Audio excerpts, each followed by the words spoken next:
Here. Councilmember Sanchez. Here. Councilmember Ibarra. Here. Councilmember Figueroa. Here. Mayor Pro Tem. Here. Councilmember Reynoso. Here. Councilmember Calvin. Present. Councilmember Alexander. Here. And Mayor. Here, thank you. Madam City Clerk, do we have any public comments? No, we do not have any public comments. Thank you. We will now convene into closed session at 5:34 p.m. Thank you.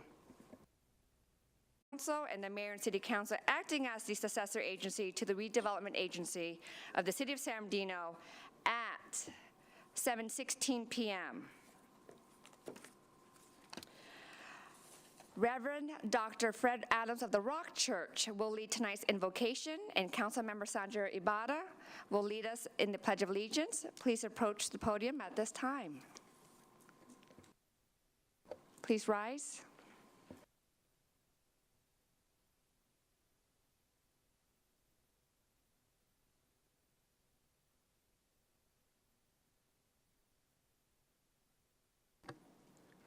There we go. If we'll bow our heads in prayer, please. Thank you.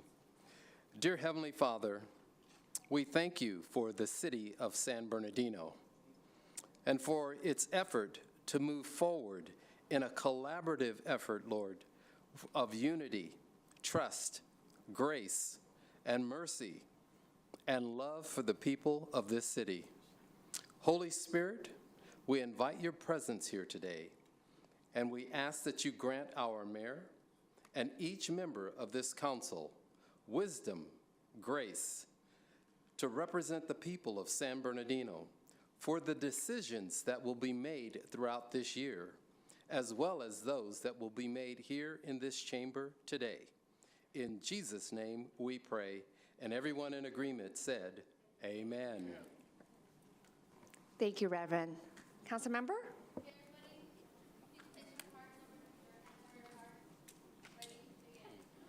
Pledge allegiance to the flag of the United States of America.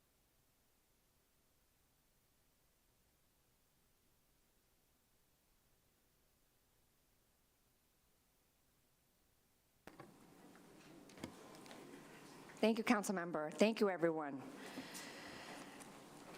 Madam City Clerk, please call the roll. Councilmember Sanchez. Here. Councilmember Ibarra. Present. Councilmember Figueroa. Here. Mayor Pro Tem. Here. Councilmember Reynoso. Here. Councilmember Calvin. Present. Councilmember Alexander. Here. And Mayor Tran. Here, thank you. I would like to open the meeting in solemn remembrance of Ms. Charlesetta Jacobs, or as many refer to her as Charlie. She was a cherished member of our community who has recently passed away in March of this year. During her time with us, Charlie touched the lives of many with her warmth, kindness, and generosity. She was known for her compassionate heart and unwavering support for her community. Her contributions to our community will forever be etched in our memories, and her legacy of love and compassion will continue to inspire us. Let us bow our heads in reverence as we remember and honor the life of Charlie Jacobs.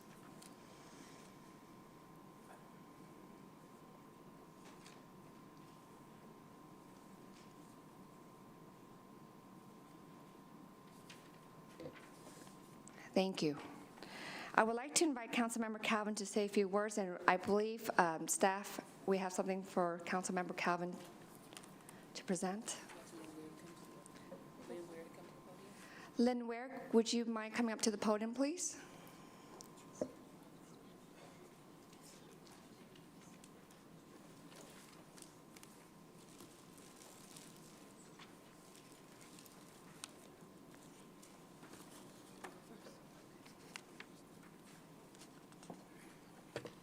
Thank you. On behalf of the Neighborhood Association Council, as their board secretary, I would like to share with you some of our thoughts remembering Charlie. Charlie will be remembered as a shining star in the community of San Bernardino. She exemplified community. She became a member of the Neighborhood Cluster Association, now the Neighborhood Association Council, at its formation, and activated the Terrace West Neighborhood Association, gathering neighbors, coordinating meetings, and organizing activities for over 25 years. Early on, she helped strengthen NAC by building bridges with local churches and nonprofits. She served on the NAC board as vice president for several years, offering her insight and experience. She participated on the city's bicentennial committee. She was a parks commissioner for many years, serving as commission chair and participating in many city parks cleanups. But Nicholson Park was her baby, as many of you know, her special project. She secured funding for a community garden and fruit orchard, working tirelessly to keep it going, but not without frustrations. She was instrumental in making sure her park wasn't forgotten. There is now significant funding available for major renovations of Nicholson Park. We only wish Charlie could be here to see that happen, but we're sure she'll be watching from her heavenly drone. Charlie was a community advocate, bringing a broad perspective and creative ideas to address issues. There were successes and challenges along the way, but she never gave up. She wouldn't accept no, but would instead approach obstacles from different angles. She was a quiet, perceptive warrior, humble, dignified, and respectful. But when she needed to rise up, oh boy, she rose up. The community bulldog at our heels. She always had a cause that needed her attention, and she didn't hesitate to contact just the right person to get the ball rolling. Even in her last days, her Facebook posts revealed she continued to offer ideas and solutions. She was always supportive, encouraging, and diplomatic. She was a wise and necessary voice, not only for the West Side, but for all of San Bernardino. Those of us in the NAC and those of you on the dais are charged with carrying on her legacy as we move our community forward. We thank you, Charlie, and we greatly miss you.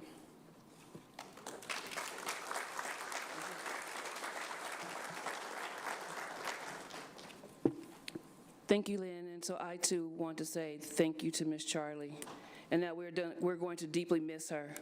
But I'm very excited that yes, there is some money on the books, and so Nicholson Park will become what Miss Charlie always wanted it to be again. So in memoriam of the Mayor and City Council of the City of San Bernardino, California, we do hereby memorialize and acknowledge Charlie Jacobs, and there's a beautiful picture of her here. For her wondrous deeds to God, country, and family, we give thanks for her being among those lives that she touched, and by this token, we extend our heartfelt condolences and consolation to the bereaved family and friends presented this 19th day, July 2023, on behalf of the Mayor and City Council.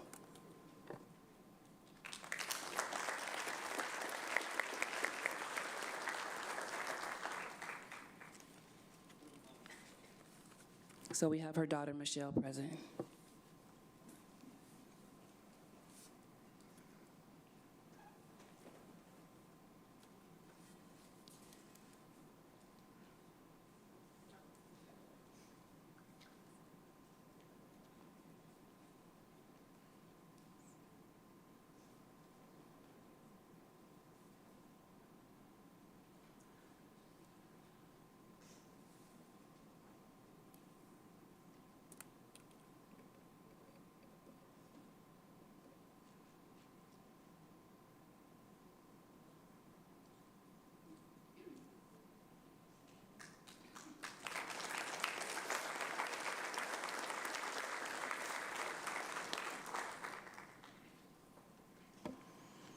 Thank you, Councilmember, and thank you, Lynn. I would like, next is the closed session report. Thank you, Mayor, members of the council, members of the public. We had several closed session items this evening, but we do not have any reportable action. Thank you, Madam City Attorney. Okay, before we conduct city business, as a friendly reminder, as the elected leaders of the city, we endeavor to be respectful to each other, our public, and especially our staff. Our behavior this evening sets the tone for how our residents, business community, and others view our city. We must conduct our city business with professionalism and respectful behavior to build trust, credibility, and move our city forward. We shall commit to these values and foster a positive, productive work environment that is conducive to achieving our goals effectively and efficiently. Moving on to presentations, we have the Economic Development Tools presentation by Cosmont Companies. Will be presented by Larry Cosmont. Mayor Tran, do you mind if we do the, can we do those? Is that all right? It's right after these presentations. Yes, no, we have that. Okay. Thank you.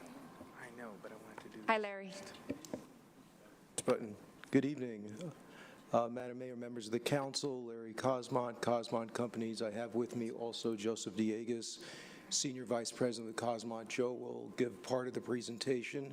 I know we're on a short time limit. If I can just get started, I'm not sure how to work the PowerPoint from here, though. That's all. I'm at a loss as to how to do that. And I will need that first. So I can get started. Today's conversation is really the kickoff of a tactical and strategic set of activities that we call the Enhanced Infrastructure Financing District. Okay, so it's clicking, but I don't really have a visual. And oh, here we go. Thank you. I guess we can see that. Great. I can stop the display. Yeah. So just to get a little bit focused here, just within the last couple of weeks, the city council and the cities had the benefit of sitting through a number of economic development strategies and programs. I mean, they're so critical. The investment playbook, the nerve center, all of those are elements of a holistic and comprehensive approach to economic development. At some point, yeah, it's moving on its own. I'm not touching it, I promise. Okay, thanks. At some point, which is now, it becomes important to, yes? Oh, okay, I'll let you know. Thank you. All right. I've been fired from the slide movement. So at some point, you really want to get to a series of tools and programs that can help you move downtown along in other neighborhoods. That's the key. And in California, we don't really get a lot of tools for local economic development. We used to have redevelopment. That went away in 2011. And slowly but surely, we've been building back some tools. And one of them is the Enhanced Infrastructure Financing District, which Cosmont's been retained to help the city evaluate. And then after that evaluation, figure out how to move that forward if it makes sense to everyone. So the backdrop to that, though, is where we are in the economy. What we always at Cosmont like to do is explain and at least identify the opportunities and constraints in an economy that has been totally shifted by COVID and by digital platform and a change in private investment. And the importance with that is private investment is looking at local communities much differently today. We can't just purely rely on retail. We do have to acknowledge at some level that industrial is the new retail in the sense that delivery has become such an important feature of keeping stores alive and keeping retail going, and we get sales tax from retail. We also understand that the whole hotel industry has shifted. All of those changes in private investment cause us to take a look at these districts in a way where we want to capture value.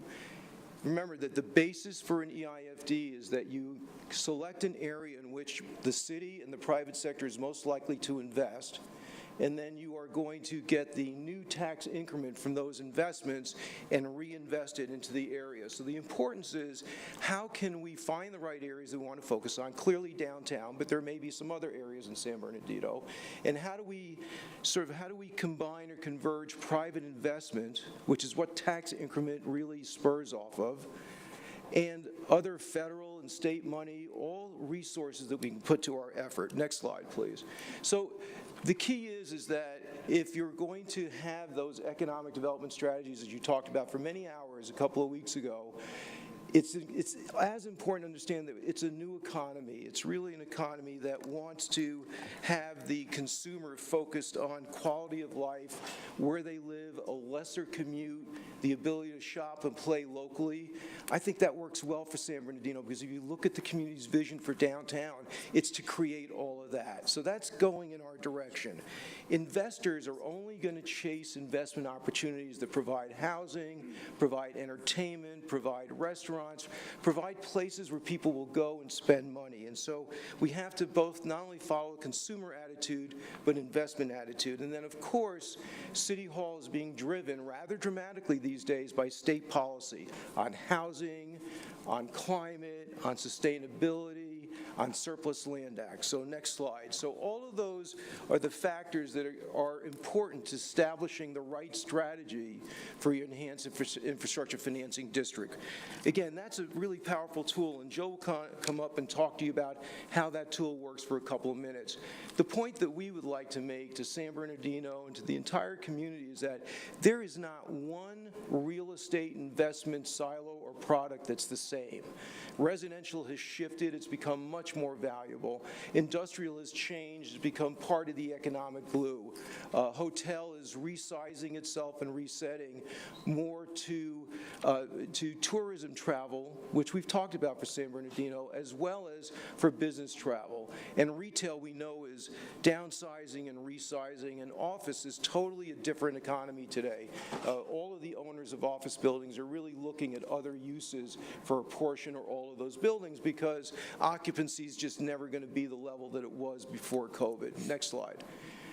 So with that, here's what I like to say. Nothing before 5 years ago is as it was. Today, everything is so different.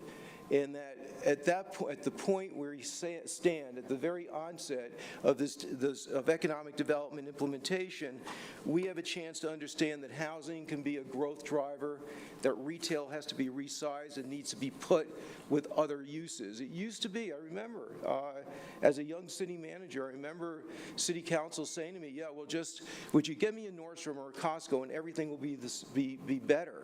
Well, the reality is there's no big box use that's going to redeploy carousel in the way it used to, let's say, 30 years ago. There's no one set of uses that really works unless it's attached to other uses. Because the idea today is to get people out from under this, right? Because you can do so much from this, and so you have to create the motivation for a trip, whether that's medical, educational, entertainment, food, whatever it is. It's just not a big box necessarily anymore. And finally, that industrial distribution is really a key for jobs. You have to control the impact on environment.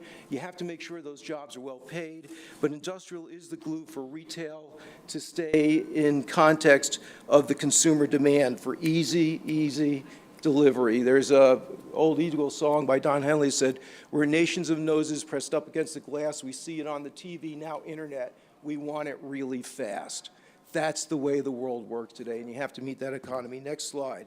So today's prescription is really about creating new sales tax revenue by creating neighborhoods, creating local jobs so that people stay here and don't make that long commute, using industrial strategically so you capture better jobs and more investment, and making sure that the residential you develop is highly curated over a diverse group of different economic interests, so you balance your economy out. The important thing about residential is creating local spend. So just a couple of final slides before I introduce Joe. Next slide. Tonight is, this preamble I've just given you is just the setting for understanding and recognizing that these trends, these consumer trends, these investment trends, these policy trends from the state on housing and resiliency are all drivers of how to use the toolkit that's available to communities like San Bernardino. So when you listened to all of those features of the investment playbook and the Nerve Center and all of the programs that you're going after, at the end of the day, we at Cosmont view the EIFD as a way to implement some real value capture, because for communities, we don't make a product. We're a service business. The only way we get ahead is to capture the value of private investment. The only way you get to do that is to induce private investment. So these tools are the things that can induce private investment. Special districts, using your own property as an investment program through the Surplus Land Act, revenue replacement, when you get that application that's going to cost you money, figure out a way to charge that developer through a development agreement so that you can break even or be ahead. Using data and technology to create intelligence understanding of where people are going, what they're spending on, and what they want, the demand factor. And of course, what I like to call OPM, other public money, grants and other contributions that make the private sector investment go that much further. Next slide. So one of the primary tools, the primary tool we'll talk about today is an enhanced infrastructure financing district. And that district allows tax increment to be collected and reinvested in the downtown and other areas of San Bernardino.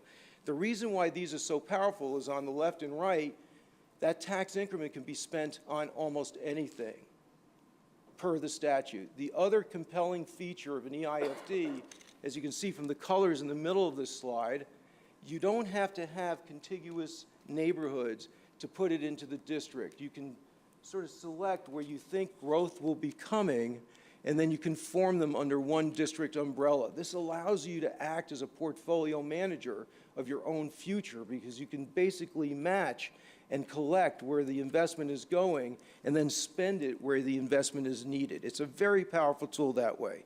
So with that, I'm going to ask Joe Diegas, Senior Vice President with Cosmont, to talk to you about how exactly tax increment works, a couple of the other tools, and I'll come back and wrap up, and we'll go through the rest of this quickly. Joe? Yes. Thank you very much. The one point I'll make before advancing slides, this is a district that was actually formed, real-life district in the city of Carson, County of Los Angeles, that took advantage of that ability to be non-contiguous and very selective about neighborhoods across a single jurisdiction. So we can move on to the next slide. The key next step for Cosmont working with your staff is to figure out how that translates to San Bernardino. What are the areas, certainly downtown, but what else? What else might we need to focus on geographically and include in the financing district boundary to make sure we're not leaving other areas around? So that's a key next task for Cosmont. Next slide, please. So we are aware that this tool, this world of tax increment financing, this specific tool, the Enhanced Infrastructure Financing District, has been discussed in this community in the past. There are a few points we just want to reiterate. Folks may have heard this in the past, but we always like to make sure folks are reminded it's not a new tax. Tax increment financing starts with the word tax, but it is not a new tax. Property owners, residents, businesses, they do not see a difference in their tax bill. It's a very important point. It's a mechanism by which a community like the city of San Bernardino can reallocate a portion of its own future property tax and set aside, like a retirement account, funding in a special restricted fund that in this case would be restricted for infrastructure and affordable housing. So again, businesses, residents, property owners, they're not seeing a difference in their tax bill. It's a way of being strategic with the city's own funding moving forward within a specific boundary that would be defined. Next slide, please. We have talked a lot about this specific tool, the Enhanced Infrastructure Financing District. It's the shape in the top left of this graphic. Tonight, we're just wanting to share that it's not the only tool available in this world of tax increment financing. Since 2014, we've seen a series of these tools rolled out. Most recently, there is this new one, this Climate Resilience District, or CRD, has many of the same features as the EIFD. It just has more of a climate resilience angle, focus on flood control, extreme heat, sea level rise. So many of the features. Point is, our analysis is not restricting, not trying to force the community into the EIFD bucket. That is sort of our default because it does tend to be the most flexible, but our analysis sort of remains agnostic. We intend to be flexible. Next slide, please. And this community would not be the first to endeavor along this path. There are about 23 of these districts formed across the state. All so different. Coastal versus inland, Southern California versus Northern California, the type of district, whether we're focused on basic water, sewer, and roads. In other communities, it's a transit focus. In others, it's an affordable housing focus. Key point is these tools are flexible in a way that would allow this community to focus on what its prioritized investments would be. And I'll talk about some specific case studies in a moment. But that's the key point here. It's completely customizable. That would be our goal working for you. Next slide, please. A key point. The property tax structure in this city does not really support the city going on its own along this path. Okay, a key point is the partnership opportunities that these districts enable and honestly encourage. So of those 23 districts that have been fully formed so far, 6 of them are actually partnerships between multiple agencies like cities and counties, or multiple cities and a county. One of them is a city and a fire district so far, and that's a key point for how these tools can work in this community. We are seeing more and more so counties even figuring out how to consider a proposal. Whether the answer is yes or no, we're seeing counties figure out how to even consider a proposal from a city to partner. And we've learned a lot in the past several years in this county and other counties across the state on what it takes, both on a policy level and just a numbers and dollars and cents level, and various ways to go forward. And part of what we seek to do for you is put together an appealing proposal for other partners, fire, county, potentially others. Next slide, please. Equally as important as seeking partners is layering other tools. We know this is not news to this body. In your workshop several weeks ago, we talked about several grants. We talked about, even on the agenda for this evening, the topic of existing CFDs, the topic of joining a regional housing trust. That's the idea with these tools as well. The tools that we focus on are not meant to solve everything, but they do actually work very well. In fact, they amplify your ability to take advantage of other tools. Example, state grants associated with housing and transportation infrastructure, they give you more points on your application if you've got one of these types of districts formed within your community. State HCD recognizes these districts as quote unquote pro-housing, and you therefore getting 2 or 3 more points or whatever the case may be based on a specific grant. So a key aspect of these is using it to attract that other money that Larry mentioned a moment ago, as well as achieving partnerships with the private sector. Next slide, please. So my last point before handing it to Larry to close us out, the many case studies, the one that we're sharing on this page happens to be in the County of Orange with the City of Placentia. It was the first instance in 2019 of city and counties partnering. It hasn't been the only one. We saw shortly after this, Laverne, Palmdale, Carson, up in Stanislaus County, 3 cities and the county, all partner. Our closest geographic case study, City of Rancho Cucamonga, who has one of these financing district partnerships with the fire district. Both entities are contributing some portion of property tax. That could be a template that we follow here in part in San Bernardino. So fortunately, we wouldn't be the first ones going down this path. I will pass it back to Larry, but I'll come back at the end to talk about our scope moving forward. Thank you. Yeah, so I think we're really making progress in getting this started. I want to emphasize one point. In our view, and I've talked to many of you about this, San Bernardino got placed in a, challenging position financially years ago, and so its tax structure is allocated to other districts like the fire district. So the fundamental and compelling power behind an EIFD is that it enables various public agencies to partner and throw in their tax revenue voluntarily. It has to be voluntarily. So the whole premise of this strategy, beyond figuring out where you put the EIFD, figuring out how to best capture early, midterm, and long-term private value and investment, figuring out how to match that investment to grant sources and other public money. The steps only really work is if we can put that together in a viable infrastructure and housing plan that the county and the district would buy into, formulate a partnership, and move to the state to engage them as a partner as well. And they've already put together grant sources at the state level that could be available. We just need to have that compelling story that gets put together in something called an infrastructure financing plan. The Bible, if you will, of an EIFD is an infrastructure financing plan. And the key is, can you look at that plan as a business plan? And can you take that business plan, its objectives, its purposes, its strategies, and its potential resources, to the county, to the district, and say, look, together we can build a training center, together we can put in these kinds of facilities, and then move to the state in unison and see if we can get early matching money, because that's the most important thing for tax increment districts is early investment so that you start to create tax increment. So I'll move to the next slide. There are other tools. I'm going to go through these very quickly because we're focused on the EIFD tonight, but the city also has a number of properties it owns, and the state has a new policy that says, look, we now have the Surplus Land Act. Before you can monetize, before you can sell, before you can offer these out for development, you have to first ask the question of the housing community as to whether or not any of those sites would be available for them to invest in. Could you enter into a transaction? So we're going to go through that process. One of the benefits that we have in working with San Bernardino is that we're also working with you on the Surplus Land Act, starting with the Carousel Mall.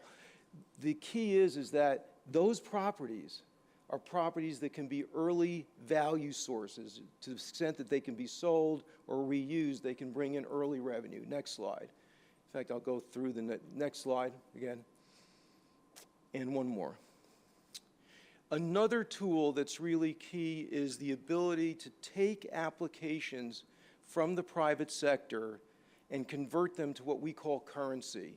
Not only does zoning have value, by the way, tremendous value, especially in a world where bank loans have become really challenging. I think we saw Goldman Sachs really got smacked today in Wall Street. It's not a surprise. I mean, we're looking at much more expensive money today, and the capital sources are being very conservative. So one way that we can work in that tougher realm is to use our zoning and to use our power of entering into a development agreement to basically trade off value of zoning, value of infrastructure for payments, in lieu tax payments from developers. We've done this many times. So we call that creating currency. Next slide. Another tool, tax-exempt financing. We have the benefit as a public agency under the IRS guidelines to issue debt at a lower cost than the private sector. And in a high-cost environment like we are today, guess what? That's a valuable tool. The key is if you show up with just one of these, you tend to not get a lot. But if you know how to piece these together, the EIFD, the Surplus Land Act property that you own that someone needs and wants to develop, right? The ability to go out to the marketplace and issue lower cost financing for part of the project costs. The ability to negotiate a development agreement that delivers zoning in exchange for community amenities and other improvements. Those are the tools that together really make for a series of strategies that allow the EIFD to operate optimally. Final slide on tools is using, and we've talked about this before, next slide please, what we call creating currency using other public money. It's not a new concept that when you start a business you need investors. Well, in city parlance, because we don't really have a product, but we're selling a series of services, we use the ability to take a special district and commit investments and go to other funding sources like the feds or the state and say, look, if we do it this way, can we count on certain sources, especially early on in the process, because that's when we need the money. Next slide. Okay, I'm going to turn this over to Joe. He'll summarize what our next steps are in our scope of work. We've given you a bunch of information. And I have to admit, I'm really just so impressed with this community and the council. You've sat through a lot of information. And I think the promise, the potential gift that you have is if we can get some traction and agreement on how to use and where to put the EIFD and how to use these other tools with it, you can actually deliver. You can deliver. It takes time, but a lot of the objectives, a lot of the policies, a lot of the initiatives that the community has weighed in on can be accomplished. They just need what I call is a business plan, and that's what an EIFD offers you, is the ability to have a business plan that can be effectuated productively for your future. Joe, I'll turn this over to you, and I think we're here for questions if there are any.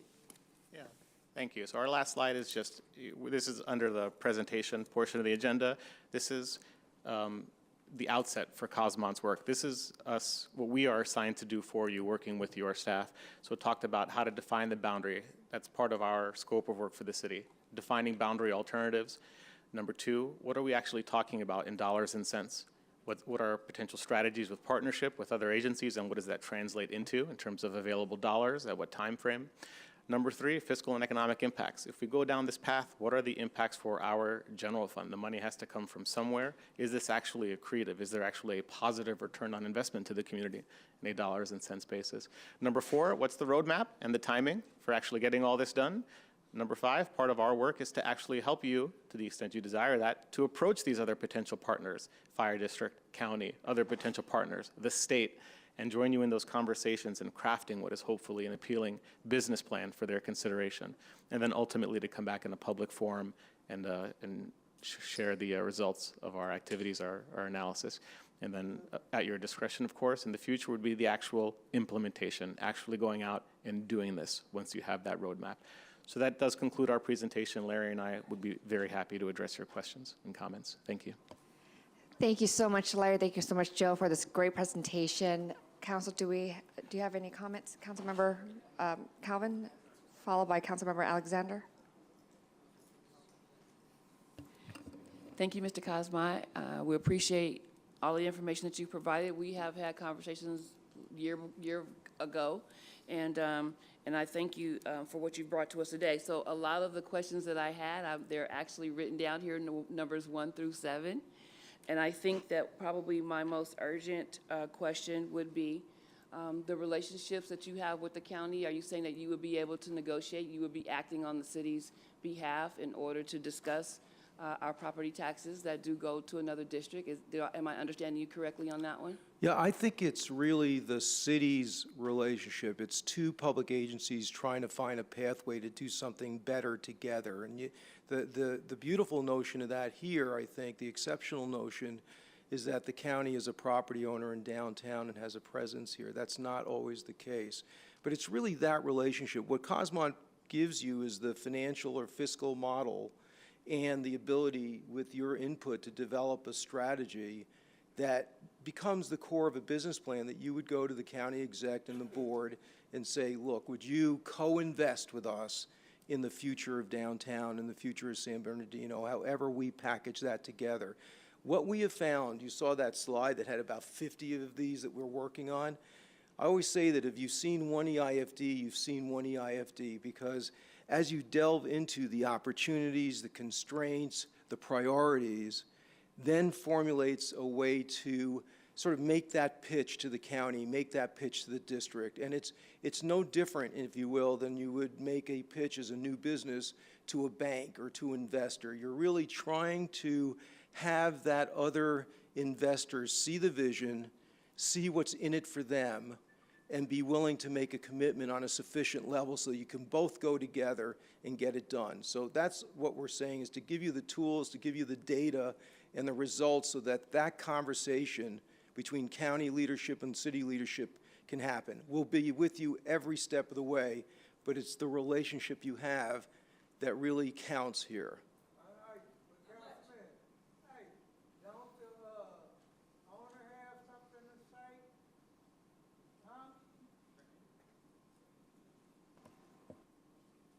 Okay, thank you for that. Also, I wanted to, when you talk about traction, right, given the current situation, the current place of where San Bernardino is, because I think, we can, like you said, you delivered a lot of information, and I think people want the bottom line. Sure. How soon can we be looking for this type of traction? You being the professional, just kind of give us something that council probably would like to hear that as well. It generally takes about, just in pure finite terms, takes about 18 months to put together one of these districts. And you've done a lot of work in advance. We have a lot of heavy lifting, if you will, in the next 6 months to get through. But I think once we have the initial fiscal impact of the vision that you're trying to put forward, we can start the conversations. Very often, it's the pace and timing of the conversations with the county, with the fire district in this case, that will dictate the timeline, but they take functionally about 18 months to get done.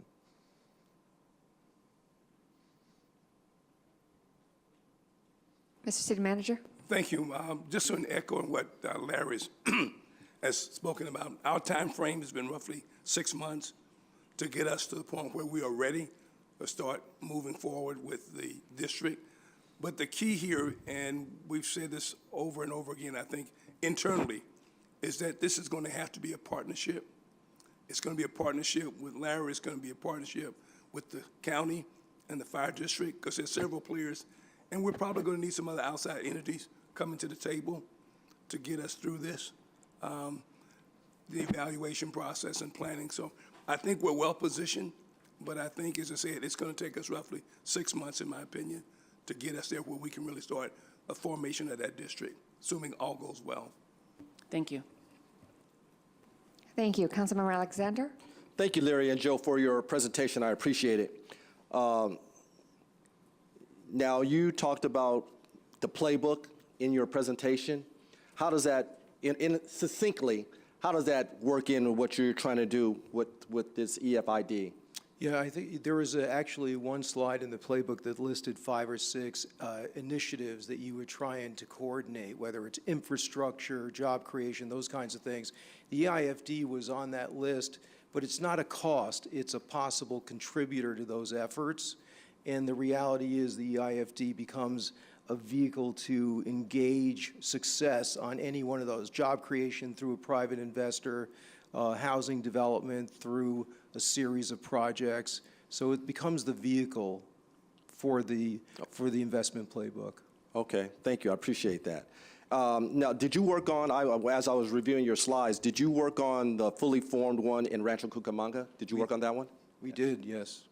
Okay, thank you. And how long did it take you to do Rancho's RCs? That one from beginning to end was about 15 months. 15 months? Okay, thank you. And last meeting, staff talked to us about bonds. How does that work with bonds? Because bonds are 30 years out, 45 years out. How does this work in conjunction or not work in conjunction with bonds? Because bonds are upon us, the residents. So how does that work? Yeah, so can I just go back to the Rancho Cucamonga? I think it's also important to note that Rancho Cucamonga was formed. The county is not a partner yet with Rancho Cucamonga. There's a possibility that could always happen. In San Bernardino County, we are not aware of any county-city partnerships around EIFDs yet. We have 5 or 6 that were formed in LA County. We have one in Orange County. Up and down the state, we've done this. I always like to set expectations where they need to be, and I know that this community's worked hard to get to a real platform here, and that's where you are. So that is going to be an uphill battle. I mean, the county has not yet engaged on a joint venture through an EIFD with the cities that are considering and or have adopted an EIFD. So it'll be up to us to be really good to get that done, all of us together, because it won't be easy. Bonds.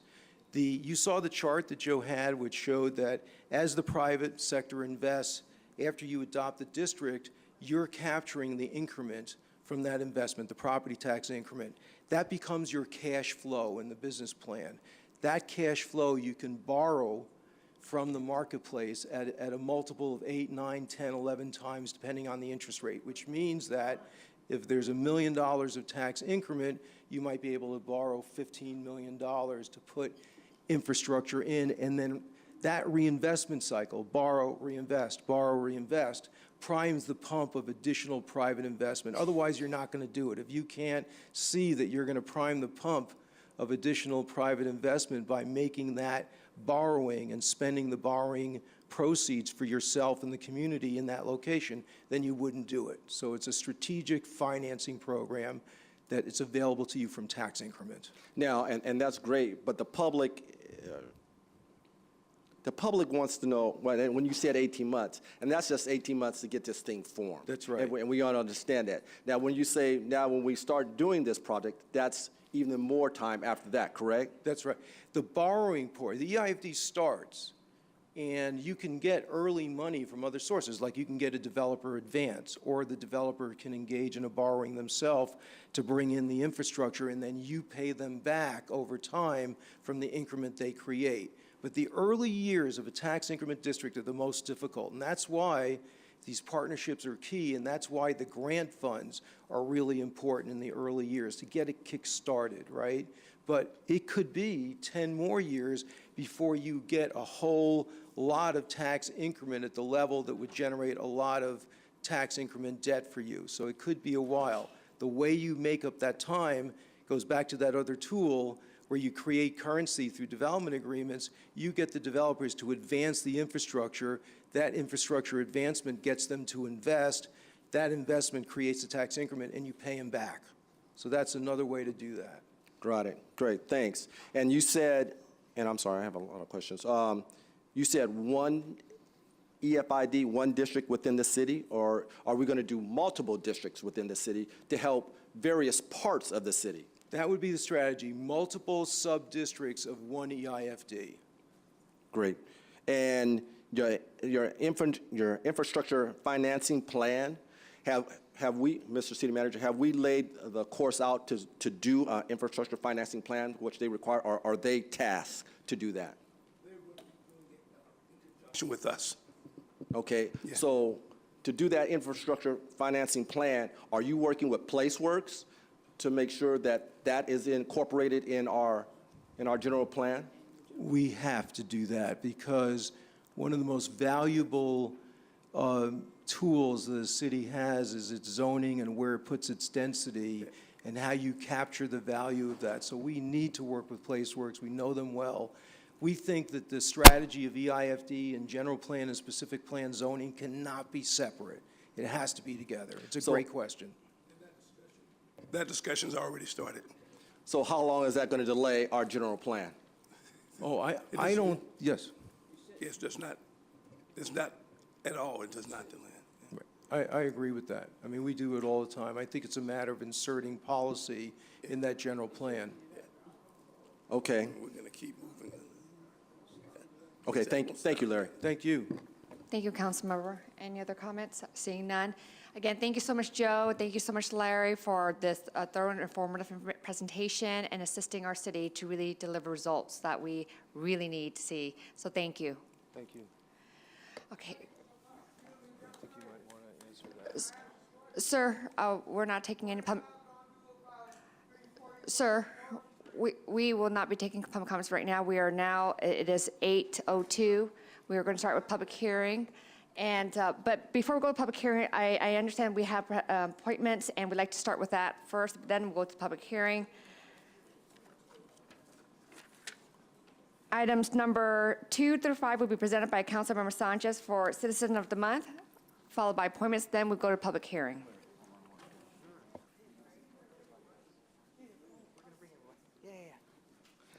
All right. So I hope all my Citizen of the Months were paying attention. We will be quizzing you right here in front of everyone. Go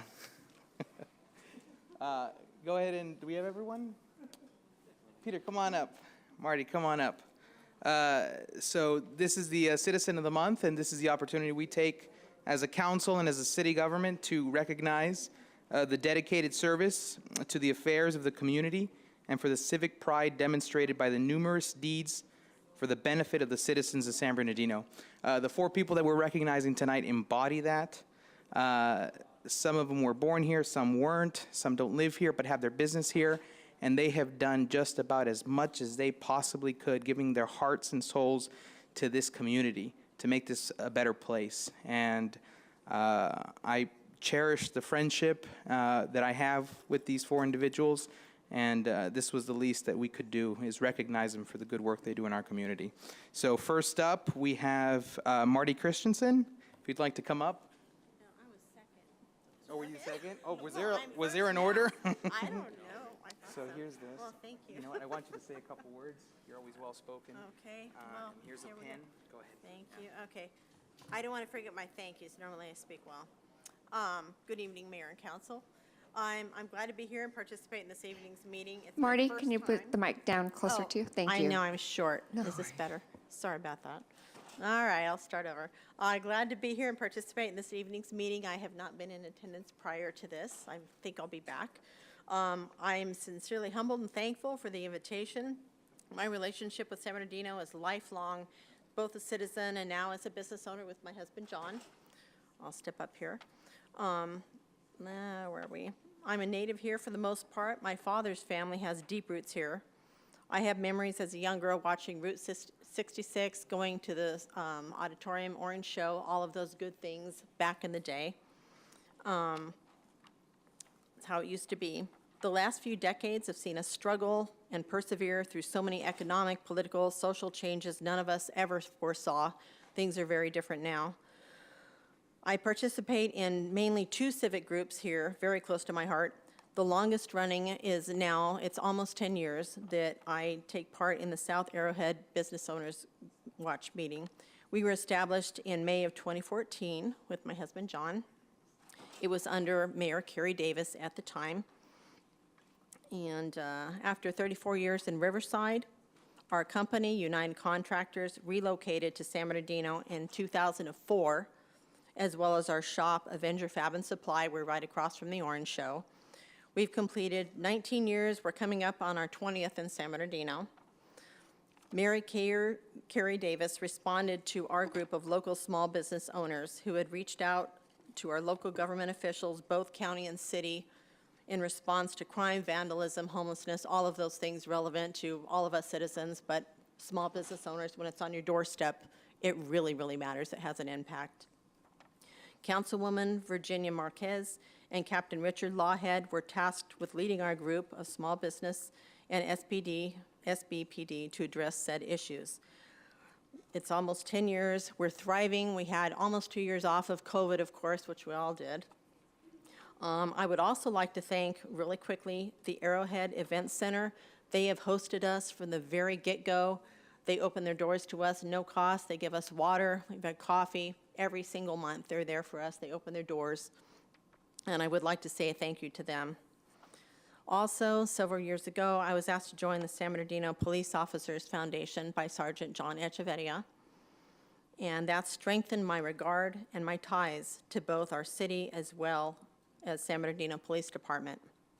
I've gained much knowledge and established very solid, honorable, deep friendships with the San Bernardino Police Department, City Council, and other small business owners on this journey, and I'm thankful and I appreciate it from the bottom of my heart.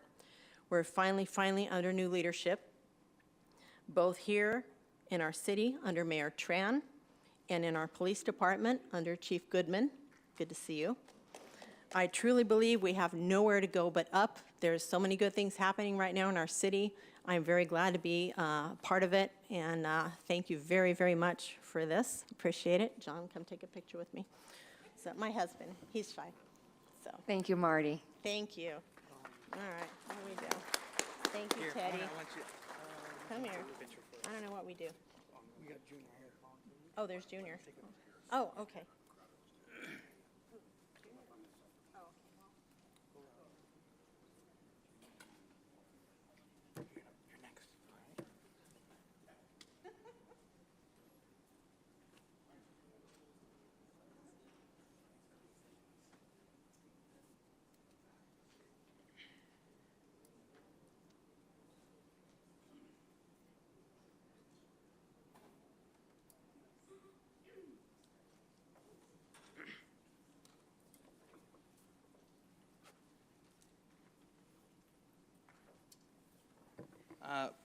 Brandon owns a business. How long have you been a business owner now? A year, but my father for like 30 in the city. So 30 in the city. He pours his heart and soul into a small business on Waterman and 5th Street. 5th Street. And you can see it. I walked in for the first time a couple months ago, and I could see the love, in the way he takes care of his place. And if every business was like that in the city, this would be a very different city. So I appreciate you, and I want to recognize you as well. Is this one yours? No. We'll go with this one. Here, go ahead and speak. Go ahead and say it. Awesome. Hello, all. My name is Brandon Eldiab, owner-operator at Jimmy's Liquor. Our establishment has been on the corner of 5th and Waterman since 1962.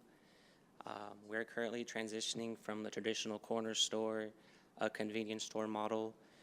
We're placing a priority on cigars, wine, craft beers, allocated items. As many of you guys know, the closest Bevmo or Total Wine is in Redlands. So we're trying to close that gap in the city, provide something different within our industry. I just want to say, as a business owner in the middle of the downtown redevelopment and IVDA, that plan, whenever it's appropriately approved, we're really excited. And I just want to say that these changes are making a difference. Even cleaning up Scumbay Lake, as a business owner on the ground, just doing that park has made a difference already. So I can only imagine what these forthcoming plans are going to do. So thank you for the recognition. We wish the city council and the city the best. Thank you. Well, and I think it's this one here. Thank you, Brandon.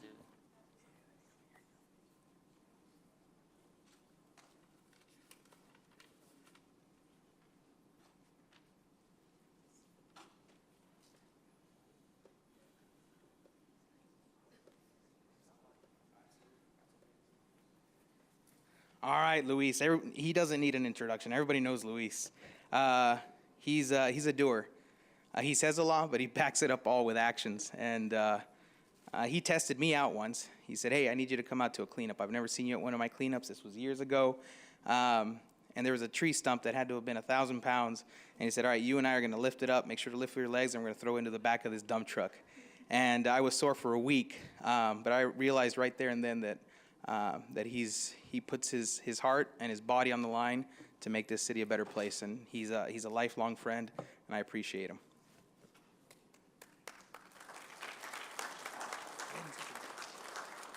And don't worry, these won't count towards your 3 minutes, all right? All right, thank you. Well, thank you, everybody. Hello, council, mayor, and all the residents. First of all, this is not for me, it's for my group and everyone that has come out to help, including the mayor and all of the council members that has, helped us throughout the years. I want to thank you. And also, a lot of people talk very bad about the city, and I fell in love with the city because it's a challenge, and I love challenge, but I feel that we are the ones that are making the change. And that's why we name our group We Are the Change, because it's not you, not me, it's all of us together, and just let's get involved. So thank you.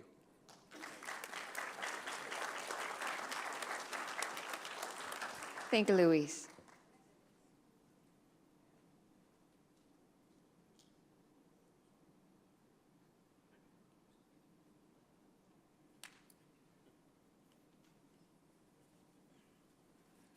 Oh, Peter, he's opening up a beautiful, and I mean a beautiful, grocery store in the middle of a food desert on my beloved west side.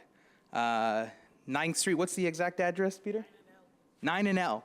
Come on over. So, please, how soon are you guys opening up? About 2 months. In 2 months, you can go check it out right now. The guy has gone above and beyond. He turned that building around, cleaned it up. You've been working on remodeling that building for the last 1.5 years. He has murals. This is just to give you an idea of the dedication this man has to our community. He could have paid $10,000 to just have the walls, the interior walls and the outside walls painted a nice solid color. Would have looked great. He hired a muralist to paint the entire outside of the building, the entire interior. I think spent nearly $500,000. $500,000. The guy could have just said, instead of spending the $500,000, I'll spend the $10,000. But he said, I love this city, I love the people here, and I want to open up more grocery stores in this city. And so that is the measure of his love for this community. So I can't thank you enough for what you've done for my beloved West Side. Please go and check it out. In fact, when you open up, I'm going to insist we get some of those, I don't even know what those big boards done so that the entire city can see the beautiful murals that he had commissioned. They are spectacular. And so I appreciate you again. I want to give you a couple minutes to speak and present this to you. Here you go, Peter. Hi, everyone. It's my second time to speak. Anyway, thanks to new Mayor Helen Trent and the councilmen. It's nice to see you guys again. Well, when I come in this city, They said, oh, well, it's going to have a little bit of difficulties to open up a market. I said, let's do it. It's been so many years, we are back and forth, the COVID hits down, but right now, finally, we did it. And thanks all the city council to help us, to encourage us to open up the market. This is our first market in San Bernardino, but we have another 5 markets in Pomona, in Fontana. And we are looking forward to open some few more markets in San Bernardino City. To do it something nice, so people can see that San Bernardino has a good potential too. And as I said to Councilman Tador, I said, I will not do any cheap here. Don't worry about it. If you guys see anything comes wrong, let me know, I will fix it. So it can make the things difference. Thank you so much, guys. How many square feet? How many square feet is that? By the way, this is 14 between 15,000 square feet, just the selling area. And the entire building is about in 2 acres. Thank you. Thank you so much, Peter. By the way, my name is Gurpreet, last name is Singh. I'm originally from Punjab, India. They call me Peter, some people call me Pedro. But I can speak both languages, no worry about it. In Spanish or in English, however comes up. Thank you. No problem.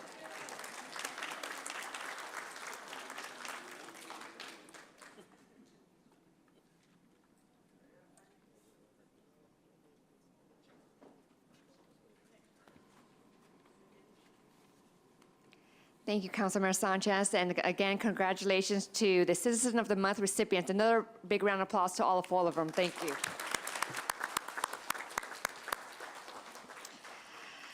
At this time, we move on to our appointments. Madam City Clerk, do we have any public comments for the appointments? No, we have no public comments for appointments. Thank you. I invite. Okay. Second. Mayor Pro Tem. My appointments.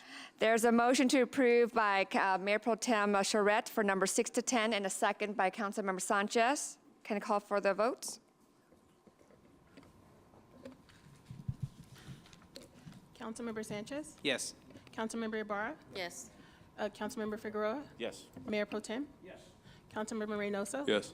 Councilmember Calvin? Yes. Councilmember Alexander? Aye. Motion passes unanimously.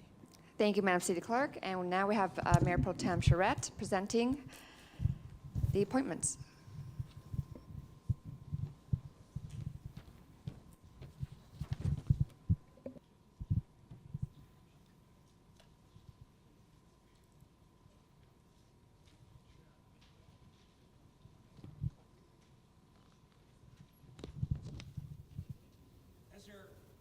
Coming to the podium, I'm pleased to make these appointments to these various commissions.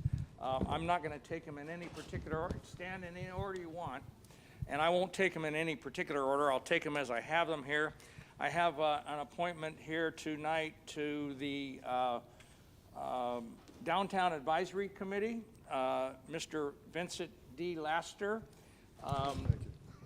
Better known as Vince. He's a neighborhood president for the Dr. Nag Group and is very involved in the community, and I'm pleased to have you participate and support this. And if you'd like to say a word or two, you get a pen, you get a little certificate.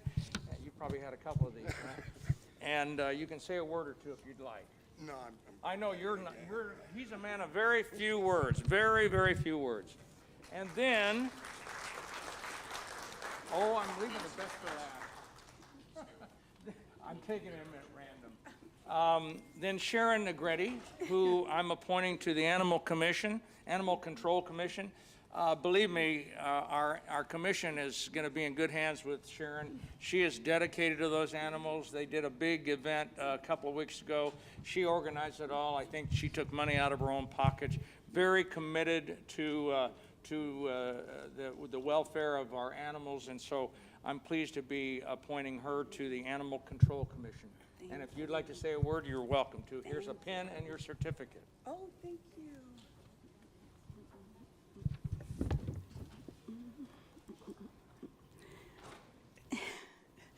I'm nervous.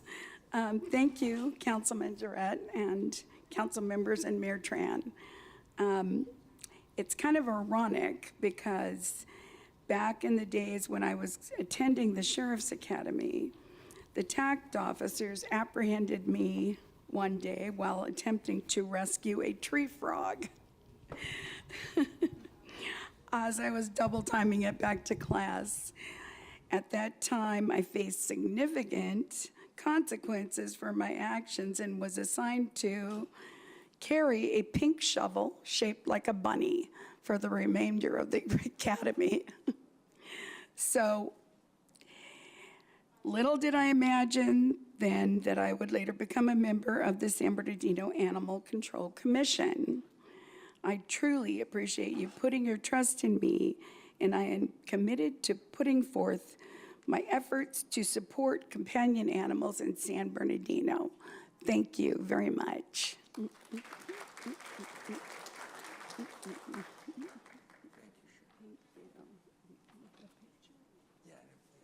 Sure. I didn't get one with Vince. If you want one, we can get one. Okay. Okay, with everybody. And now it's my pleasure to, I've got Ms. Jeffrita, better known as Jay or Jeff Curry. I'm appointing her to the Arts and Historical Preservation Commission, as well as the Measure S Oversight Committee. So I'm pleased to have you. She lives in my ward. We've become good friends. She's calling me all the time to take care of issues, and I think apparently I'm doing it. She showed an interest in these two commissions, and I was pleased to have her. So you get 2 certificates, 1 pen. I could probably get you another pen if you needed it. But if you'd like to say a word or two, I'd be pleased to have you. Thank you. I just want to say that I appreciate this honor to work for and with the city. I hope and I will try very hard to be an asset. Thank you all so much. Thank you, Councilman Short. Thank you. Thank you. Let's get a picture.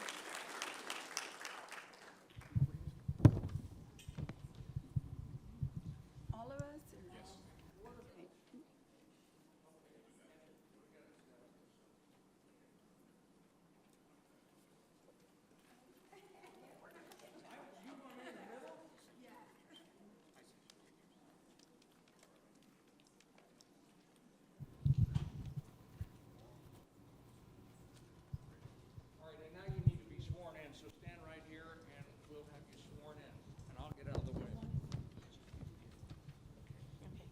Your right hand. So I do solemnly swear or affirm that I will support and defend the Constitution of the United States and the Constitution of the State of California against all enemies, foreign and domestic, that I will bear true faith and allegiance to the Constitution of the United States and the Constitution of the State of California, that I will take this obligation freely without any mental reservation or purpose of evasion, and I will well and faithfully discharge the duties upon which I'm about to enter. Please say I do. Thank you.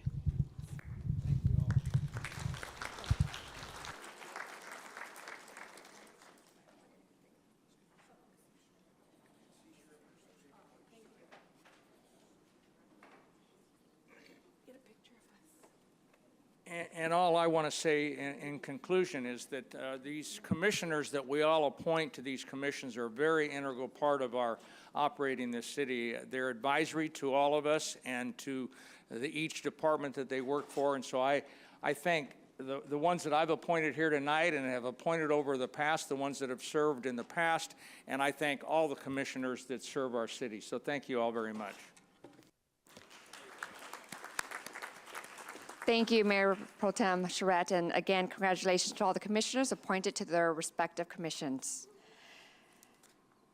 At this time, it is 8:24, so we are going to go into public hearing.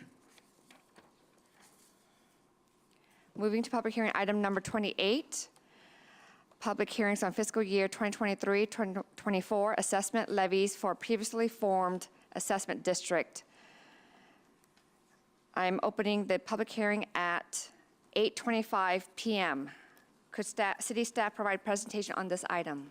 Yes, good evening, Honorable Mayor and distinguished members of the City Council.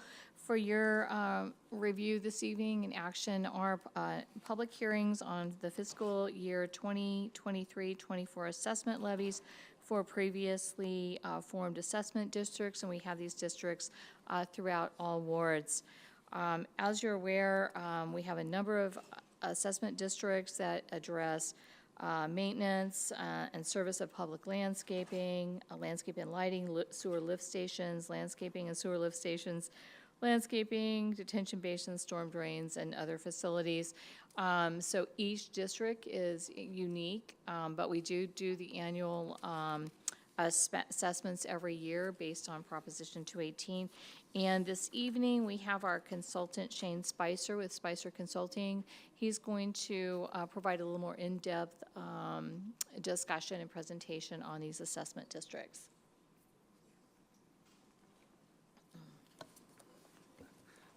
Good evening, Honorable Mayor and Council. Shane Spicer, Spicer Consulting.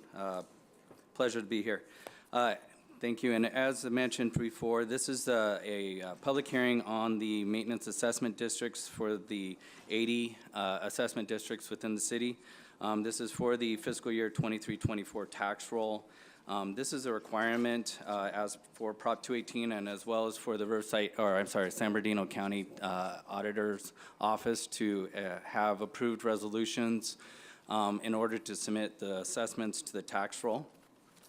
The assessment rates for each of these districts vary depending on when they were formed and what were the methodologies that were employed at that time. There are a number of these assessment districts that have no escalators, some with 2% escalators, some with the lesser of 5% or CPI, and some that increase with this change in CPI. And just for reference, the CPI for this tax year is 4.56%. So those that are the lesser of CPI or 5% are going to have the 4.56%. As the council may recall, on May 17th of this year, you adopted a resolution commencing the proceedings for the assessment levy and setting tonight the time and the place of the public hearing. So as was mentioned, there are 5 resolutions confirming the diagram and assessments for providing an annual assessment levy for the assessment districts for 23-24. 5 separate engineers' reports have been prepared to include all of the districts and have been provided. The reports are separated by how the escalator and/or methodologies that were used. So for the fiscal impact, these assessment districts are anticipated to generate approximately $1,326,351 from the assessments collected on the tax roll to pay for these maintenance services that were described previously. The costs for these maintenance services is anticipated to be $1,313,645. Each of these assessment districts are responsible for covering their district costs, and any cost overruns are either covered by available reserves or from the city's general fund.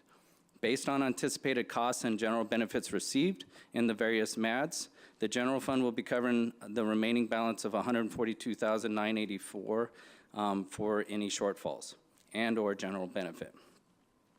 So therefore, the staff requests that the council adopt each of these resolutions separately, confirming the diagram and annual assessments for the levy for fiscal year 23-24 for the previously formed maintenance assessment districts within the city. And this concludes my report.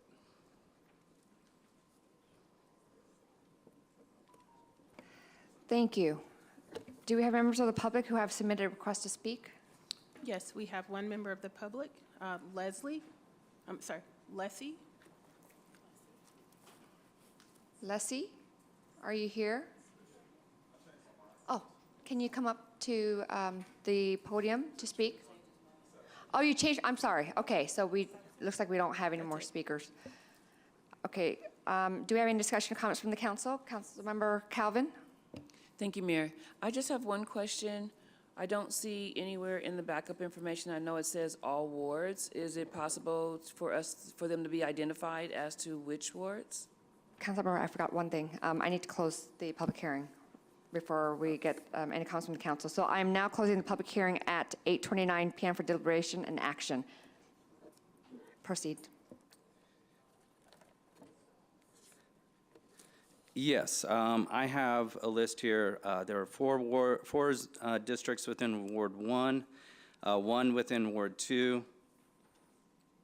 Looks like about 25 within Ward 3, 5 within Ward 4, 30 in Ward 5, 10 in Ward 6, and 1 in Ward 7. Something to that effect. Mr. City Manager, can I ask why isn't that information listed in the backup information? Or why isn't that information listed? The additional information on by ward, generally when it's for all wards, we actually note that. If there's a specific ward that an item's in that's not in all wards, we would normally do that. In the future, we certainly can make a note to include the list of each assessment district, if that would be the council's pleasure. Well, it is for me. I can't speak for my colleagues, but I would definitely like to know. Thank you. Thank you. Move to approve the staff recommendation. I have a motion. Is there a second? Second. Councilmember Alexander, second. Madam City Clerk?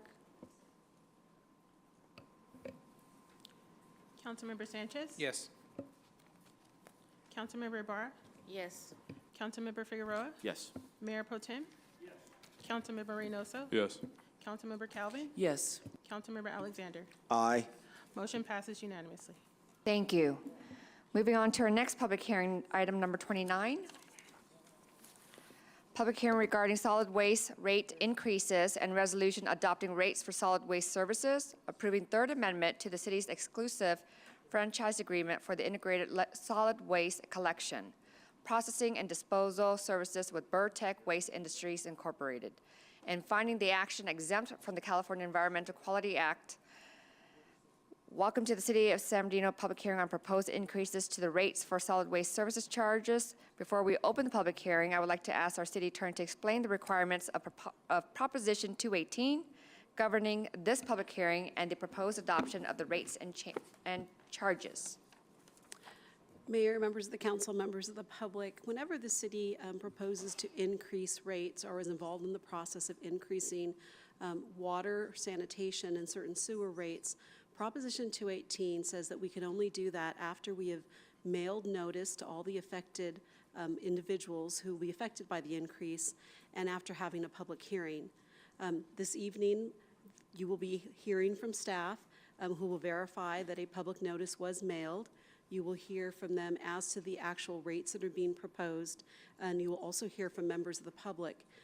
If members of the public, if there are a majority of the public who are affected by the rate increase protest the rates, then the city will not be able to actually adopt those rates as proposed by staff.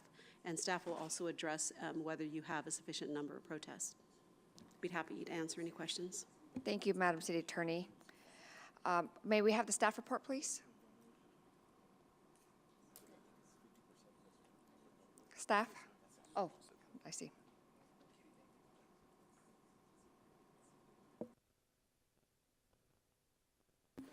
My apologies, Mayor. Good evening, Mayor and members of the City Council. So, I am Daniel Hernandez, the Director of Public Works, so I will be giving tonight's staff presentation. So first, I would provide a bit of background and provide some key discussion points for the Council's consideration. Burtech, the city's franchise hauler, and the city entered into a 10-year agreement on April 1st, 2016, to provide trash, recycling, green waste services to the city.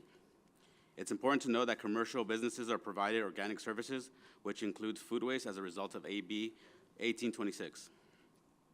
The current term is set to expire in March of 2026. The current franchise agreement allows Burtech to increase the service rates by CPI, not exceeding 5% increase annually, which is a beneficial aspect of the current rate structure because the increase of the overall service is capped at 5%.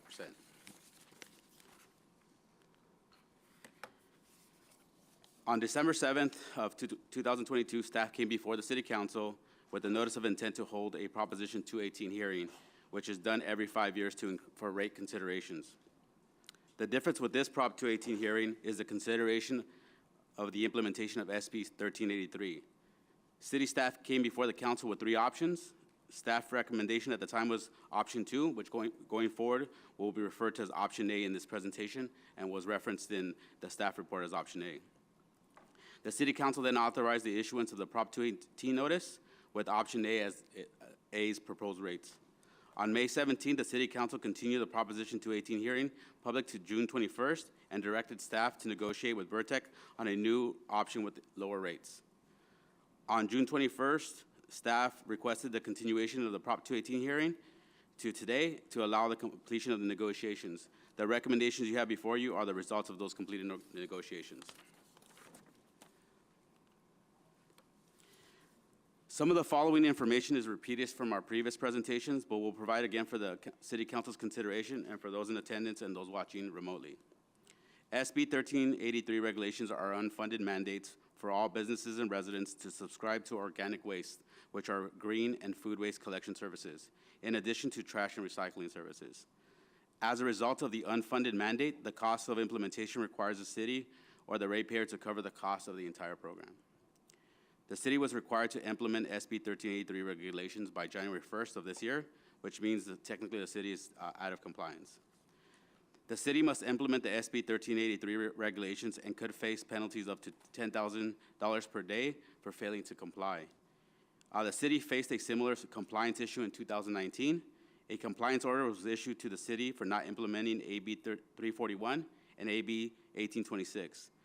The city staff, Vertec, and the city attorney appeared before CalRecycle's Jurisdictional Compliance Review Committee in Sacramento to review the city's implementation plan. CalRecycle is aware the city is under negotiations with Vertec to amend its franchise agreement to implement SB 1383 requirements, but failure to implement again could bring future scrutiny from CalRecycle.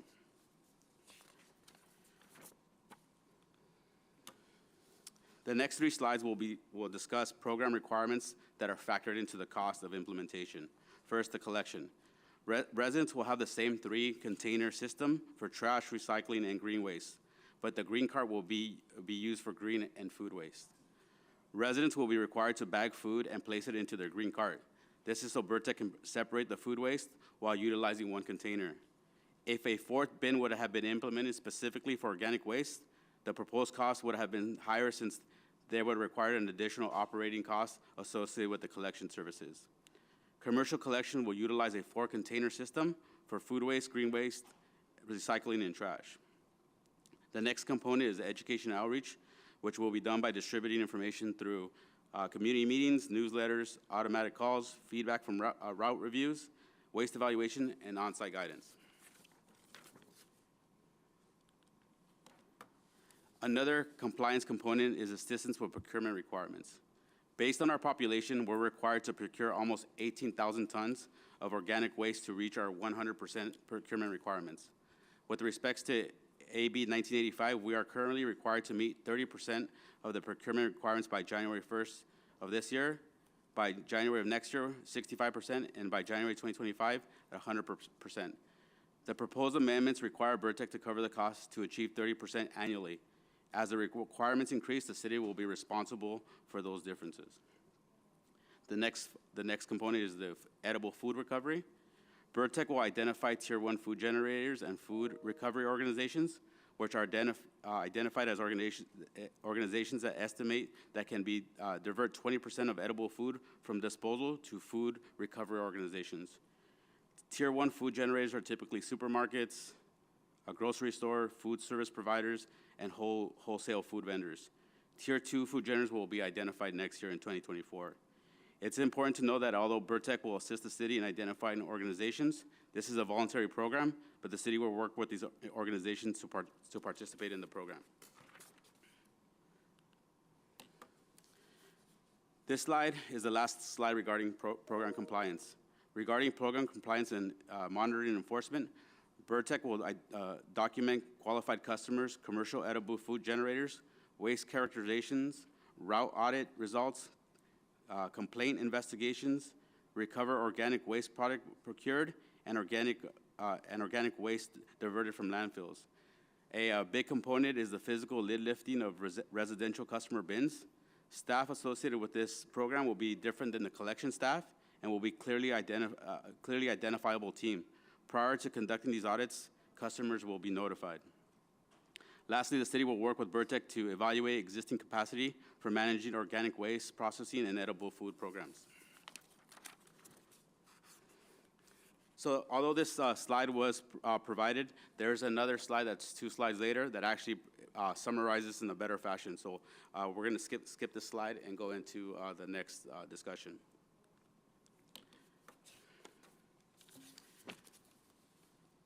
So regarding the proposed rates of $36.17 for option A and $30.71 for option B, it's important to note since both these rates are below the maximum notice rates in the original Prop 218 notice, there was no need to issue an additional notice for the rates being considered this evening, which was verified by the City Attorney's Office. Relative to the slide, staff recognizes that option A only considers a 5-year extension. However, staff plotted the comparative rates for an extension of 10 years to compare the two proposed rates side by side. As indicated on the slide in the lower left-hand corner, rates after fiscal year 2023 are estimates for comparative purposes and not actual rates for the future. Another assumption used for the comparative analysis is the use of a 5% increase consistent on service, processing, and disposal fees for each year, keeping the number constant. However, the CPI could be lower than 5% from year to year, resulting in lower cost. So due to the credit offered by Burtech in option B, the first 3 years have a larger gap between the first 3 years. But between the years of 2026 and 2036, the rate difference is approximately $1.50, and the difference continues to decrease with each passing year. Ultimately, the rates will increase at the relatively the same rate over time. So here on this slide, we denoted where that change takes place, where you can see a more consistent rate increase. The difference in the first 3 years are associated with a rate credit that was provided at the council's direction. The difference between the two options is the impact of the full rate commencement. For option A, which is the blue line, the rate adjustment will have the full impact of SB 1383 cost beginning in year 2023. And option B, which is the gray line, will have a full rate implementation in 2026. As previously indicated, option A has a fixed maximum permitted service rate cap at 5%, increased based off CPI. The organics processing and disposal fee passed through with no CPI cap, which was negotiated as in option A. Again, what's being presented is considered a worst case cost, and the cost per month could be lower if the CPI is less than 5%. Option B estimates are also calculated with service, process, and disposal fees all incrementally increasing with a 5% CPI each year. For this option, the only 5% increase cap will be on the service itself, and the processing and disposal fees for trash, recycling, and organics are all passed through with no CPI cap, which was negotiated in option B and can be higher than 5%, which could drive up the cost for option B further. To summarize the comparative graph, it is intended to show the cost becomes similar over time using a constant number, but could vary on actual cost and CPI, which means that option B can be more expensive over time.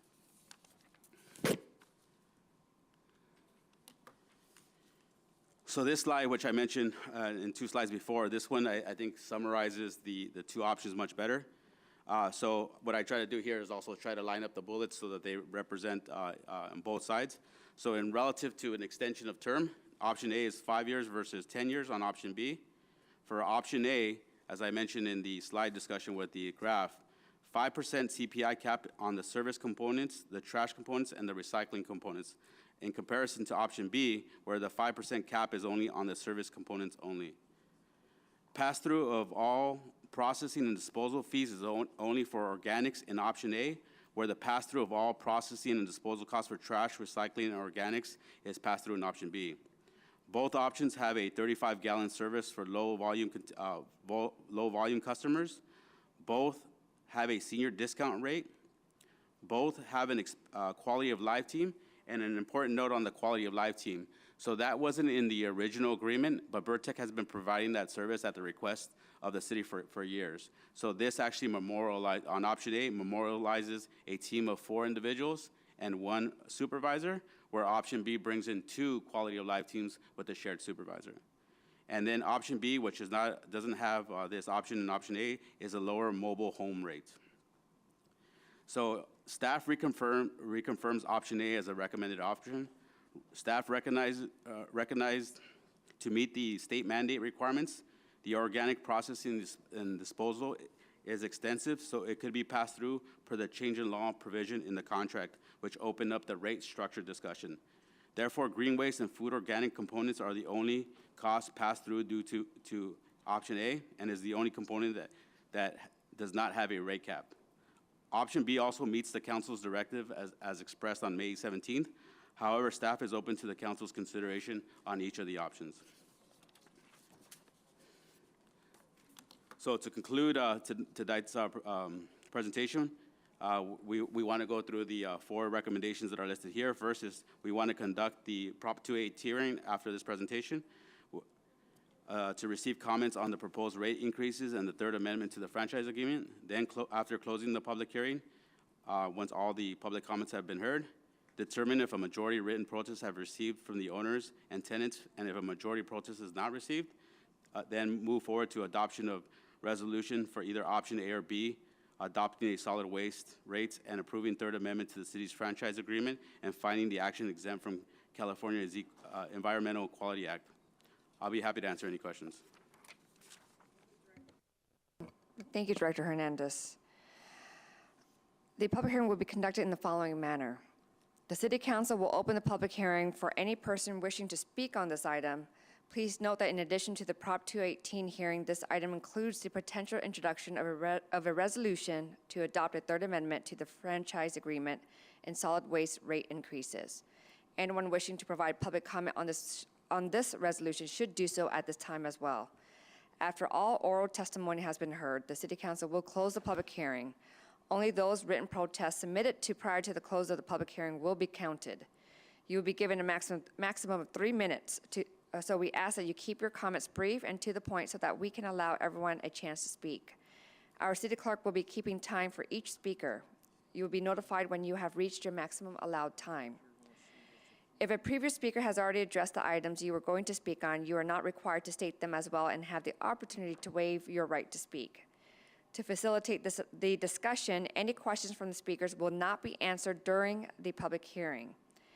We will now open the public hearing at 8:47 p.m. We will hear from anyone who wishes to speak. Madam City Clerk, please call on the speakers. Eva Hazard, Malibu, Leslie, and Chris Trevino. If you hear your name, please come up to the podium, state your name, and you may begin to speak.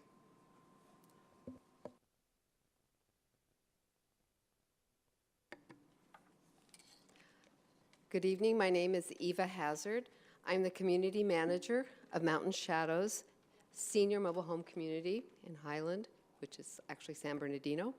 Mountain Shadows is in strong opposition to the rate increase that was proposed on May 17th. And after going through tonight's over 1,000 plus page document, we still have many questions regarding options A and B for mobile home parks. We see that a 10% senior discount has been added for residential, but no senior discount for mobile home parks. There was no opportunity for community input during the negotiation process. We did mail and hand deliver our formal written protest letters prior to the May 17th council meeting. And that's representing almost 400 homes. However, we wanted to make sure the City Council is fully aware of how strongly we feel about this issue. For this proposed increase, mobile home parks in San Bernardino are being treated on the same par as single-family homes, which is counterfactual. Currently, mobile home parks have no green organic waste pickup at all. Common areas in these communities are not the residents' responsibility. Maintenance of common areas flow through to green organic waste bins, which are picked up and billed separately. Historically, mobile home park rates have been 2/3 of residential single-family rates based upon service provided. Options A and B do not solve the issue, and we do not understand why mobile home rates would increase by 100% with option A and 58% with option B. Mobile home parks such as ours and our neighbors to the south at Valencia Lee normally have 1 to 2 senior residents per household, with the majority being single resident households. Seniors frequently are on fixed incomes. Residents in family mobile home parks are also frequently on a limited or fixed income. On behalf of Mountain Shadows Senior Mobile Home Community, I respectfully request that you consider these facts and limit the proposed increase for mobile home parks to an appropriately manageable assessment that is reflective of the current rate structure, wherein mobile home parks are not billed equally to single-family residential homes. Furthermore, the City of San Bernardino should consider going to option C, go out for bid, request for a proposal. Other communities are able to meet the requirements of State Bill 1383 at a much lower cost than Burtec is able to provide us. And why are we in San Bernardino any different? Thank you so much. Thank you. Next speaker, please state your name. Malibu, Robin McKinnon. I agree with you so much. I'm totally against the increase. I have called personally for other people that have called me that live in different places. I have a ton of pictures and videos. They have these trash bins that are for this or for that. They're not labeled. They're turned backwards. They're being misused. And when you call and try to have a conversation with them, oh, we'll call you back, never get a phone call back. And I think that 10 years is too long. Where's the incentive? If you do 5 years, you have some bargaining along the way. But if you give somebody something for 10 years, I ain't gonna care. I'm not gonna care for 8. So where's the negotiation after you say here something for 10 years? I think that they need to concentrate more on really serving the community. They're not doing a good job at all, and they just got an increase, and now they're trying to get another. I'm totally against it. I have videos and pictures of the lousy jobs that they're doing. And the other thing I'd like to state is that when there is apartments involved, the managers are using the trash can bins that the residents are paying for. In my opinion, they need to do something about that. This is a bigger situation or a bigger bin, and this is for the management of the property. I don't think that the managers of the property should be using the same bins as the residents that are paying for the bins. That's not fair. If that's in your rent, they need to be paying separate, you know? So I'm totally against the increase for them. And I think 10 years is too long. You lose the bargaining tool after about 5, right? Thank you. Thank you. Next speaker, please state your name. Dear Mayor and members of the council, my name is Chris Trevino, and I am here representing the ownership and management and the 500 residents of Valencia Lee Mobile Home Park, along with those of Mountain Shadows community and its residents. I echo what Ava was saying earlier, and I'll add a little bit to that. I have read over the roughly 234 pages about Burtec rate increase from the meeting packet from tonight, and I could see nothing in those pages that justifies the rate increase that Burtec has presented to the city in either option A or in option B. The increases seem illogical and seem to have no tie to actual increased costs to operate. You cannot tell me that our current trash service we are paying for at our community is going from $17.73 to $36.22 under option A or $28.19 under option B. In fact, Burtec is saying that trash service in a senior mobile home community will actually cost more than standard residential service under option A for the same number of cans. How does that make any sense?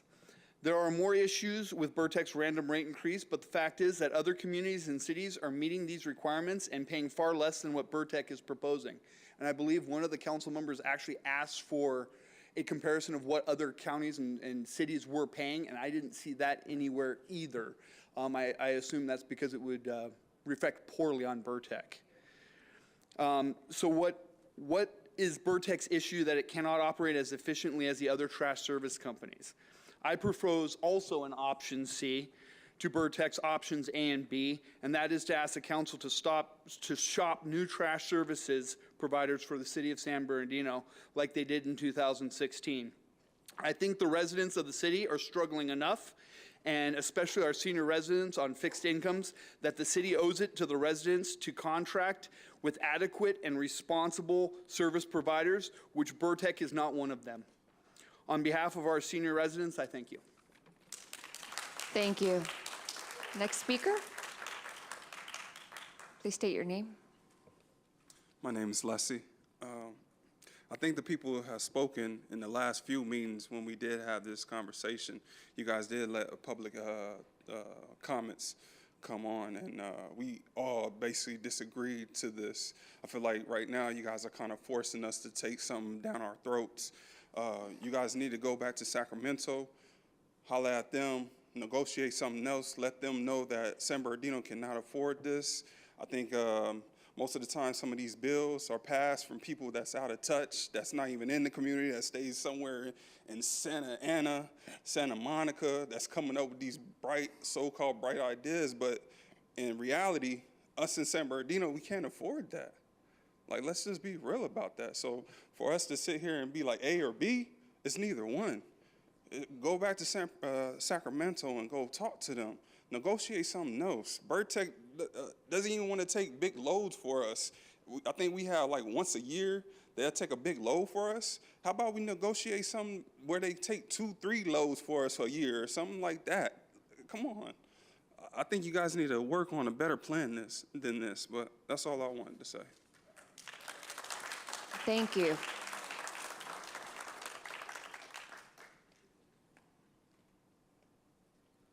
Seeing no others who wish to speak, I am prepared to close the public hearing.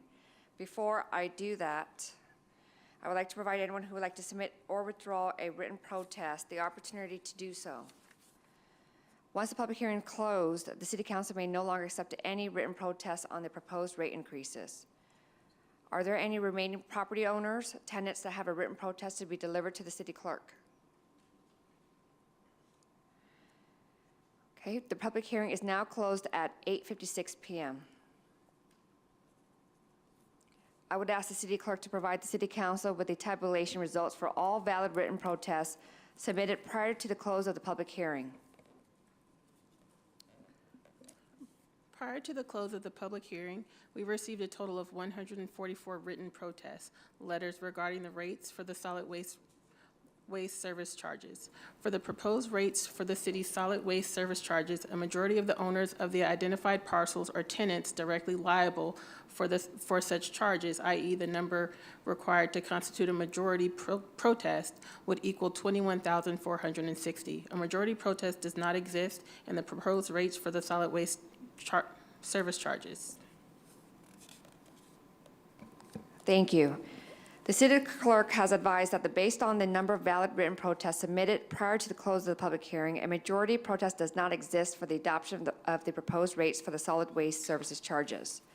The City Council may now proceed to consider the proposed resolution to adopt the Third Amendment to the franchise agreement and the increases to the city's solid waste services charges. As a reminder, the time for public comment has ended, and the City Council will not engage directly with any individual, customer, or member of the public. Do any members of the City Council wish to speak or call on staff for any clarification with respect to the proposed rate increases? Councilmember Ibarra? Yes, just confirmation from our city clerk. The number you provided were written protests you received, right? Not the verbal ones? That's correct, just the written protests. Okay, and are we not counting the verbals that we've received? We had 2 mobile home parks represented tonight. Madam City Clerk, would you like to respond to that? The protests have to be submitted in writing, so they have to provide their name and address. So if they wanted to submit that, they would have had to done so before the close of the public hearing. Yeah, I'm not comfortable with that. Okay, thank you. Thank you, Councilmember. Councilmember Calvin, followed by Councilmember Alexander. Yes, thank you very much, Mayor Tran. I appreciate that. Thank you, Director Hernandez, for your report. I need to say that I have received an enormous amount of protests as well through email and through phone calls from our constituents. And the main things that we're talking about here is that, one, the contract extension is too long, the 10 years. The lower mobile home rate should be on the other side as well. And I think that, these are things that I don't know why we couldn't have just, made that happen. That both option A and option B serve both of those folks living in mobile home parks and seniors. The 10-year extension is just a huge, it's a problem, and I'm not comfortable with that either. Thank you. Thank you, Councilmember. Councilmember Alexander. Thank you, Director, for that report. 10 years is not an option. So let's get that out the way. Thank you for negotiation. I brought up senior rates for the seniors because that was not on the table last time. So thank you for negotiating that. I appreciate that. I appreciate them doing that. Madam City Attorney, can we make recommendations tonight? Well, you can't negotiate the rates tonight. If you have some Well, I'm not- policy matters that you want them to look into, assuming Okay. that there isn't a positive vote, you can give them direction. So But can we give council them would need direction to go- vote on that direction. It would need to come from a majority vote of the council. You can make suggestions Okay, so, as a council well, member. okay. So suggestion is to move the mobile home rate over to option A. And I know you probably don't know this, Director, but what is the cost of Vertex for their quality of life team for 4 employees and 1 supervisor? What is the cost to operate that team? And is that team an everyday team to help keep our city clean? So it is an everyday team. Obviously, I don't have the costs associated with this from the Vertex side, but the city is considering staffing of a similar size team. But for reference, we're estimating a fully burdened about $450,000 on the city side. So that's just an equatable number that the council can consider for if the city were to implement that. But obviously, we do have the Vice President of Vertec, Mr. Mike Araguin, here, so he can potentially answer that question. Oh, go ahead. Recommendation, because of the public hearing, is if you have questions for the applicant, that you wait until all questions are asked. Thank you, Madam City Attorney. City Manager? I just want a point of clarification, if I can, from the city attorney. So at the end of this, if the council wants to make additional changes, they'd have to send it back to staff and then come back to you with those recommended changes. Okay. Yeah. Then I'll ask a few more questions. Then I'll do that. Okay? Then I'll do that. Can I ask questions? then? Yes, but I just want to make sure staff is prepared to ask questions. If you have questions for the service provider, we will take those questions down. After all of you have asked your questions, then that person can come forward and answer them. Okay. Then one of my questions is, this council and myself we have asked numerous times about the quality of street cleaning. So again, we're going to ask about the quality of street cleaning and how it can be done better. This is a question that wouldn't be answered tonight because we're talking about rates, but we can write Oh, that down. okay. And then staff can come back and answer My that bad. question. I want you to get all the information you need to make a decision, Okay. but I want to be clear. So we're just about rates? Just about rates? This is a public hearing for the Okay, benefit of the then public. I'll wait to make my recommendations at the end because I can't obviously tell you now. Thank you, Councilmember. Any other comments? Councilmember Figueroa? Thank you, Mayor. Mr. Hernandez, you said something earlier that really needs to be emphasized. You said that this is an unfunded mandate, and of course, it's mandated by whom? Sacramento. It's not the city that's forcing this down the throats of people, and of course, it's unfunded, and so now, it's easy from Sacramento, just make up all these laws and rules and things that people have to do, and just say, oh, by the way, we're just not going to, give you any money to help you do it. And so, just emphasizing that once again. My question is, being that we're not adding another truck, another bin, we're not doing anything like that, what is the actual cost of SB 1383, just for that service alone, without extensions, and what is the actual, just the cost of doing that service? Because when I look at other cities, surrounding cities, information that they've shared, it doesn't seem to be as much as what's being proposed. It seems to be a much lower number. And again, I don't know their contract and things that they've agreed to, but just information that they provide on either their websites or through their city social media, things like that. And so my question is, what is the actual, just the cost of doing SB 1383? In the previous presentations that we've provided to the council, we showed a rate breakdown. And unfortunately, we don't have it here today, but the cost for the service itself, which is right now fixed and wasn't implemented in 2022, is $26.42. So the increase to implement SB 1383 in the proposed rate of $36.17 is a difference of $9.54. So it would be $9. So the cost of implementing SB 1383 would be $9 and some change. So yeah, so in this total cost, we have the program compliance, which are the different slides I went through in terms of what the city is required to do.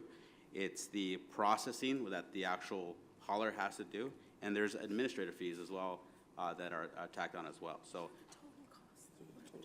These costs to the operator, to the contractor, is it $4 million that they have to spread across all the rates? Is it $10 million? Yeah. Spread across all the rates? So right now, I just have a per unit cost, so we don't have the full overall aggregate cost for the contractor.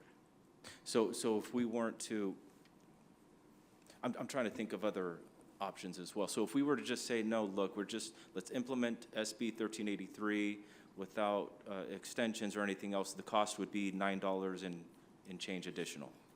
If we were to just say that's what we're going to do.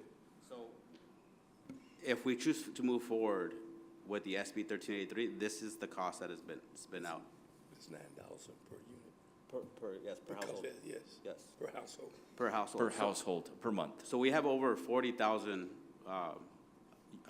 households. So obviously that cost is per month per that 40,000. So it's basically a multiplication of almost 10 times, almost $10 per those 40,000 homes in the city. Okay. And again, I just want to reiterate that other cities post a different rate. Again, I don't know their contract or how they came up with that formula, but none of them posted a $9 increase to SB 1383. And so that's why I'm trying to figure out why we're at $9 and some change and others are, in the $1 or $2 increase range. So that's one of the things I really wanted to emphasize to the council is the one thing about rate structures is that they're not all the same. As was indicated, street sweeping is built into our contract. So if this wasn't built into our contract, then the cost could obviously be lower. But in the city, we have to pay the cost associated with the street sweeping, which a lot of municipalities have separate street sweeping agreements. But street sweeping should not be included in SB. No, but that's part of that. I'm just talking about the overall cost structure of not specifically to SB 1383. So when you're comparing costs, there's multiple factors that are built into how the rate structure is composed. So we have different rate structures as it relates to caps. So it's not always an apples to apples comparison, which is what I want to just let the council know is that it's not always a comparable. Even amongst the cities within the San Bernardino County, our agreements are similar, but they're not identical. That's all I have for right now. I'd love to hear from my colleagues. Any further? Councilmember Mayor Pro Tem Charette. Yeah, I struggled with this as well because we keep asking, the original contract has street sweeping in it, right? So that's not going to change. And again, I just use that as an example. That is not a component of SB 1383. I just wanted to say. I understand that. And that's why I want to know what is the additional cost to the vendor for them to separate out a bag of food waste, organics, I guess is the proper term. What is we provide the bag, the resident provides their own bag that they pay 10 cents for at Stater Brothers. And then they have the responsibility of separating their food waste and putting it in that bag, tying that bag up, and throwing it in the green trash can, which is already there. It's already there. And the street sweeping's already been done. Everything about the original contract has been done up to the point that they dropped that bag in the trash, in the green trash can. I want to know, I've been asking this, I need to know where is the $9, which is about over $4 million a year to the vendor. is that what it's costing that vendor to sort that bag out of the green waste at their sorting facility and monitor it and do the auditing? There's about 7 components, I think. The auditing, I don't know them all by heart, but I believe there's 7 components to that, to being in compliance. And I've been asking, and I've seen other cities that, one that I'm quoting, I'm not going to name the name of the city, but it's, trust me, it's a real city. $26.60 is going to be their new amount. And it says the proposed residential refuse fee is $26.60 per month, which is an increase of 89 cents. That's 89 cents is covering their compliance with 1383. And I've heard from other people, others that are out there, as my colleague has stated, that it's $1, $1.25, $2 is high for that actual cost of sorting that bag out of the green. That's been my concern, and I have not been able to get a really solid answer. And I'm confused as can be on mobile homes. I'm really very confused on those. That's probably just me. But I am confused about mobile homes and senior rates versus this and versus that. I just want to know what sorting that bag that I've provided, tied up, and put in there is costing. Thank you, Mayor Pro Tem. Councilmember Reynoso, followed by Councilmember Calvin. Director Hernandez, I just got 3, I guess, numbers or answers I need from you. The current length of BERTEC contract, how often do we renew? The current price per household, and what's this last one? Oh, anything that the city pays extraneous to that. You could take your time getting those numbers. I just wanted to ask that. But if you could give that back to us possibly before we make any deliberations here. So if you can provide a little clarity on the third question. I have the answers to the first 2 questions, but if you can give me clarity on do we pay anything extra? Because I understand majority of households foot the bill, apartment complexes, et cetera. They shift it off one way or the other. Do we actually pay for something separate, and what does that look like annually? The city from our general fund. Thank you. Councilmember Calvin. Then I have the city manager has some comments. Just clarification. One of the residents said that the mobile homes don't have a green can?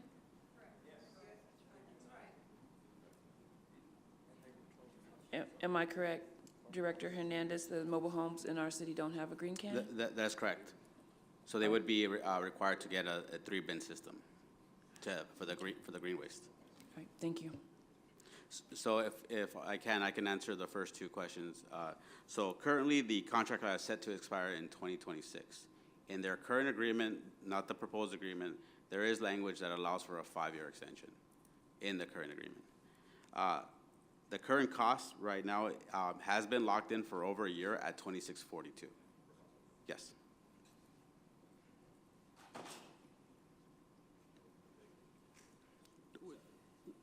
I'm going to confer with the finance director, see if she has that number, or if she knows that.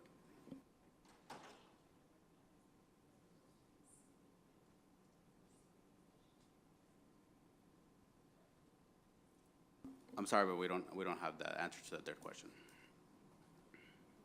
Mr. City Manager? No. Okay.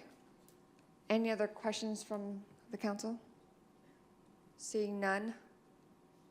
Mr. City Manager, did you want to jump in real quick? Say this, there are a number of questions here that I think still need to be followed up on concerns. So if we can get those questions and then get it directed back, if that's possible. Okay, Mayor Pro Tem Charette? And I agree with that. One comment about it, and I think the public and we all need to understand that we are not being charged $10,000 a day. And we are not going to be charged $10,000 a day because we are in negotiations. We are complying with this, and Cal Recycle is not going to all of a sudden come down and say, you haven't signed the contract, you haven't increased the rates, you haven't complied with 1383, and therefore you owe us $10,000 a day. I think that's been kind of out there to kind of scare tactics that if we don't do something right away, we're going to be charged $10,000 a day, and I don't think that's in the least correct. Thank you. Mr. City Manager. I just want to make sure we thoroughly get the answers to the questions that have been asked here. Thank you. Thank you. Okay. Seeing no further comments, is there a motion to adopt the resolution? I thought once the questions were over, I thought we can provide a little direction if we want them to go back, because I never did finish because I wasn't asking about fees. Right, but those issues are outside the fees. If you have questions that have to do with general quality of service, you can always contact staff, you could send those questions, but tonight was about an analysis of the fees. Okay, well, one question. Since we're renegotiating with them, did we charge another franchise fee? A franchise fee is built into the rate. No, that wasn't my question. Did we renegotiate another franchise fee? Because you're asking for an extension. So did you renegotiate another franchise fee? No, the existing franchise fee is carried over. I don't like that. Okay, so we didn't do that. So when do I get to say, can we increase senior rates? Because at this current rate, if I do the math, senior rates are $3.67, and that's no discount. So when do I get to say that? Is that a fee? Is that a fee thing? That's related to fees. Well, then it should be doubled at least to 20% for seniors, because that makes it reasonable. You want to double the discount to 20%. Right, double it to 20%, not 10%. And that brings it to $7.34 at least. So are we going to bring it back? Yeah. All right. I move that we bring this back with those additional changes. In order to comply with the 218 notice, you're going to have to state a specific date for that. Councilmember, you're not recognized. Bring it back for the next council meeting on August 2nd. What? Madam C, I just want to make sure we're following, because this is a public hearing. I'm getting really confused on, so do I need to close now and then we proceed, or? Yes, if there's no more testimony and you want to talk about process, then you can close the public hearing, and then your city manager can talk to you about process. Okay, so in following the public hearing, Oh, but if you have more testimony, we need to leave it open. all right, so if it's a question, then we can still accept those questions. Question. Mayor Pro Tem? What happens if we just said, what would happen if we just said, we're not going to do anything. We're not going to give the extension. We're going to come along and go out at the end of the contract or whenever we're allowed to go out to RFP. What happens to the cost? Where someone's going to pick up that cost somewhere, right? This compliance with. We have, my understanding, and Daniel, correct me if I'm wrong, this would automatically go for another 5 years, is it? No, there's nothing automatic. No, I'm just saying, but you have the right to extend it. Yeah, we do have the right to Extend it for 5 years, Extend it for 5 more years, if you want to. with an increase Yeah. of. I think his question is, what if we do nothing? Yeah. What if we take no action whatsoever? What if we take no action? That's exactly my question. In other words, forget extensions. There's going to be some sort of a rate increase. We would be obligated, I guess, to live with that rate increase until we get a new RFP, a new contract. But you're legally required to address the issue of the new law. You're legally required to show good faith that you're attempting to implement the requirements of the new law, which I believe that we are in right now. I believe we are in good faith discussions. I don't believe that any of you are trying to stop the process, and staff continues to negotiate with Burtech. Your contract, the contract that exists until 2026, currently states that there are changes in the law, environmental laws, this new law that we see. You have to address those issues, and you will come back and negotiate with Burtech over how you're going to implement the new law and how you're going to pay for the new law. I believe that as so long as you are in that process, I do not believe that CalRecycle will single you out to fine you, and we would get a notice should they do that. But I think you need to show good faith that you're working on this. And I think you are. Okay. So relative to your question, Councilmember Charette, so there is provisions for a renewal at the current agreement, not the proposed agreements of the 5 years or 10 years. So there is current language that opens up a period prior to the expiration of the current term, which is in 2026. If we fail to reach that agreement, then there is a 1-year period where we have the ability to prepare that RFP. So I don't have that exact language. It's in the franchise agreement, but there is a specific provision in the current agreement that allows for that 5-year extension, which is contractually could be obligated. We could give it to them, but if we do not reach terms, then we can start the process for an RFP. We couldn't start that tonight. No, I'm not suggesting that, but I mean, but you said if we don't give an extension, if we don't exercise the extension, then we can start a process of RFP? So, I mean, when? So obviously, we still have to go through their term, right? So we still have okay. I just need to have real clarity on those kinds of issues going forward. We can analyze the terms of the contract, and when it comes back, make sure that all of that's included so you clearly know what your rights are under the contract. Mr. City Manager? I said if you want to continue this for 30 days, 2 weeks is not going to get it. So we'll need at least 30 days to go and come back to you. Okay, thank you. Councilmember Ibarra? Yes, just real quick. I know we have the contract with Vertec, 5% cap. This increase is obviously more than 5%. Can we continue with just that 5% maximum cap right now and then address the CalRecycle issue? Because a lot of the people that I know in this city, they already recycle their food. They put it into compost and they make it at their home. So how can CalRecycle take it against it or cause that hardship on people who are doing their part to save Earth with recycling and reusing? I recycle myself, and I reuse, of course, being Mexican, you know, the plastic covers.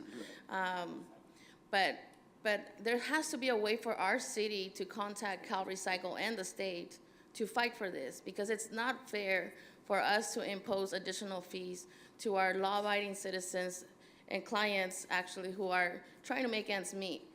When I sit at the ICH meetings, there's people that are becoming homeless with $500 just because they can't pay some of their bills. $500 makes a difference for some of our families in our city. So adding additional money to the paying residents, I think is not proper. The other one, if it's possible for our city to also challenge Prop 218 with the state, because there's a lot of people who either are illiterate or don't have computers. They can't write those letters, that voices are not being heard with the protest, obviously.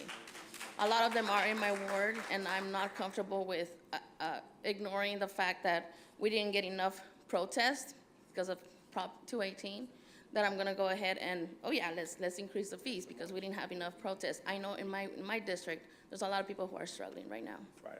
Thank you, Councilwoman. Any further questions from the council?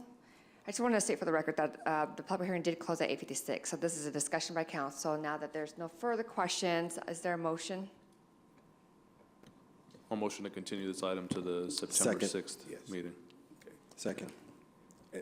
with the incorporation of the council's direction. Right.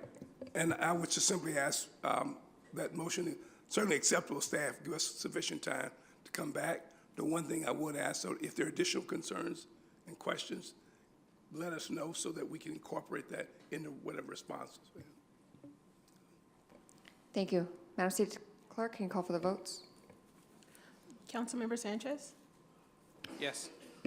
Councilmember Ibarra? Yes. Councilmember Figueroa? Yes. Mayor Pro Tem? Yes. Councilmember Reynoso? Yes. Councilmember Calvin? Yes. Councilmember Alexander? Aye. Motion passes unanimously. Thank you. We will now resume public comments. Thank you to those who have stuck around to speak. It's now public comments portion now. Madam City Clerk, how many public comments do we have? We have 32. Each speaker will have 3 minutes. Please call their names. And when you hear your name, please come up to the podium. James Smith, Al Palazzo, Luis Ojeda, Jose Cortez.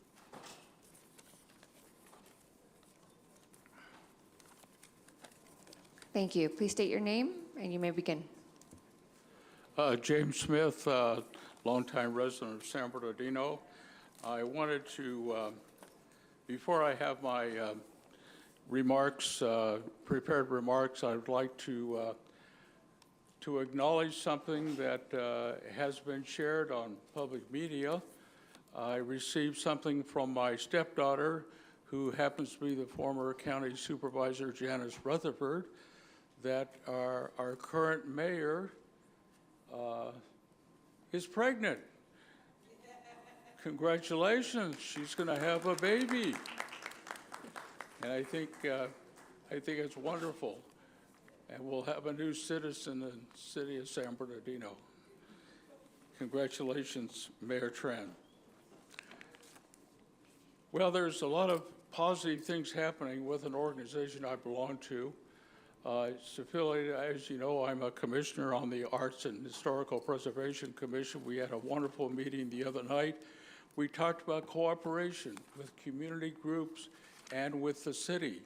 And I wanted to share this with everyone. Tomorrow night, the Native Sons of the Golden West are celebrating their 136th year in San Bernardino.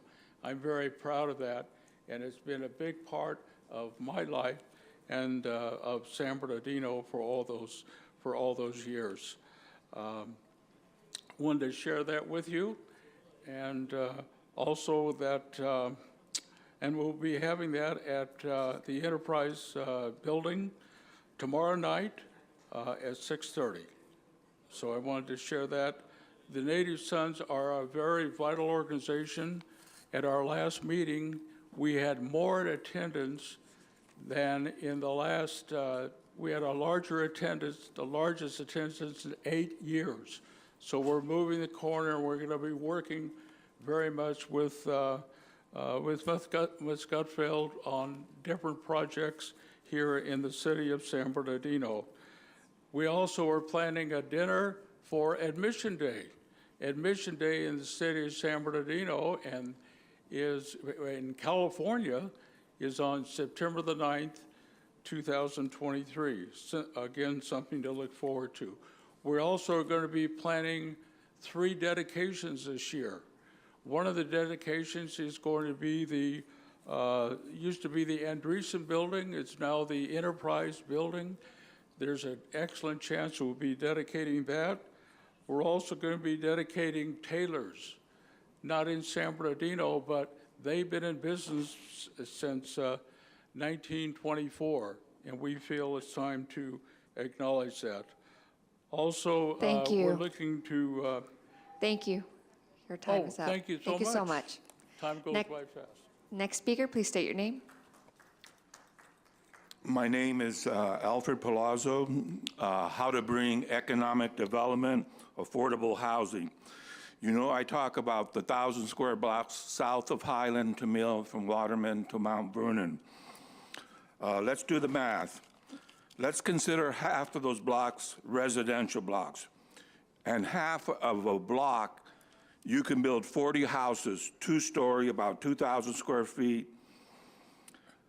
500 blocks, 40 houses, 20,000 houses.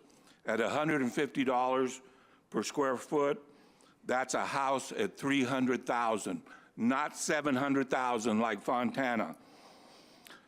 Multiply 300,000 value by 20,000, that is $6 billion. At the minimum general rate for Proposition 13, you would be getting $60 million a year. That's almost double, I think, your sales tax. When we had 2%, the payment was very low. Today's interest rate is 7%. It's about $2,000. But that's cheaper than rent still, in many cases. The other idea how to bring economic development, I mentioned our rail. Rancho Cucamonga has on Archibald between Arrow and 6th Street at least a half a dozen light manufacturing business parks. That's where you have a spur and you have these light industrial, small, one-story buildings that have many suites.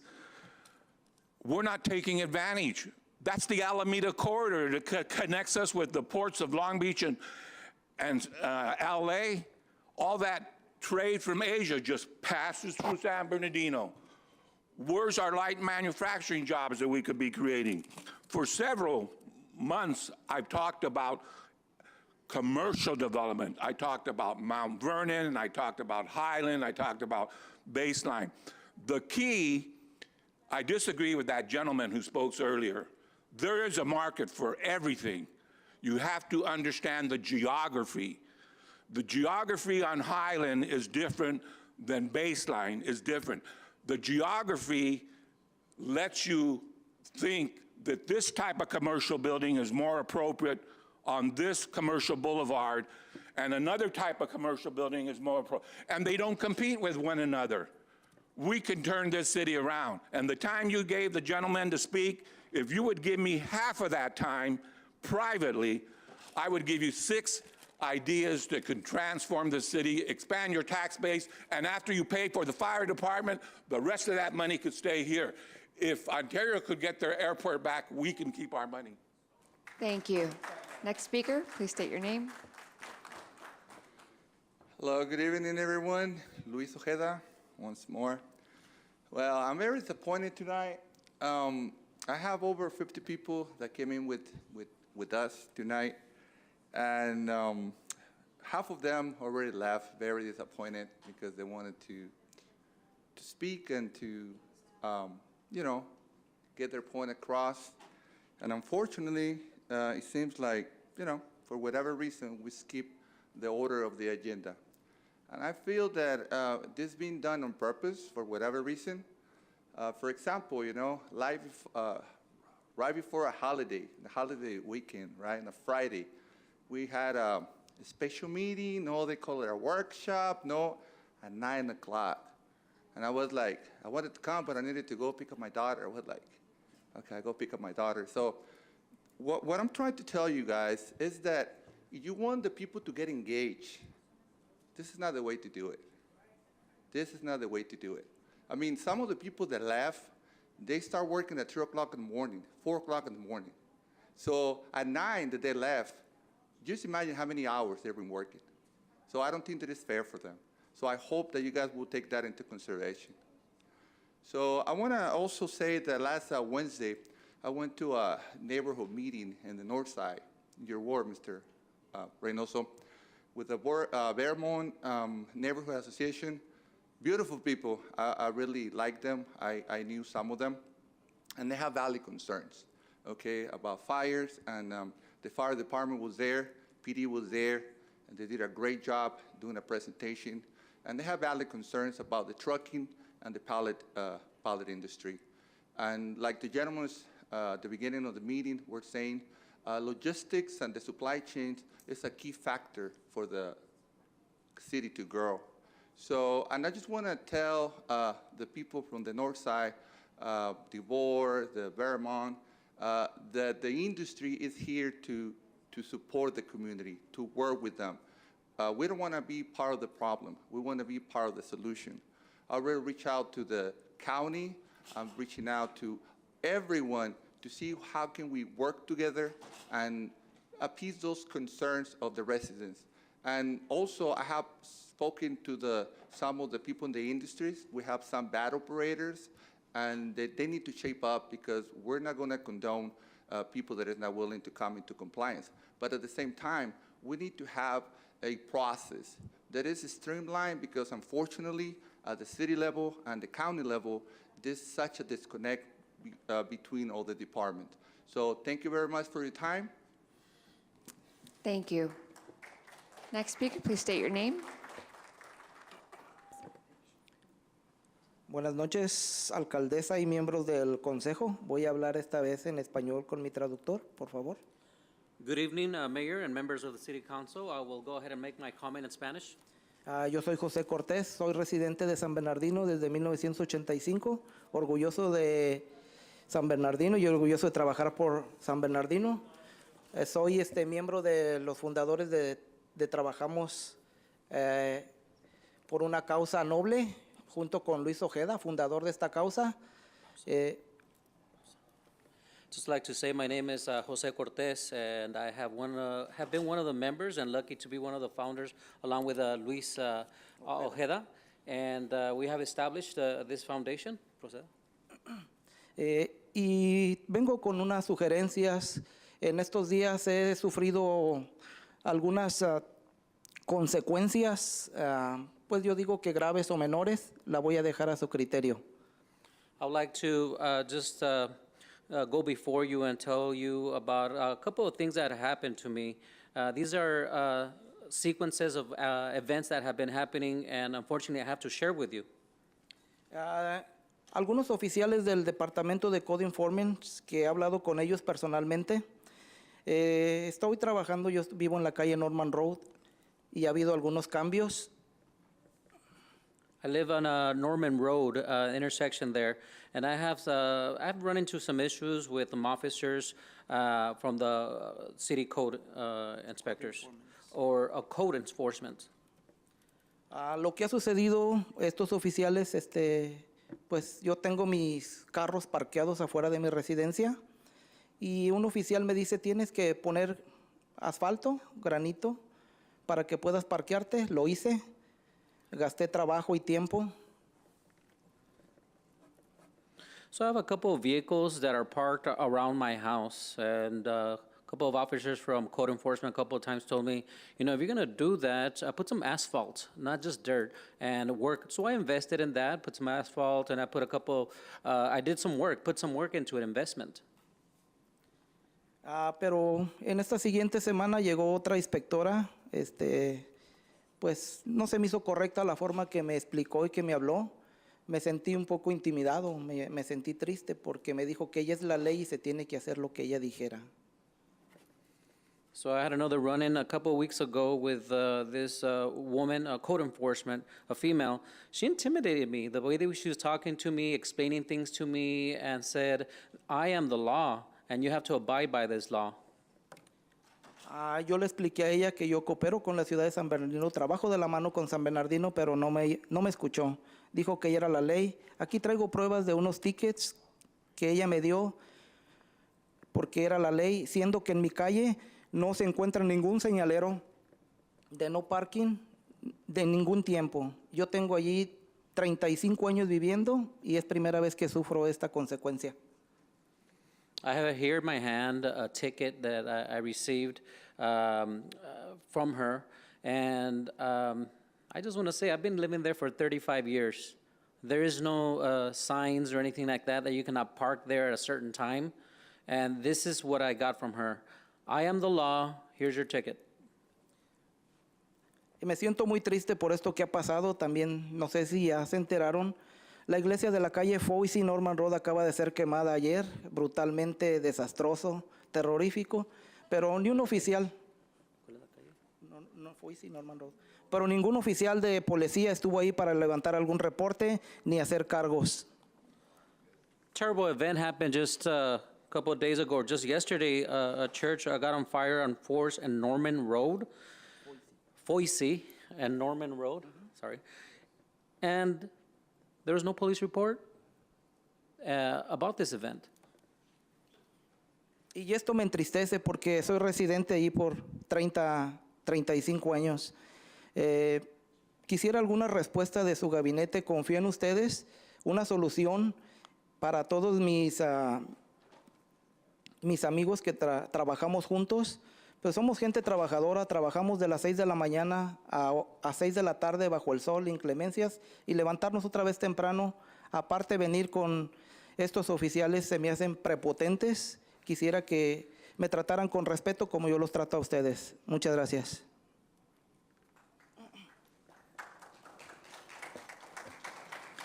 I just want to reiterate, I've been living there for 35 years. and the demeanor of these officers, the way they treat me as if I'm not valuable. I am a member of this city, for hardworking, just like everyone else, and I have been treated this way. So my question to you and your cabinet is, what are you going to do about this? How can you prevent this from happening again?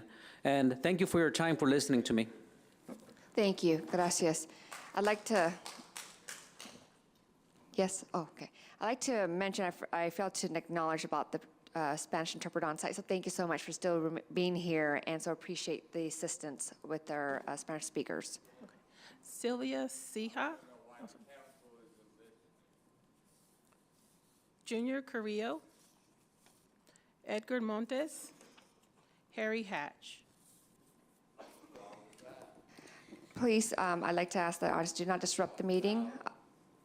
If you continue to disrupt, we will ask that you leave this room, please. Thank you. My Please name is state your Junior name. Carrillo, and if you notice I never bring notes because I speak straight from my heart. I've been in my home for 40 years, resident of San Bernardino. I've lived in San Bernardino almost my entire life, which is 70 plus years. But I come here and I hear the negative. And you know what? I drove around a week ago, and I was here the last 2 council meetings, and people talked about the parks. And you know what? We have our parks back. We really do. And you know what? But yet I don't hear anybody up here saying thank you. Everybody was here quick to point to the mayor, point to the council, point to our PD, point to our code, point to our fire. They've done a great job of getting our parks back. And I'm here to say, I appreciate you for doing that. I mean, I see kids in the park. I mean, that happened relatively quick. The people spoke, and together, our council, our mayor, our police chief, our fire chief, our code enforcement, and staff made this happen. And we need to show appreciation. I mean, these officers, these council people, our mayor, our staff, and even our commissioners. I mean, I'm a commissioner, and you know how much money I get? 0. But you know why I do it? Because I love this city. And you know what? I will not let this city go backwards. I am here to tell you that this city is going to get better, and we need more people to get involved. Quit your crying, quit your complaining, roll up your sleeves, and go to work. God bless you. Thank you. Thank you. Next speaker, please state your name.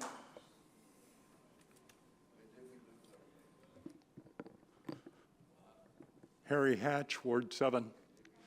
Good evening, Mayor, City Council. Talking about fireworks. We had a unique year this year. There was a major seizure of fireworks over 5,000 pounds on the west side. I was just informed tonight by Councilperson Kimberly Calvin. That man got out of jail the next day. That would not have happened under the old laws of the state of California.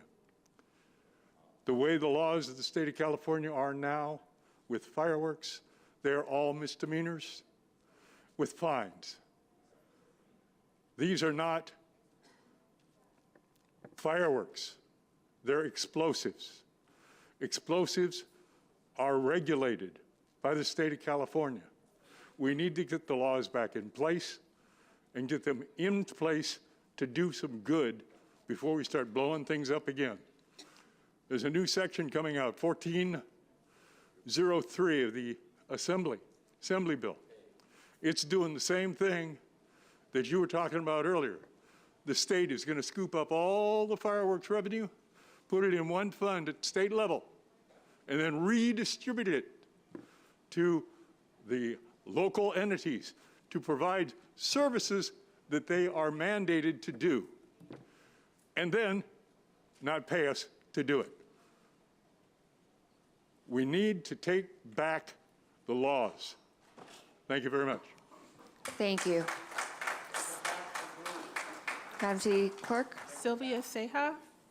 Edgar Montes. Sam Catalano, AJ Singh, Sir, Warren if you disrupt, Marsucci. this is the final warning. Sir, please do not disrupt or we'll ask you to leave. Madam City Clerk? Sylvia Ceja, Edgar Montes, Sam Catalano, AJ Singh, Warren Marsucci.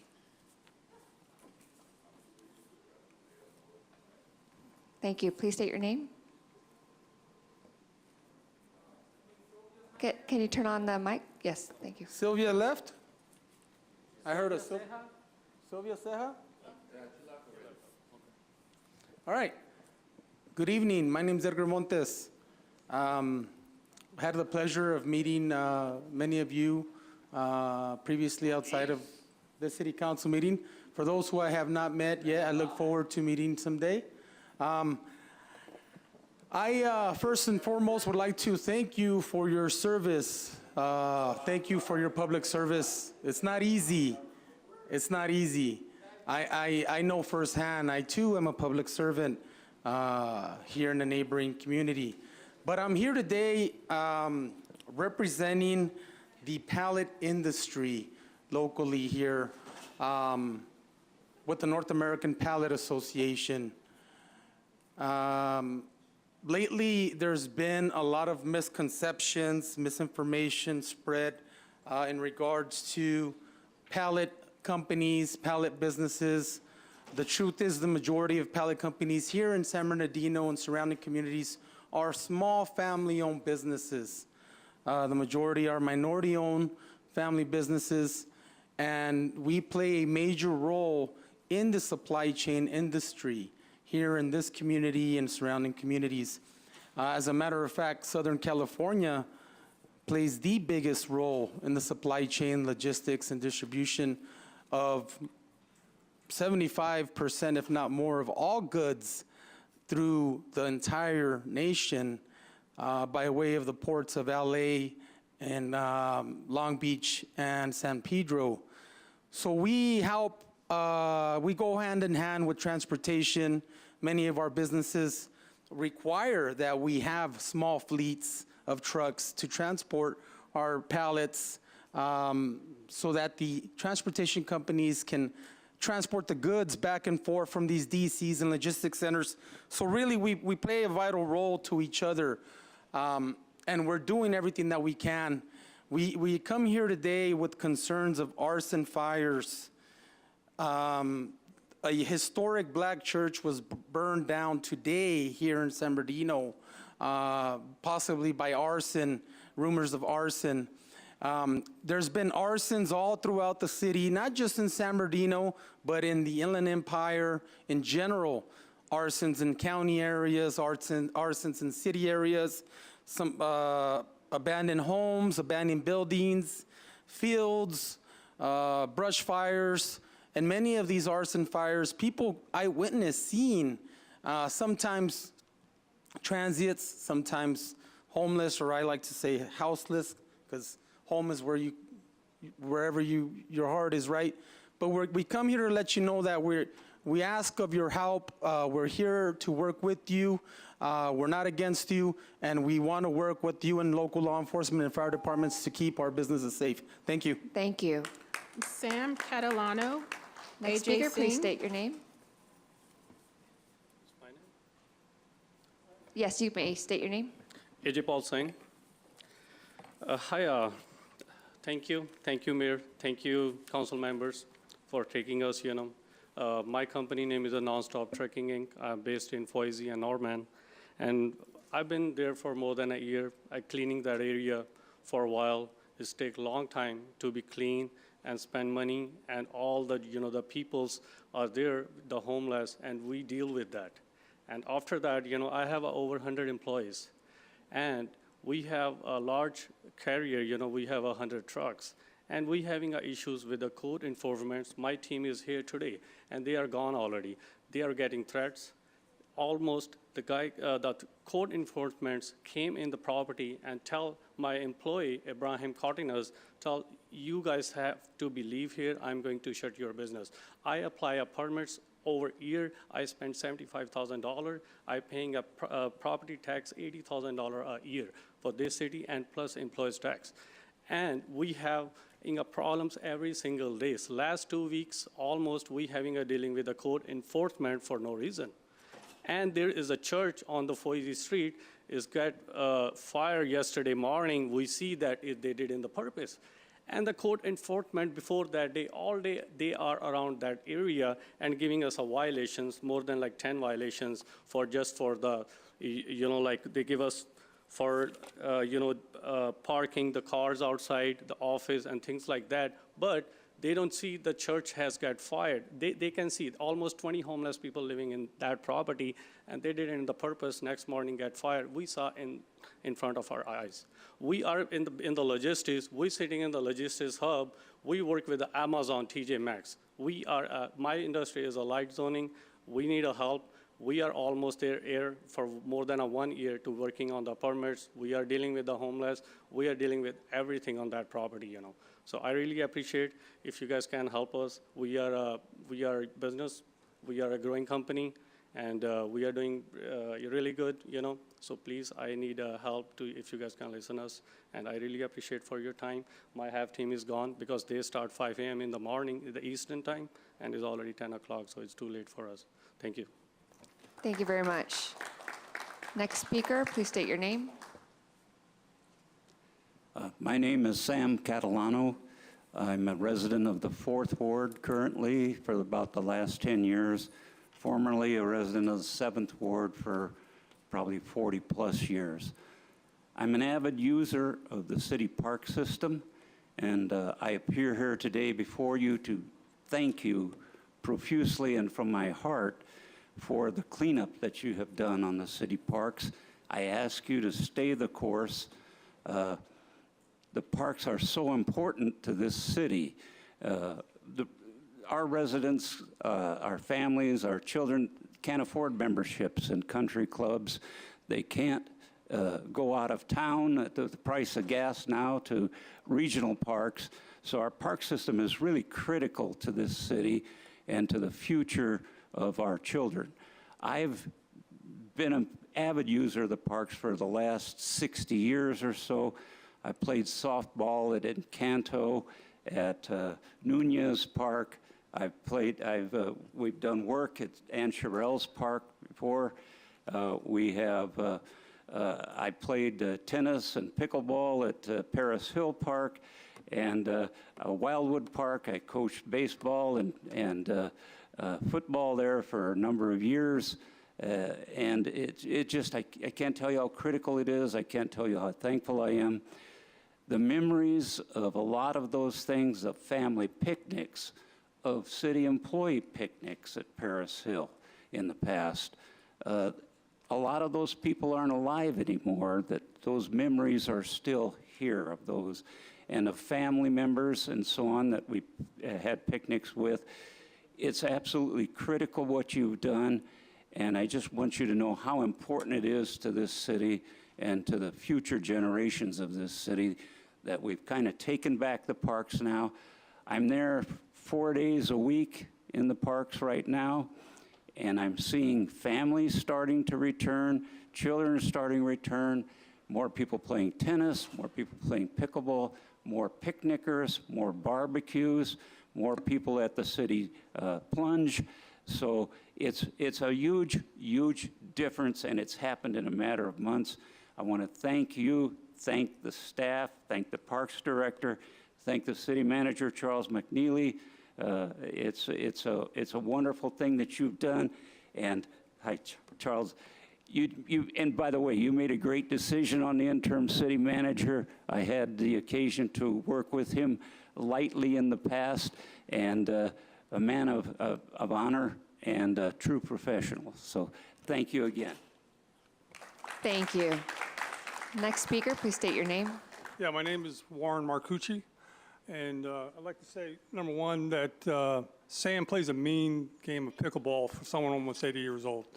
I play pickleball there 4 times a week in the mornings, and I started about a year ago, and it was pretty bad shape about a year ago with all the trash, the drugs, the homeless, everything else. And in the last 2 months, the cleanup, I totally agree with Sam, has made a big difference. A lot more people are coming out there. In fact, we've actually filled up all the courts in the morning a couple of times, so it's a fun thing, keeps us all in shape. So come on out. We do take beginners. Thank you. Madam City Clerk? Ernie Briones, Arshdeep Singh, Paul Singh, Abraham, Mike Hartley, Jimmy Sandhu. Thank you. Please state your name. Ernie Briones. I too am a frequenter now of Paris Hill Park. And I want to thank you, Mayor, and the council, Parks Director, for making that park what I remember growing up just on the other side. I lived near Fairfax Elementary School. My parents did and went to Fairfax. We'd go across the hill to the park when we were kids, and it would be from dusk till dawn, riding our bikes, going up and down the hill with my brothers and friends. And just recently, we've seen all the work that the city has done to clean up the park and make it comfortable for families, like Sam mentioned, and for us that use the park for the athletics and the other activities. You can see that and hear when the kids are at the pool, you hear the laughter, and that's coming back, and that's great. So thank you, and thank you. Thank you. You're welcome. Next speaker, please state your name. Hello. Good evening to everyone. Okay, I'm raising the issue regarding my co-work, like AJ Singh already just raised some issue we have within the business, right? And I have another issue I'm just raising that I have an inspector some days ago. I'm specifying the name, Richard Garcia. He is a NPDES inspector. And he come to the property and for inspection, some kind of inspection, I don't know, but he is starting taking pictures outside the property. And then he just came in without notifying us, okay? And when we asked him that, okay, what's the issue is, and he got offended. I don't know why, but we asked and he started like, okay, you have to fix those things. He should advise us, okay, what we need to fix those things, right? Instead, he's threatening us to shut down our business. It shouldn't be happen like that. He should advise us rather than threatening us. We are like putting sweat, money, everything in it to run this business. And he is threatening us just because we need to fix some of things. It shouldn't be happen like that. You need to take some step on this one, please. Thank you. Thank you. Next speaker, please state your name. Mike Hartley. Today, in preparation for BirdTech being voted on, I happened to go down to Public Works to find out where we stand with our no parking signs. I think Daniel Hernandez was busy, so a lady at the counter helped me. She asked me what I was talking about, and I happened to point a sign that said no parking, street sweeping, Thursday, first and third Thursday, and I said, that right there, that's what I'm talking about. Where are we in getting these? She asked me what streets I wanted them on, and I got to tell you, at that moment, I felt pretty powerful that I could dictate what street to put no parking signs on. But then I realized she couldn't possibly be understanding what I'm saying. But street sweeping, if there's going to be an increase, we got to have our streets clean. Why are we paying for something if we're not getting that service? Makes no sense to me. Now, maybe there's a lot of other neighborhoods that don't want their streets swept, but I want mine. And that's what I'm paying for. That's what I want. The gentleman that just spoke about code enforcement coming to his property about his cars, you're going to have 1,000 of those. 1,000, 10,000. because they've been doing this for years and nobody has ever said anything to them. I had talked to Mark Christian, who is our manager, I guess, at Code Enforcement, about pamphlets that they had printed up, and they were certain items that you couldn't do. Park your car on the lawn, blah, blah, blah, blah, blah. My wife requested 500 of them because in Neenah there's 789 homes. And while we're passing out our door knockers to say when the meetings are coming, we could put those pamphlets with the homeowner, so they would have knowledge on what ordinances there are out there that they may not know about. I know of a gentleman who parked his car in front of the motor home in front of his house, and then he built a driveway in front of the house and parked his motor home on it. The only thing that Public Works wanted was a permit. I said, for God's sakes, why are you asking Guy for a permit when Code Enforcement can come back and say you can't park that motorhome in front of your house? That is what I'm talking about, and that's what that guy is complaining about, because he's been here for 35 years and nobody said anything, and all of a sudden code comes out. He's going to take it as harassment. I'm just telling you, you're going to have a lot more of that. Thank you. Thank you. Madam City Clerk? Johnny Rodriguez, Roger Perez, Jorge Hogan, Malibu.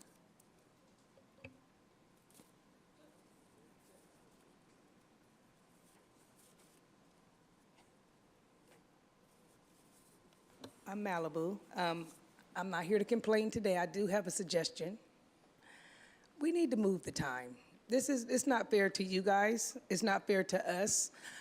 We're doing a lot of good stuff in San Bernardino. A lot of good stuff, a lot of good changes. I love it. This time is not working.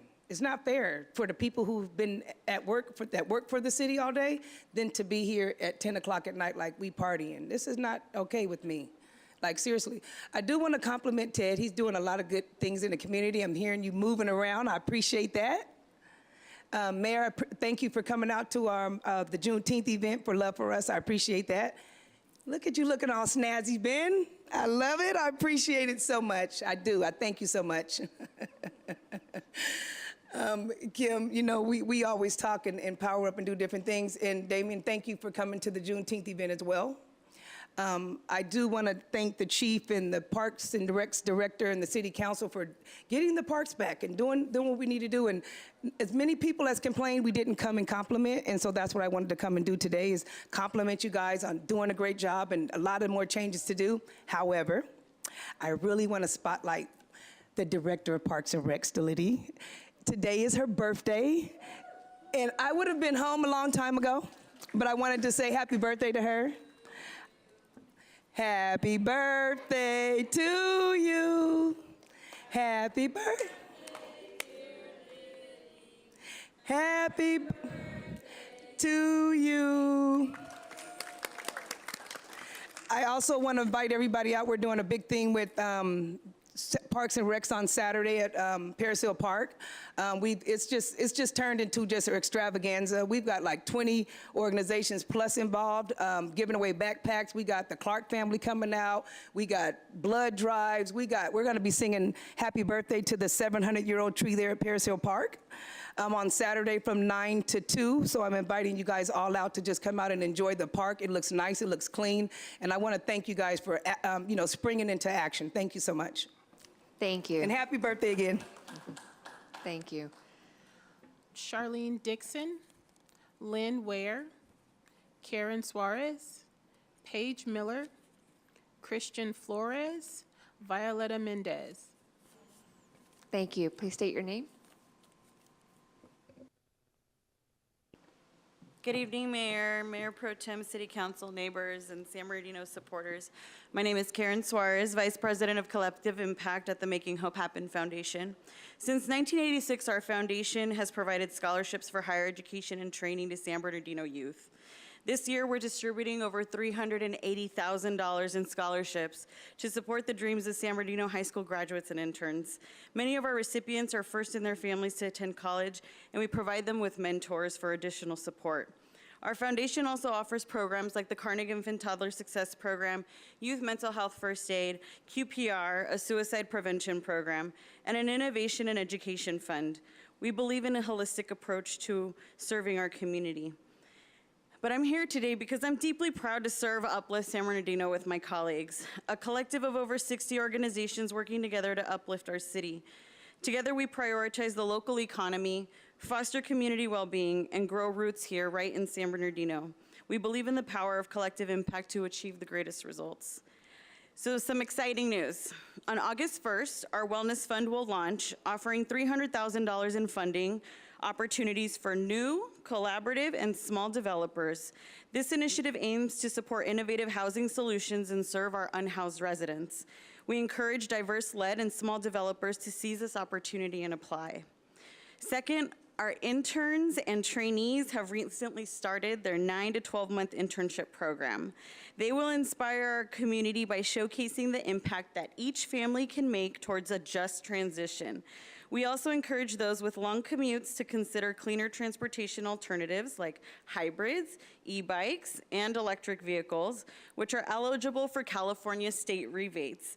Our trainees will explore the vast opportunities within our 62.24 square miles of community, and I know you've already had a chance to meet some of them, and I appreciate and I hope that all of you get to as well. Lastly, Uplift San Bernardino has been chosen as an accountable community for health under the California Accountable Communities for Health Initiative, known as CACHI. We're proud to be the first ACH in San Bernardino County. Our role is to convene residents and community partners who have played a vital role in realizing the Waterman Baseline Specific Plan. We support connecting these efforts to our downtown and modeling what inclusive redevelopment of Arrowhead Grove can look like. We invite you to join us at our monthly meetings, training sessions, and events. Your collaboration, especially with our community, our youth, and our interns, is absolutely invaluable. Thank you for your unwavering support and dedication to San Bernardino's success, and let's continue working together to uplift our community and create a brighter future for all. And happy birthday, Liddy. Thank you for everything that you do for our parks. And I appreciate all the staff and collaboration that we've had to date. Thank you. Thank you. Next speaker, please state your name. Hello, members of the San Bernardino City Council. My name is Violeta Mendez. Violeta Mendez. I am here to express my opinion and concern as a resident of the city of San Bernardino.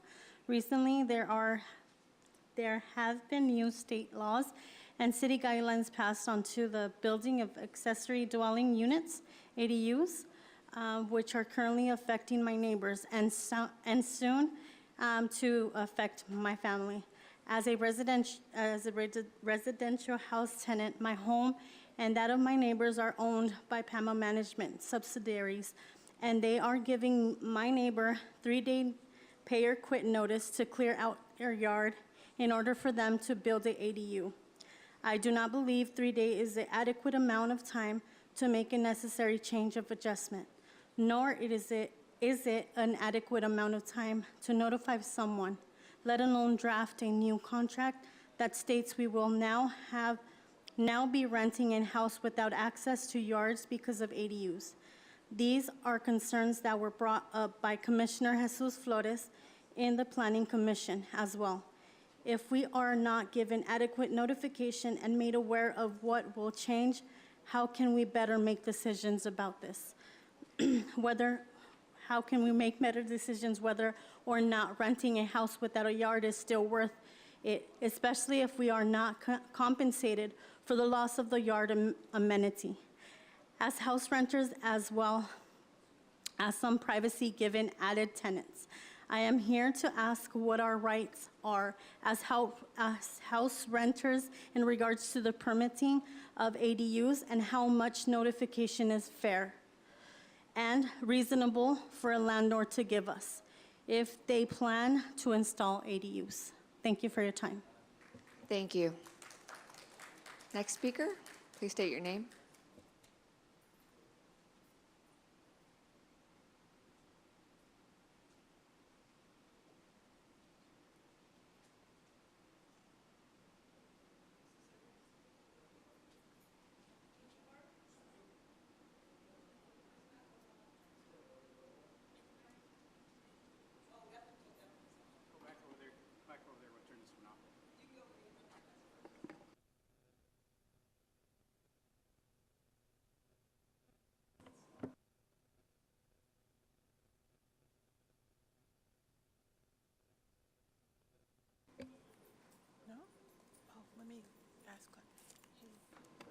Sorry, everyone.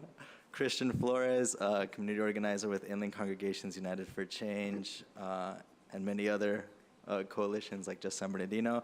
I'm here today to support Violeta in her concerns, which had been lifted in the Planning Commission by Fifth Ward appointee Jesus Flores in regards to concerns and issues that might come about when more landlords are going to make the move to install accessory dwelling units on residential properties that they but are currently being rented out by families who originally sought to rent out those homes because they wanted to be able to raise their families with access to a backyard and have that privacy and everything that comes with being able to have access to a residential single-family house versus a multifamily unit.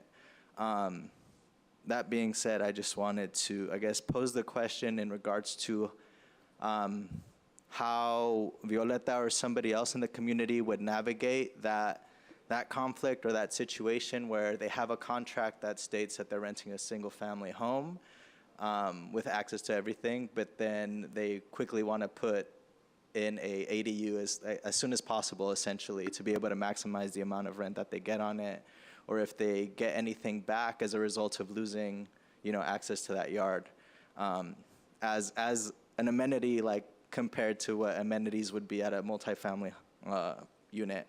That being said, if you have any advice on how to navigate that, or if we reach out to the housing department with the city and see maybe about making complaints with landlords that, are trying to intimidate people and take advantage of that to, force their will on being able to, install an ADU as soon as possible versus actually giving them some time to make that adjustment. That would be greatly appreciated.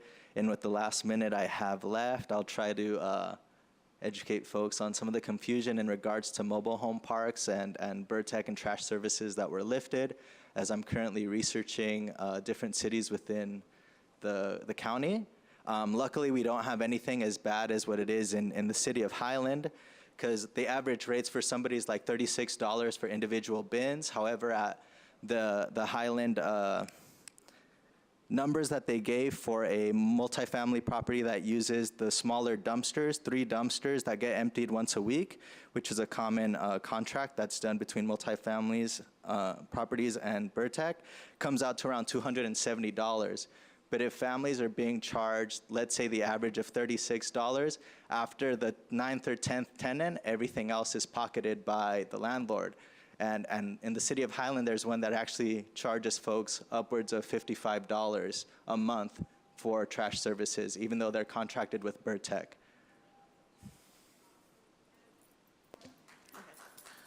John Luna, John Hillman, Leslie, Matthew Abrego, Miguel Pulido.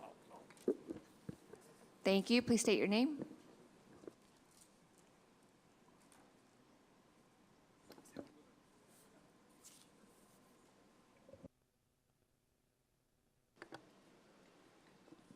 John Hillman. By the way, I want to thank the mayor and council for allowing this time, and for you guys staying awake. That's a real miracle right now.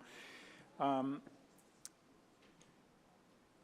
basically, first of all, I think with the city parks, I spoke to her, and she was really brought a lot of clarity in terms of the problems with the parks.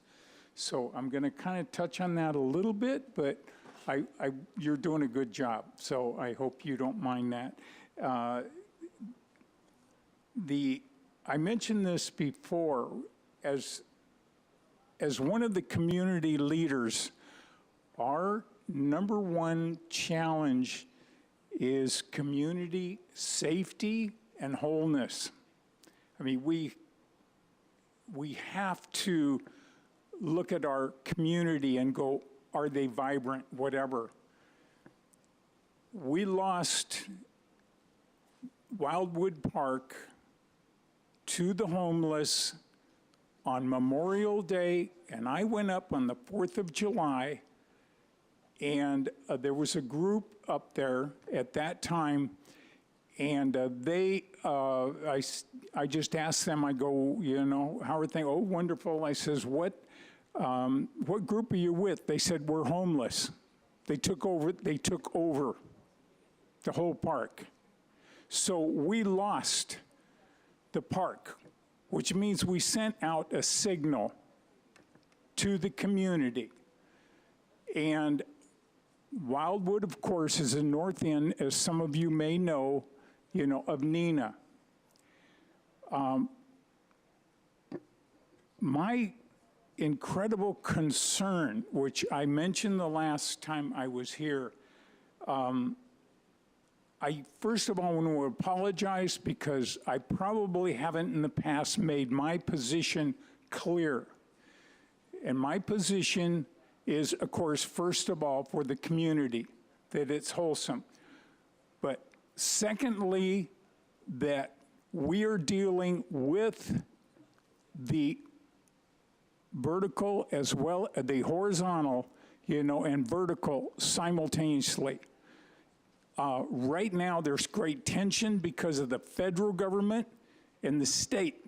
Citizens are tense right now. So if our community isn't functioning properly, somebody once said we lost 700,000 people have left California. I don't know if that's a fact, but they're just leaving. So please, city, communicate. I did not get a notice, in terms of what was going to take place and how we can participate. Thank you. To get through that period of time. Thank you. Thank you. Next speaker, please state your name. Good evening, council members and mayor and residents of San Bernardino. I am John Luna. I am here before you as the regional policy advocate with the Coalition for Humane Immigrant Rights, also known as CHIRLA. We're located here in downtown San Bernardino in Ward 1. We're by Court Street and D Street on the Chase building, right next to the City Hall building. You might know about us because of our extensive membership base all across the state of California, as well as our national work. We're the largest nonprofit immigrant rights organization in California. And we have an office here. We provide a plethora of services, including free or low-cost legal services, including immigration consultations, U visas, naturalization cases in some cases. We organize the community and provide them with civic engagement, leadership empowerment. We also educate the community. We have lots of Know Your Rights campaigns, as well as many updates around policy changes that affect our residents. I would like to invite all of you, extend the invitation to sit down, to come to our office, learn about what we do. Our membership base, we have around 300 members over in San Bernardino alone. In the county, we have much more. We serve both Riverside and San Bernardino counties. Thank you for your time. I appreciate the opportunity, and I look forward to furthering this partnership with you. Thank you. Thank you. Next speaker, please state your name. Good evening, Mayor, City Council, and City Manager. My name is Matthew Abrego, and I'm a police dispatcher with the City of San Bernardino Police Department, as well as the president of the San Bernardino Police Dispatch Association. I was born and raised here in this city and lived here for over 30 years, and many of the employees I work with currently live in the city. I'm here to speak on behalf of myself and for my members that should be eligible for the federal ARPA bonus, known as hazard pay or hero pay. Many employees in the police department, including dispatchers and sworn personnel, were deemed essential and frontline workers during COVID. Many of the other dispatchers, our sister agencies in this county, have received the hazard pay that is available under the federal ARPA grant. Police dispatchers kept and still keep up the city and keep it running during times of turmoil and tragedy. During COVID, we put our families in jeopardy by coming to work and to keep the city safe. The dispatch center was and is still extremely short-staffed, and many were working up to 60 hours in a work week and still are. I urge the City Council and Manager to keep this in mind as you determine where you want to invest the money. We understand there are many projects available in the city that you would like to invest in, but best investing in the employees who kept up the city and keep it running is just as important. Thank you for your time. Thank you. Next speaker, please state your name. Leslie. First, I would like to say to the developers that come to San Bernardino, we don't want no more warehouses. Please stop doing that. When you get a chance, watch a documentary called Fighting for Air. It'll show why we don't need no more warehouses. The next thing, for the people in San Bernardino, I know a lot of people don't know, they're building an express lane on the 10 freeway. Something else that we probably don't need. What else?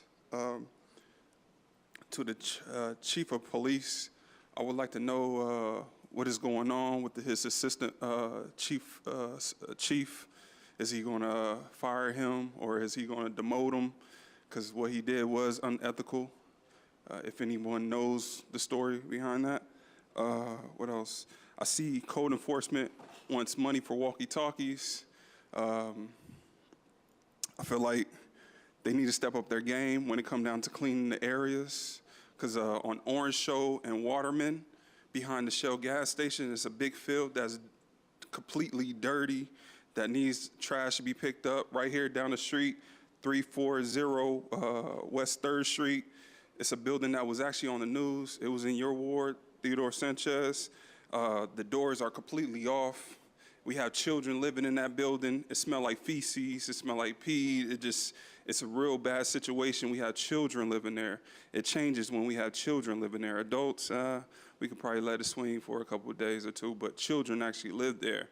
And I know the police probably have a lot of situations going on over there. I know they probably go over there a lot in that building. And then the thing with that building, I heard that it was on the news around 2022, and now it's in it just got to litigation, it been in litigation for 4 months. I wonder what took so long for you guys to even put that building in litigation. Why haven't you guys really put your foot to the pedal on really letting that landlord know, like, hey, no slum landlord culture, but that same landlord, he owns the Fox Theater too, right across the street from that dorm. So that slum mentality is too deep in San Bernardino, and we need to start changing that culture. Every building downtown, it looks bad. Even by San Bernardino High School, well, not San Bernardino High School, it's on the street of the adult ed. All those buildings look like trash. So why aren't we on these landlords' heads and really making them go to court and really making them step up to the plate on redoing these buildings? But that's all. Thank you so much. Madam City Clerk? Are there any more speakers? We have no additional speakers for public comment in person. We do have 2 speakers on Zoom. I see 2 phone numbers. The person with the phone number beginning with 708, if you'd like to address the mayor and city council, you may. You have 3 minutes. Please state your name.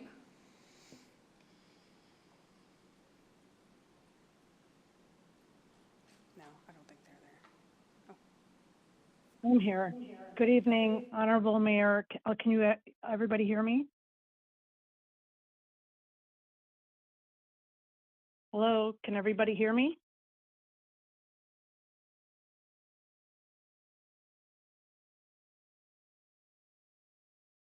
Hello?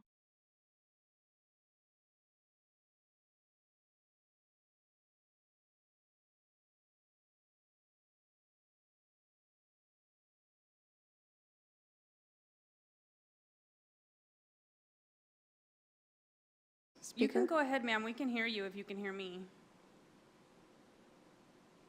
I can hear you. You didn't respond, so I didn't know if you could hear me. Can you hear me now?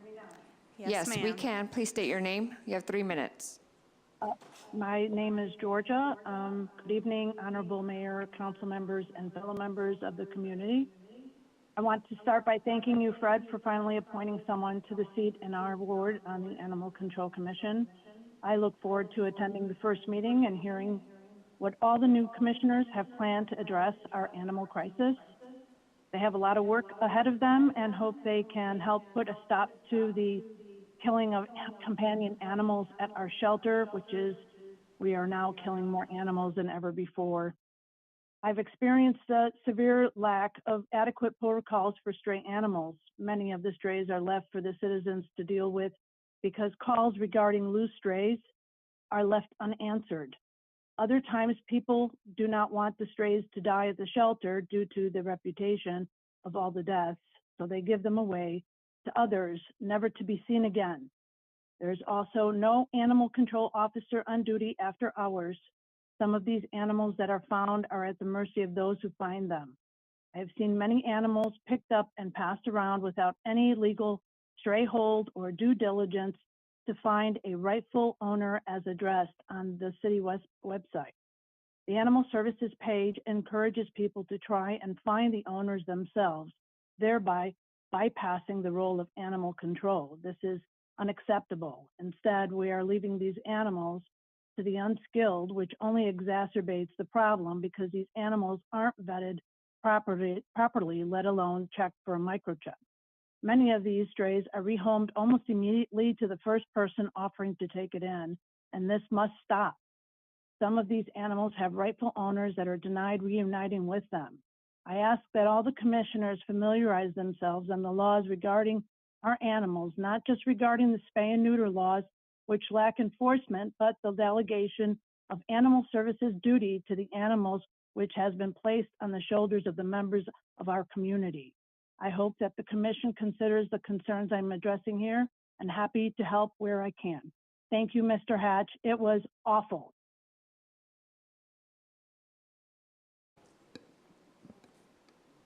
Next speaker.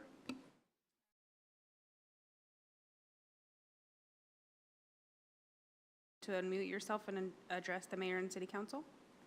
Please state your name, and you have 3 minutes.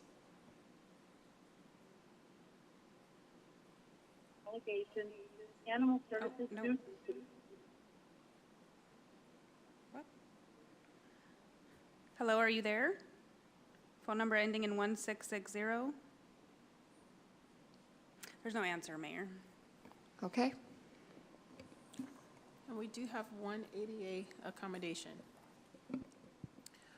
Hardy Brown, resident of San Bernardino, comment for July 19, 2023, City Council meeting ADA request to be read. Thank you, Mayor and council members, for your service to our city. I hope everyone had a happy 4th of July in celebrating our nation's independence, where all of us get the opportunity to pursue life, liberty, happiness in a democracy of free and fair elections by its citizens. I want to commend Chief Darren Goodman and the entire police department for these good headlines of police raids of getting illegal fireworks and guns off the streets. People who have in their possession non-registered firearms do not have them for personal protection. Hunting or being a collector should not be able to keep them. Therefore, I commend the police department for their efforts to keep our streets safe.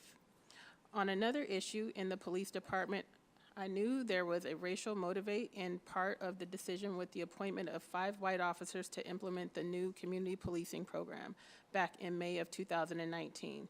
That is why I started speaking out, that no Black person had ever occupied the position of police chief, and only one had reached the position of captain. The San Bernardino Police Officers Association wrote in their letter for a new chief, they wanted Eric McBride because he understood the department culture.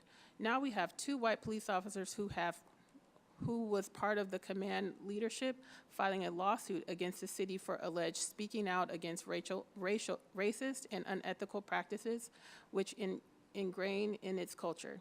I have already submitted my letter in opposition to the Burtec waste rate increase, so you know my position on that issue. I reviewed the American Rescue Plan update, and I was not able to determine the total amount spent or how much is left to be spent. Thank you, Hardy Brown, Ward 6 resident. That concludes it. Thank you. Mayor, I'm sorry, our Zoom person is now available if you'd like to let them speak. Okay. Please state your name.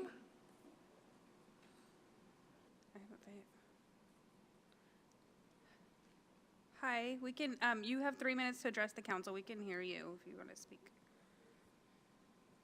Okay, thank you very much. Han K. Shameen. Interesting that you didn't take any calls on closed session. Don't say you did. I called in and received the message that the meeting had not yet started and was put on hold and then hung up several times by Zoom. You don't want public comment in closed session. What a surprise. Some of these comments are from my unheard closed session comments.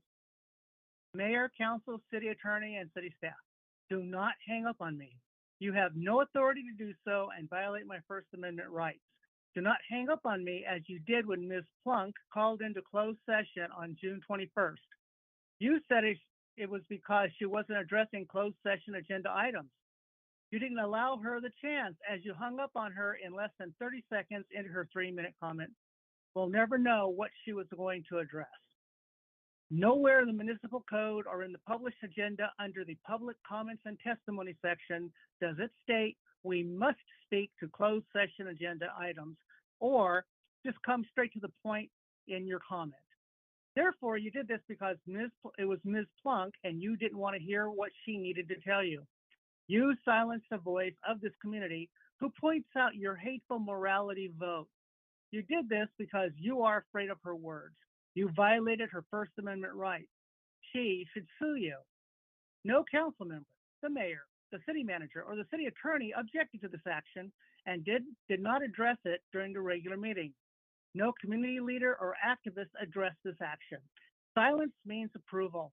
So all 7 council members, the mayor, the city manager, the city attorney, and the community leadership approved of this action.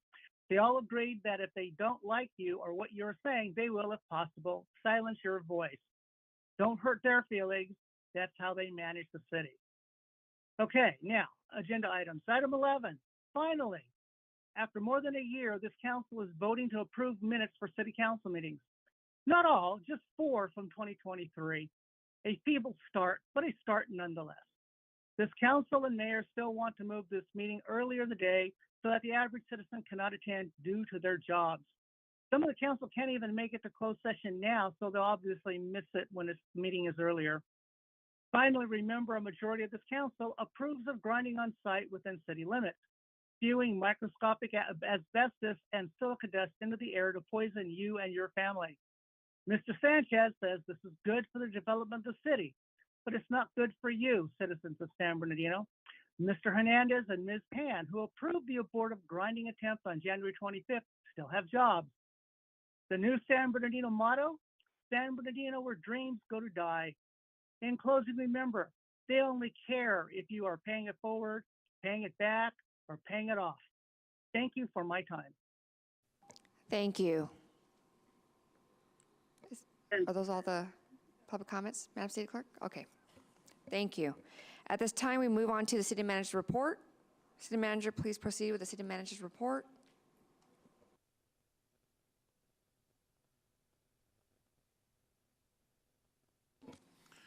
Good evening, Honorable Mayor and City Council. We have a brief report for you. First, under the heading of cleaning up the city, multiple San Bernardino Police Department divisions collaborated to serve 8 search warrants related to the illegal manufacturing, sales, and possessions of firearms. 3D printers were located where unserialized ghost guns were being manufactured. 7 felony arrests were made, along with the seizure of 129 guns, ammunition, high-capacity magazines, cocaine, methamphetamine, and over $500,000 in cash. The table represents the 129 guns that were seized. Great job, SBPD. Along those lines of cleaning up the city, last year, City Council voted to double the number of code enforcement officers in the city. With most of those positions now filled, code enforcement officers are now able to be proactive rather than reactive when it comes to upkeep and maintenance of businesses and residences. Photoed here is an example from last week of a property owner of Sierra Way who voluntarily cleaned up their property within 1 day of being contacted by code enforcement. One more thing about cleaning up the city. This week, crews from the Public Works Department performed a focused cleanup, repair, and renovation of Wildwood Park. 38 specific tasks were identified for the park. You can see on the left the before and on the right after.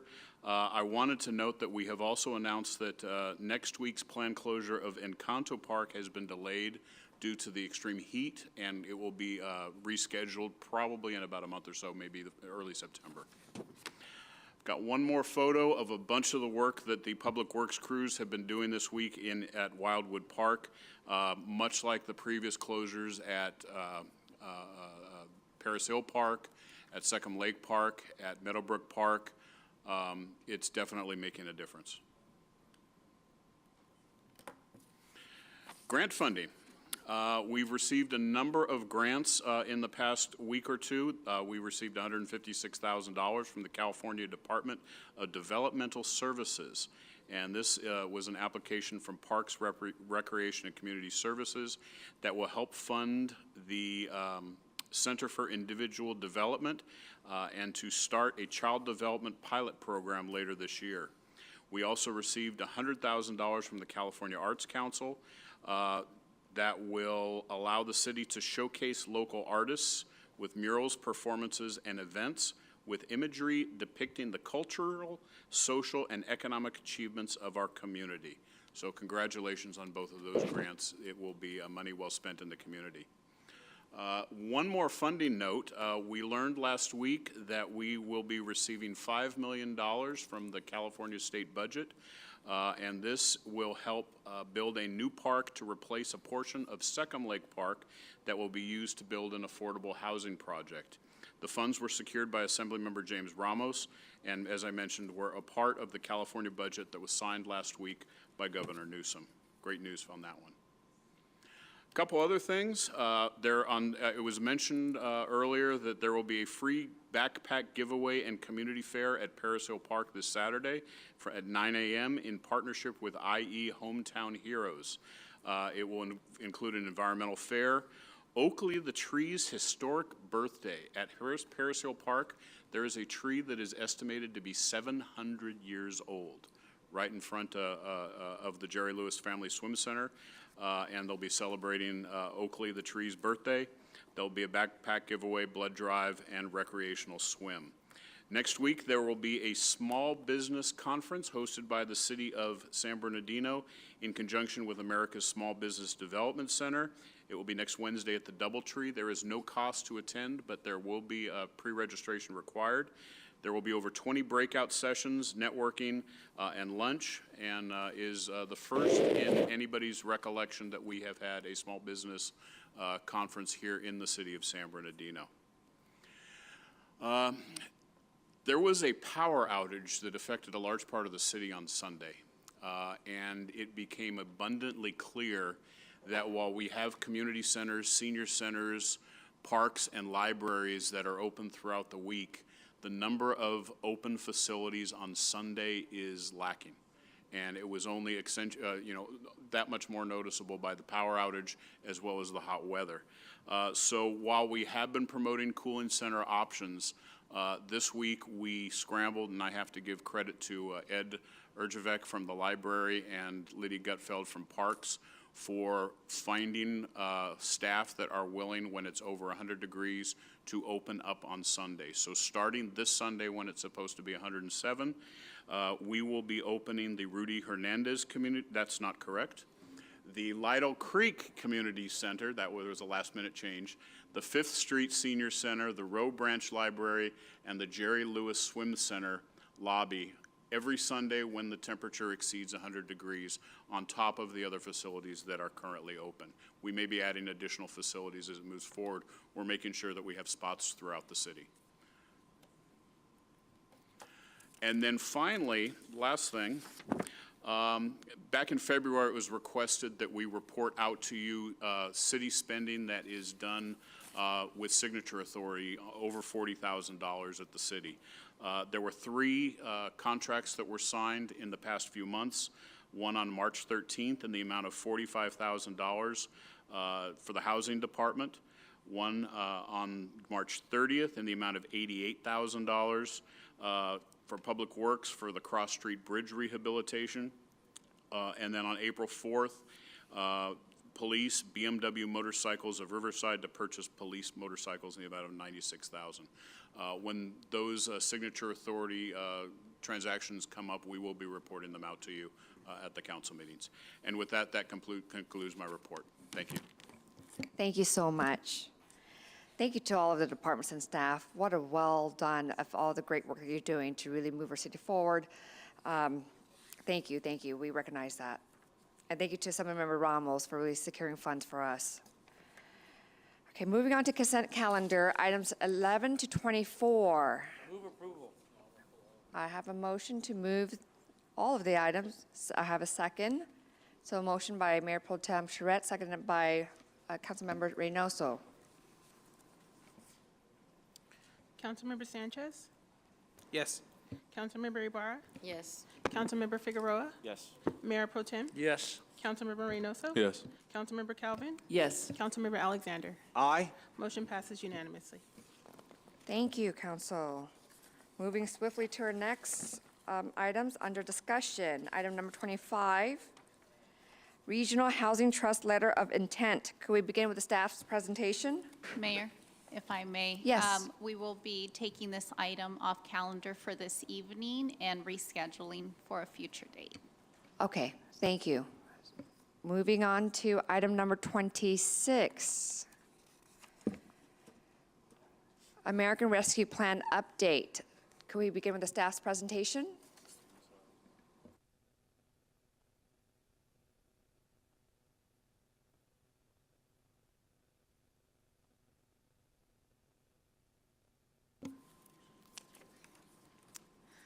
Good evening, Mayor and City Council.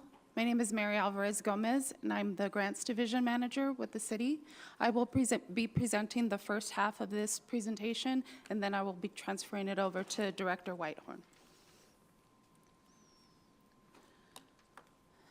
This is the presentation overview with a quick recap of the allocation that City Council has approved in the eligible spending categories, the commitment of funds, a progress report on the spending, and the remaining funds and funds available for reallocation, and potential areas of investment, and recommendations, and for discussion. So to recap, San Bernardino's allocation was $77,656,407. And these funds must be obligated by December 31st, 2024, and spent by December 31st, 2026.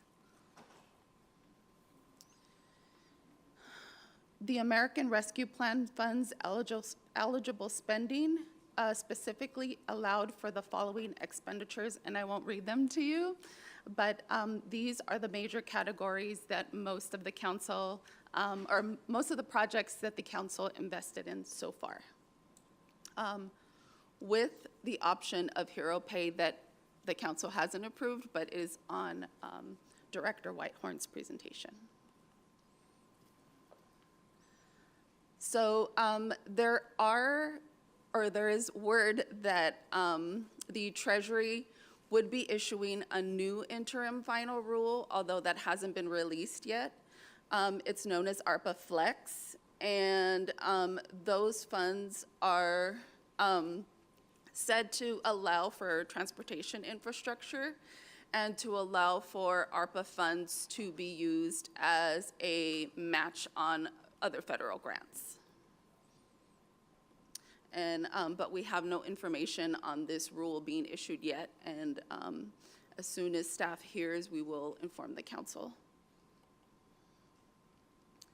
So I will go into the recap of the investments so far. The Small Business and Nonprofit Program. I just want to make a correction to the presentation that the minimum amount of the grants was actually $10,000 and the maximum was $35,000. And the allocation for that was $3 million. And the bullets are allowances under the ARPA expenditure, so this is in alignment with that. A total of $5 million was approved by council, with $3 million going toward small business grants and $2 million going toward a resource center. And of that $3 billion, $1,185,000 in checks have been issued. And it's anticipated that a second round of grants will be released so that we can complete 100% of that allocation. And then there are plans, again, another correction. This item was pushed to the August 2nd council meeting for the approval of some reallocation for the resource center.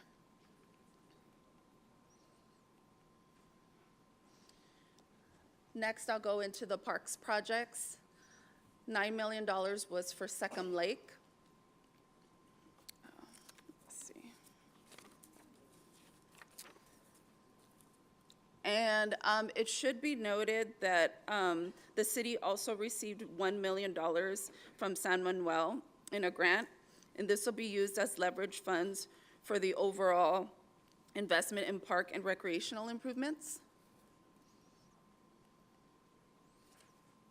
And this is Nicholson Park Rehab, and council approved $8,850,000.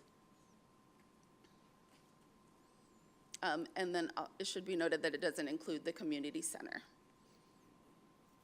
And then for the Roosevelt Bowl renovation, ARPA allocation was $600,000, but it should be noted that we received an additional $1.4 million from Pete Aguilar. And this will complement the investment for a total of $2 million for lighting and sound upgrades, fencing and rehab to bathrooms, changing rooms for performers, and the concession stand, along with some ADA upgrades. The Lido Creek Park new futsal courts was for $600,000, and this is to convert the disused parking lot on the north end of the park to 2 futsal courts with seating for teams and spectators. And total park rehab investment in ARPA funds is $19,040,000, sorry. The next program is graffiti cleanup and paintbrush or facade improvement program. So this project was originally set to be released to an external provider. However, we kept the work in-house, and then that has led to a cost savings. However, city staff is working a ton on painting murals throughout the city, on those electrical boxes. You may have seen all across the city. I know I've seen them. So this project is $2 million, and $1 million is being shifted to focus on facade improvements, and staff will be coming forward with the grant guidelines for that. But we're very excited about offering ARPA funds to small businesses for facade improvements. We also allocated $1 million for violence intervention program.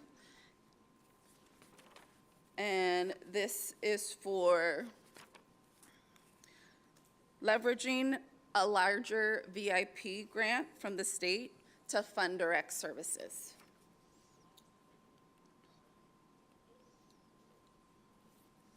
The next project is the water infrastructure, the lead lateral service connector replacement. Council approved $5.1 million. There is available funds for reallocation in the amount of $1,560,000. After an assessment was made, it was determined that the San Anselmo neighborhood did not contain lead, and so the project was reduced to $3,600,000.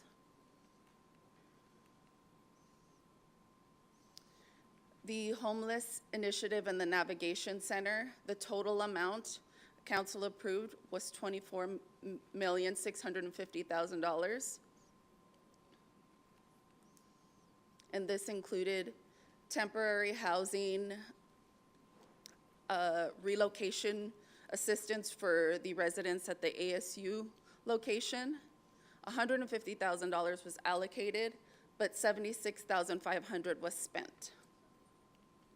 So the remainder of that allocation was reallocated to interim housing.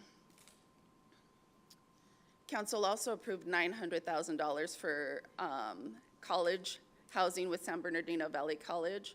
However, that wasn't able to be spent, so that will also be reallocated. And that will be reallocated to the Navigation Center, and council approved that. So this is the total, the breakdown. So Lutheran Social Services, $5 million. Homeless Outreach, $1.5 million. Mobile Shower and Laundry, $150,000. The Navigation Center at $12,450,000. The ASU tenants for $150,000. The navigation operations at $4.5 million. So this table shows the amount that was allocated by council, what has been spent to date, and the reallocation funds.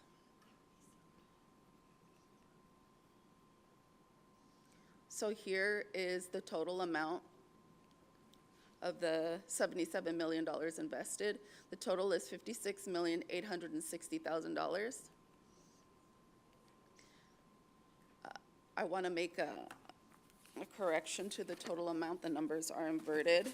So the total amount that has been spent is actually $1,454,395. And I just want to caveat that it's not that work hasn't been happening. It's just that these are federal funds and we have to follow federal rules. And so when a procurement process is applicable, then we follow the procurement process. Then here is a snapshot of all of the committed funds, what has been spent to date, and the remaining to be spent, and then what is available for reallocation. So the total uncommitted and available funds, including reallocation, is $22,356,407. And I'll transfer it over to Director Whitehorn for other potential areas of investment. Thank you.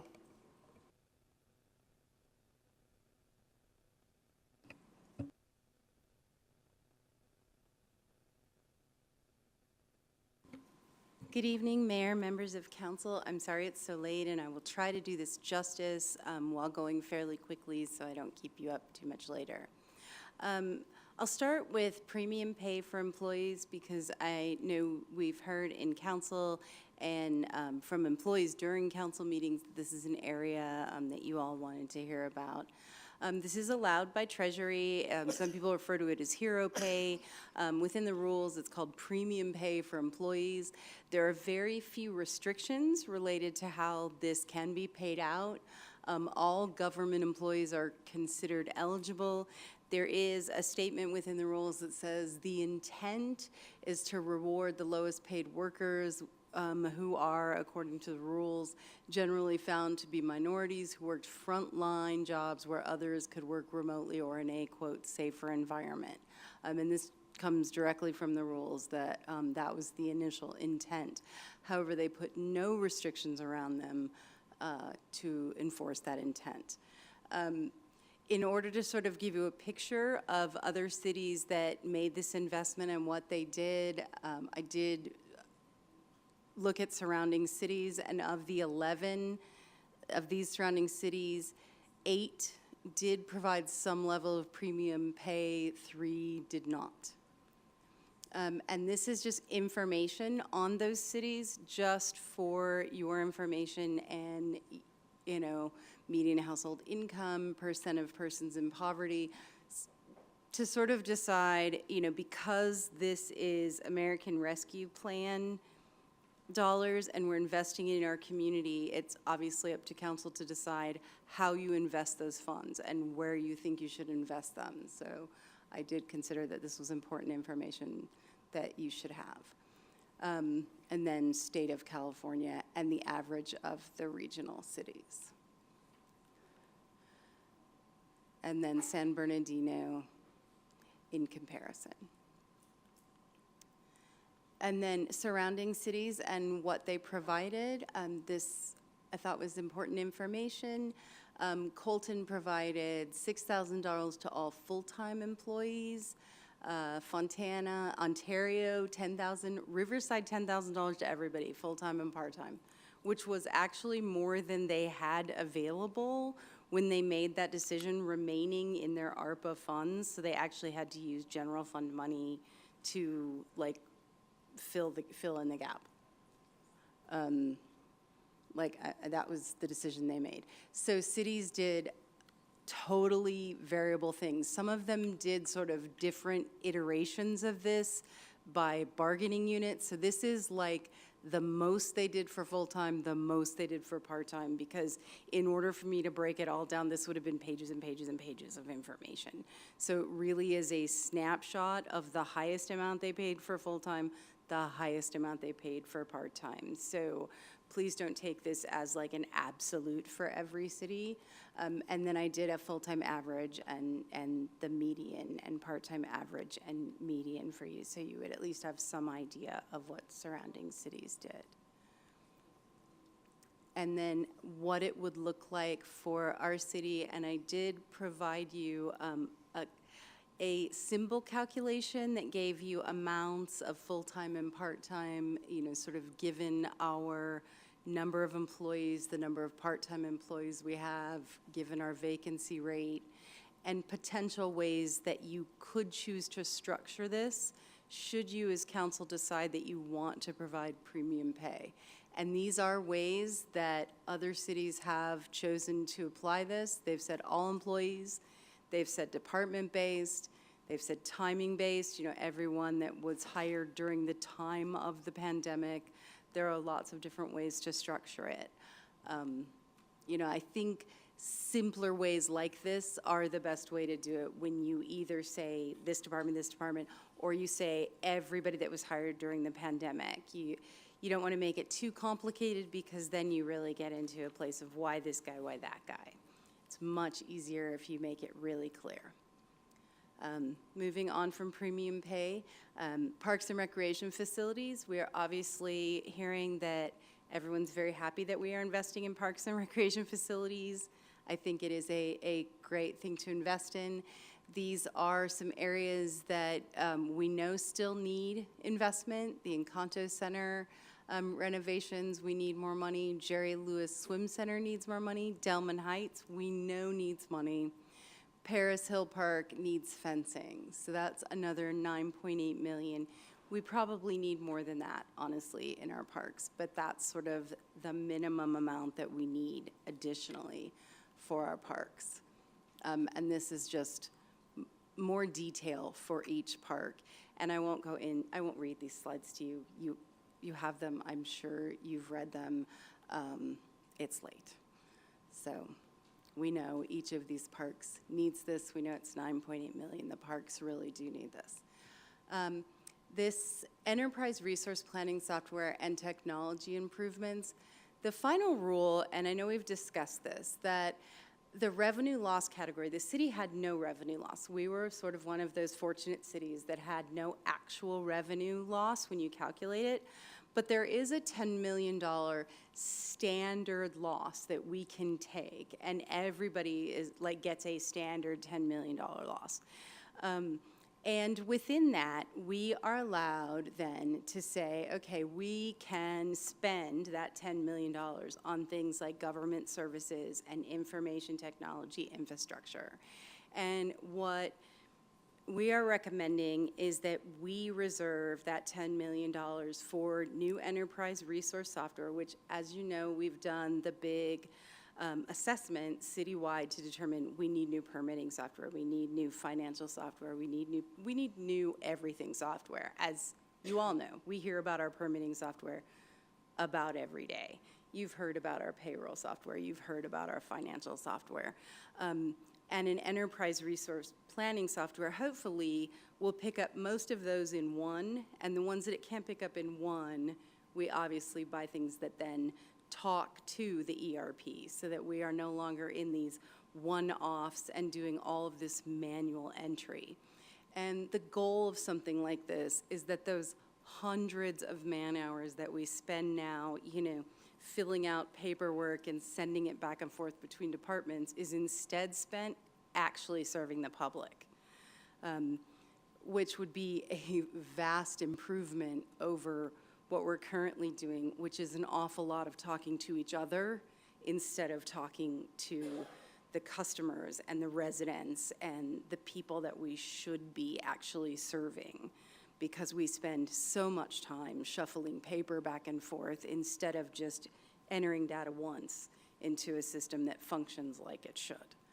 So our recommendation is that we would reserve this amount of money to make that huge investment. And it's a huge investment, and I don't lightly recommend something like this to a council of 8 people that are governing this city, because it's an enormous amount of money.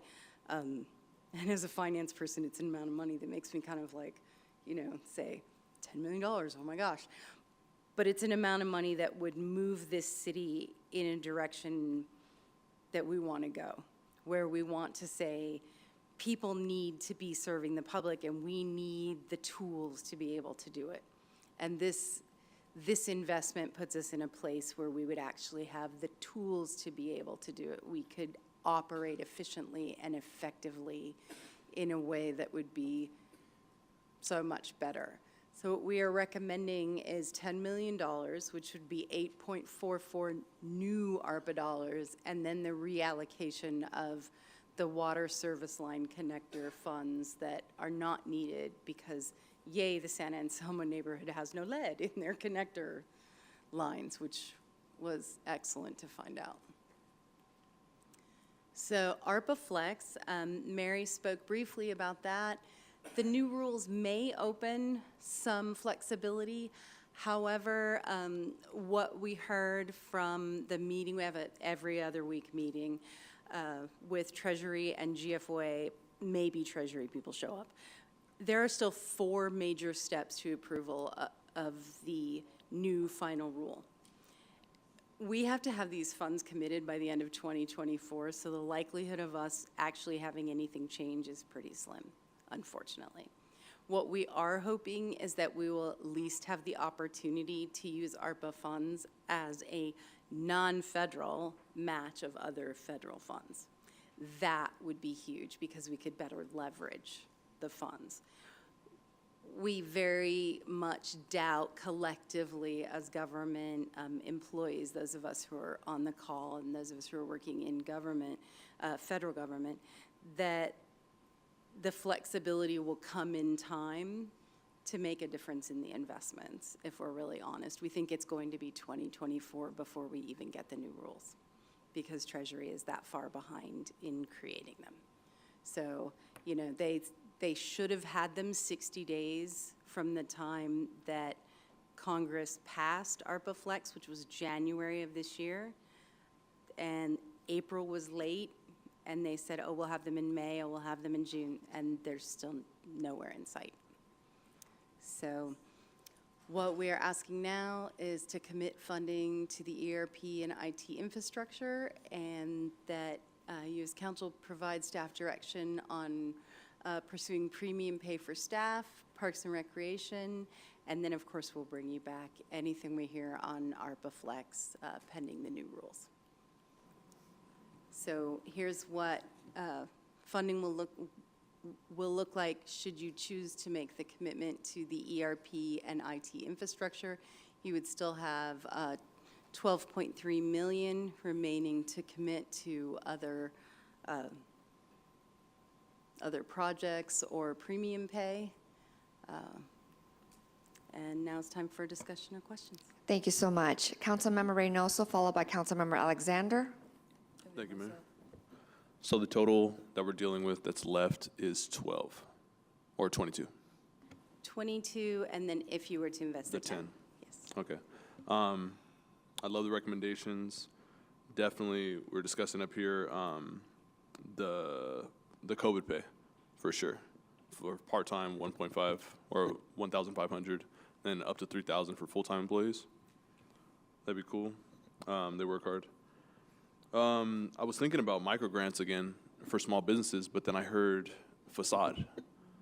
And if there's a way to combine that pot, somewhere in the ballpark, we did $3 million for the micro grant program. If it could be combined, if that's possible at all, for facade and small businesses, there's a lot of people who didn't get that money who wanted to apply. A lot of people were intimidated by it. And I think if now that they've seen that it worked, I would still like to offer more money to small businesses as well, not just for facade, for actual like maintenance of like employees, et cetera. I won't take that from you, but want to see the report on that water line that we're talking about moving that money from. Yeah, and that's it for me. Thank you, Councilmember. Councilmember Alexander? Yes, thank you, Mary. I know that was your first time, at least me seeing you. You did a good job. And Barbara, thank you for your report. Back to the second round of grants. The first time we missed a lot of small businesses because of the revenue requirement was too high. So if we can lower the threshold of the revenue requirement, it will provide more opportunities actually for small businesses in the city. So that revenue threshold was way too high. So if we can lower that, I'd appreciate it. And we can address more small businesses. The matching funds for the flex.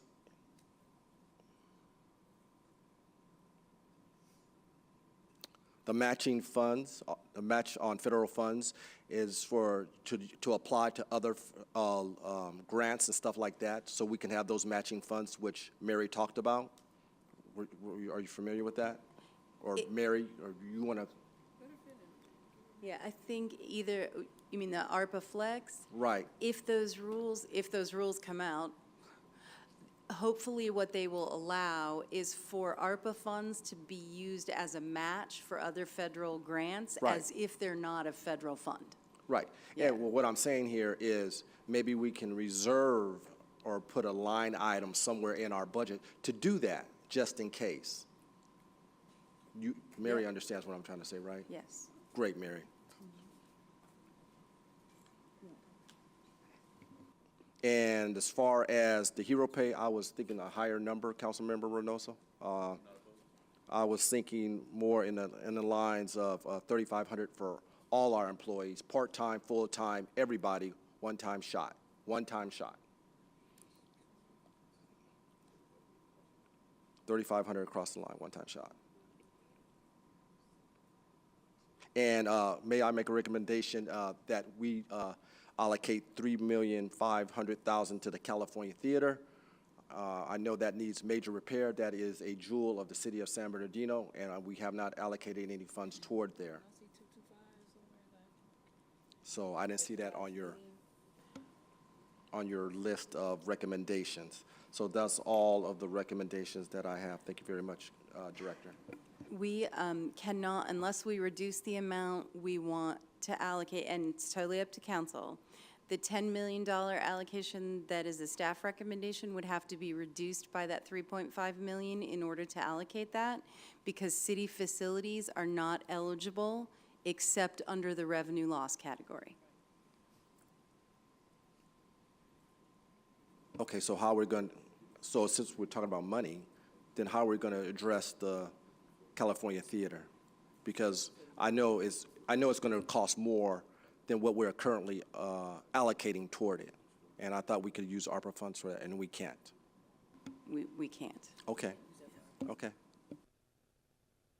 Thank you. Mr. City Manager, did you have a comment? Wanted to recommend that. I know there are a number of suggestions about how to allocate the money, but at the end of it, somebody's going to have to make a motion as to exactly how you want that spent. Understood. We have some more questions. I'm not done going down. But thank you. Yes. It's going to get spent pretty quickly. Noted. Thank you. Councilmember Ibarra, followed by Councilmember Sanchez. Yes. When we were first trying to allocate ARPA funds, we had discussed the facade of our city, the entrances, major thoroughfares.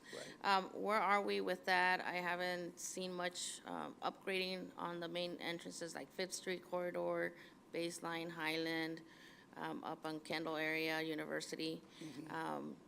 I don't see any investment into that. And since we are one of the stops for Route 66, I think it's imperative that we start working on improving it. And I don't know if who's seen the overpasses across the cities of Highland and others in the area.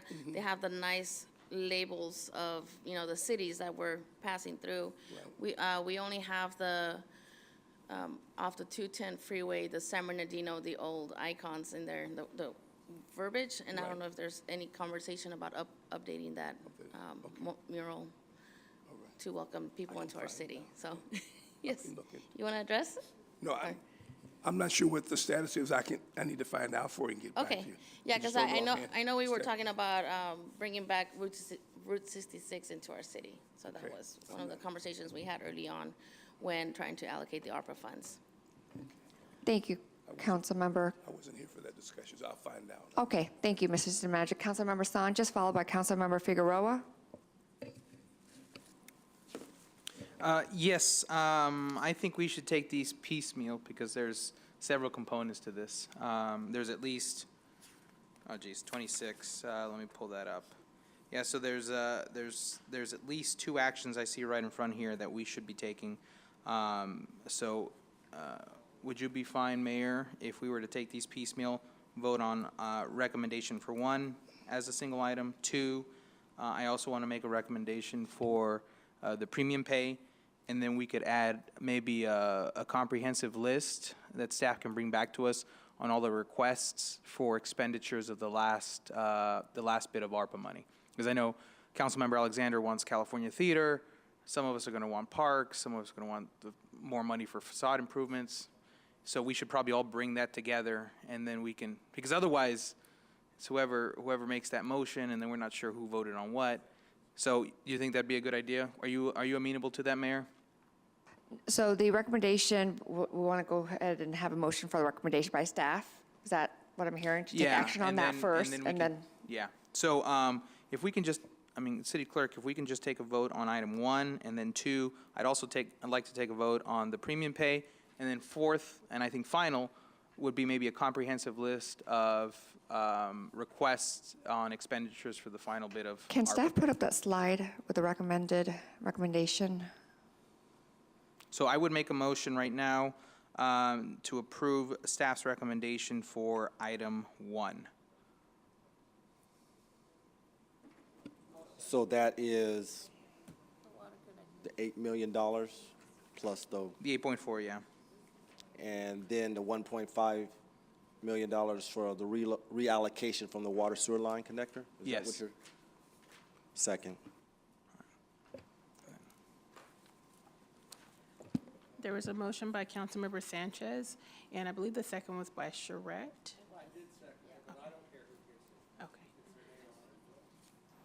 Okay. Can City Clerk go through what we're voting on, so that way we're clear? And he made a motion and I seconded. So there's a motion, so can you repeat what we're voting on for the entire body?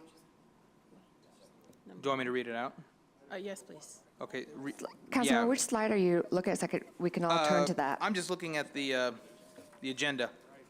So it would be reallocation of $1,560,000 of funds from the Water Lead Service Connector Program, and commit $8,440,000 in additional American Rescue Plan Act ARPA funds for a total of $10 million to IT infrastructure and the city's enterprise resource planning system. So we take that. Thank you, Councilmember. Yeah. Thank you.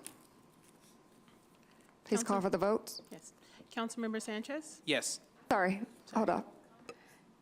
Councilmember Calvin? Yes, please. Thank you. I had a question on the $1,560,000 on the reallocation. So do you have that report readily available? Because I do have a concern with that San Anselmo neighborhood. Muscoy is one of the most oldest neighborhoods in the city. that there was no lead in there. And I do know that last time I read a report, I think it was at during the workshop, that it also mentioned Cimarron Ranch's community. So do you have, who led that, who performed the testing? The water department, and the Cimarron Ranch neighborhood was actually misidentified.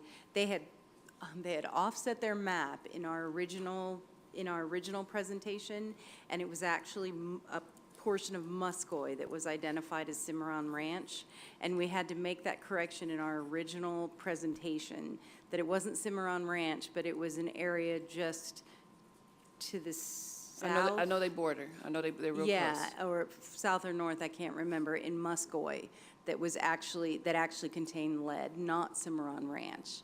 And then, so they thought it was Muscoy and San Anselmo, and they went and they tested all the lead connectors in San Anselmo, the whole neighborhood, and said none of them have lead connectors. And so where's that report?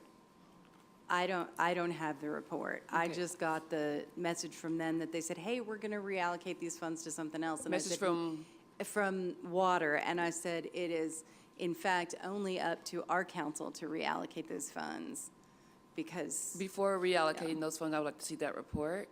Like I said, if you're talking about San Anselmo, that's right there at Muscoy. That is one of the oldest neighborhoods in the city. So I would definitely like to see that report before we reallocate those funds. Absolutely. And if council would prefer to just allocate $10 million and hold those funds pending a report from water, like to hold the 1.56 to say, hey, water, we want to make sure before we take those funds away from San Anselmo, to be certain that that neighborhood does not need that, I think that's a prudent response by Thank you very much. I would like to include that in a substitute motion if necessary, Councilmember Sanchez. No, I'm willing to retract it. I mean, it's a safety issue, and we want to make 100% sure that those aren't testing positive for lead.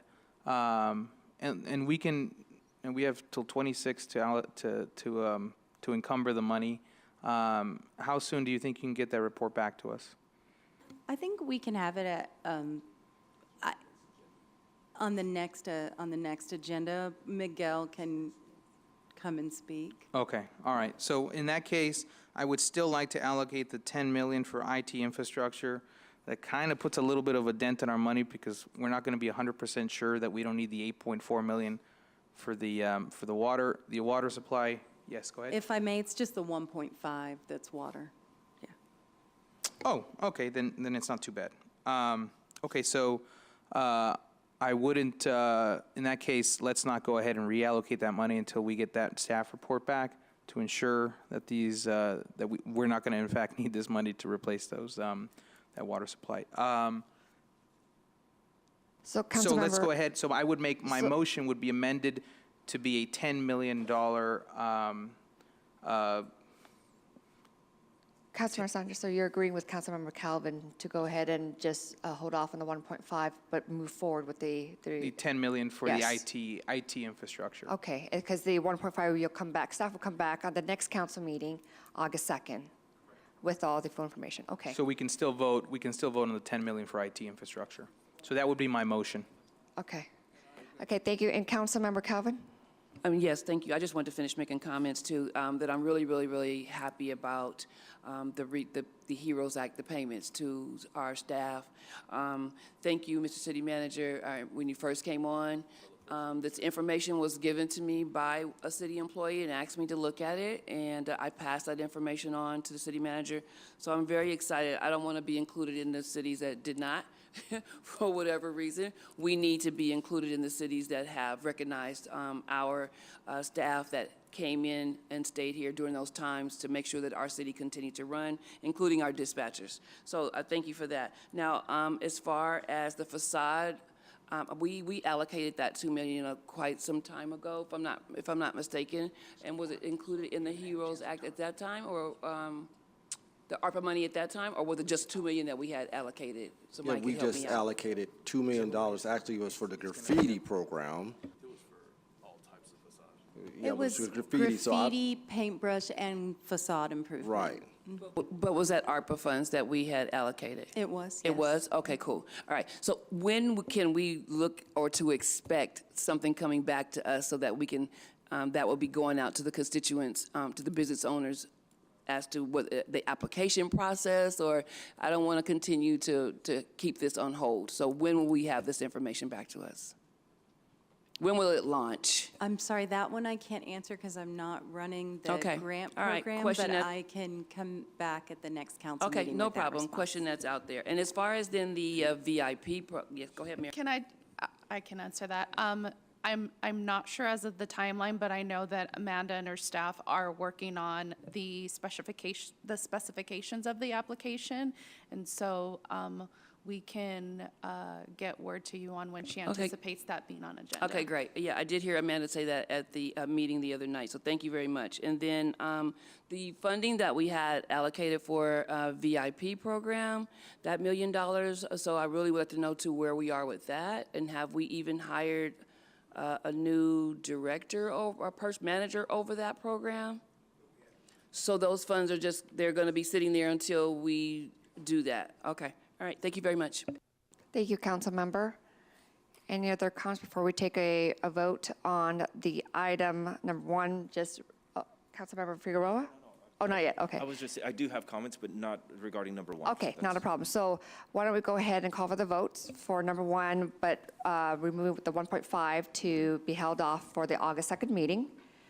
There was already a motion and a second, I believe. And for the record, that got amended, and my second stands with the Yes, amended. thank you, version. Mayor Pro Tem. Okay. Councilmember Sanchez? Yes. Councilmember Ibarra? Yes. Councilmember Figueroa? Yes. Mayor Pro Tem? Yes. Councilmember Reynoso? Yes. Councilmember Calvin? Yes. Councilmember Alexander? Aye. Motion passes unanimously.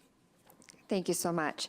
Now we'll go to the direction that staff needs from the council regarding about the premium pay for staff, parks and recreation facilities. So, Councilmember Reynoso? I'd like to make a motion for, specifically for the premium pay. We're deliberating up here a little bit. 2.5 thousand for part-time and 5,000 for full-time. 5,000 and 2,500? What'd I say? 2.5 thousand. It's okay. We're closer to midnight right now. So, It's late. Councilmember Reynoso is recommending 5,000 for catch the full-time and What about number 2,500 two? for part-time. We haven't voted on the second staff recommendation. We should probably vote on that one as well. Oh, So that would be the second one. Councilmember Sanchez did want us to follow up on the recommendation number 2, adopt the resolution 2023, but making sure that, Okay, so we'll be taking a vote to adopt resolution number 2023-107, authorizing the Agency Director of Administrative Services to amend the 2022-23, 23-24 biannual budget by $8,440,000 in American Rescue Plan funds. Yes, that would be my motion. I'll second. Okay. is that only for, that does not include the 1.5, right? Reallocating? No, we voted on that. We Okay, previously just voted want to on make sure, okay. that. Okay. So Councilmember Sanchez? Yes. Councilmember Ibarra? Yes. Councilmember Figueroa? Yes. Mayor Pro Tem? Yes. Councilmember Reynoso? Yes. Councilmember Calvin? Yes. Councilmember Alexander? Aye. Motion passes unanimously. Thank you. Councilmember Sanchez? Yes, and so I know in deliberation here, I'm of the opinion that, nobody was at risk of getting part-time COVID. People still had to put on their uniform and put on their boots and go out and work. And I haven't met a single part-time employee in this city who would not have loved to have been a full-time employee. So they still went out, they still served our community, and so I don't think there should be a divide there. There is an issue, though. That means that we have more people that are gonna have to. It's gonna be a more expensive venture, as well as the fact that I don't think we were including all our employees. I think we were missing our 303 water department employees, and they put their lives on the line, and they still serve this community just like everyone else. So we're not at like 900, roughly 900. We're closer to 1,100, 1,200 employees. Which means there's more employees Yeah, but that's not everyone. That doesn't include the water department. And I think the water department, I think everyone who worked here at the city as a city employee, to set the parameters from who's currently still employed, who worked from March of 2020 to the declaration of the end of the pandemic in May of 23, anyone who worked during that period and is still a city employee, be entitled to, what do you think, 3,000, 3,500? Can we do the math on that? On which amount? What do you guys think? 3,500? Remember, so it's not going to be what staff has there as our employee number. They didn't include the water department, which has an additional 303 employees. So it's roughly, what, 1,100 employees? It's about 1,213. 1,213. At 3,500, what's that come out to? Councilmember Councilmember, Calvin? are we sure that the water department did not pay their employees? No, because the ARPA money was. Yeah, they didn't receive yeah, ARPA money. It was all our ARPA money. Was that number again, Director Whitehorn? 800? 6.2 million if we were to include the water employees. 6.2 million? $3,500 for everybody? I think so. Hang on. Sorry, my bad. 4.2 million. Yeah, I like that. Yeah, that's a little better. That's I'm everyone tired. fine It's with getting that? late, and I'm not using my big calculator. Y'all see my big calculator. Then I second that motion. Okay. So 3,500 all employees. From anyone who is still a city employee who worked at any point between The March declaration March till of the end. 20 to May of 23. The declaration All till the employees, end of it. whether part-time, full-time, 3,500. I appreciate Councilmember that. Reynoso? Thank you. I appreciate that, but like something doesn't sit right with not paying a full-time employee. Like the part-time employees aren't sitting here, for example. You've got a lot of full-time employees. I'm not saying part-time employees don't work crazy hours too, but they don't work as much as a lot of the people we're looking at right now and the hundreds more. And so I feel like leveling it at 3,500 is, I don't have a good analogy for it, but it just doesn't feel right. It feels like they should get like 5 Gs. They should be paid, and then we waited forever to pay them. It's like, make it worth it. I'm trying to make it worth it. 5,000 is a drop in the bucket, I'm sure, but it feels good to give that back. And so I'd like to keep it, to be honest with you, the full-time employees at 5,000, and the part-time at 2,500.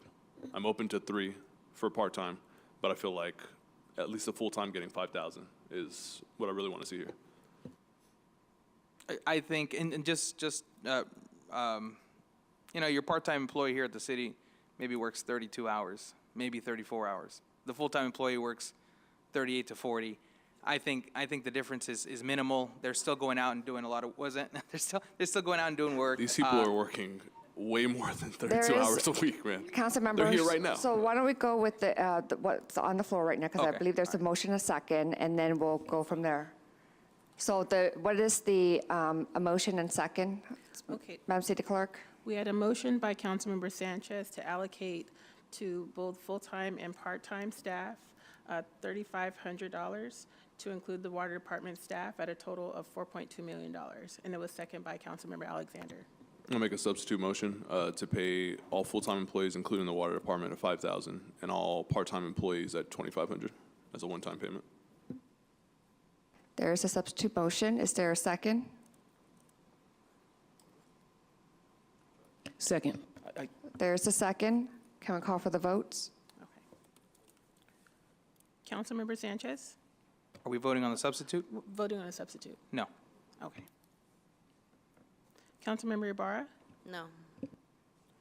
Councilmember Figueroa, Yes.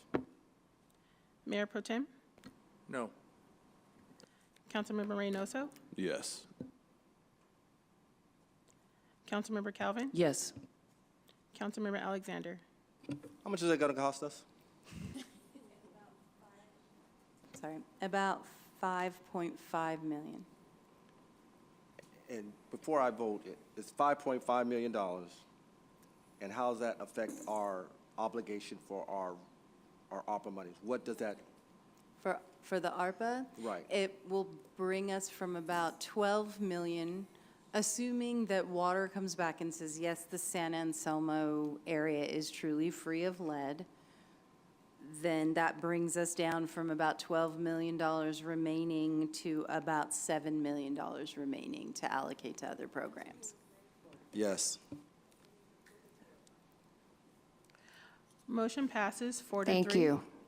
I want to commend the council because the employees are in the forefront, and this is a long time due to them. And so, thank you, council.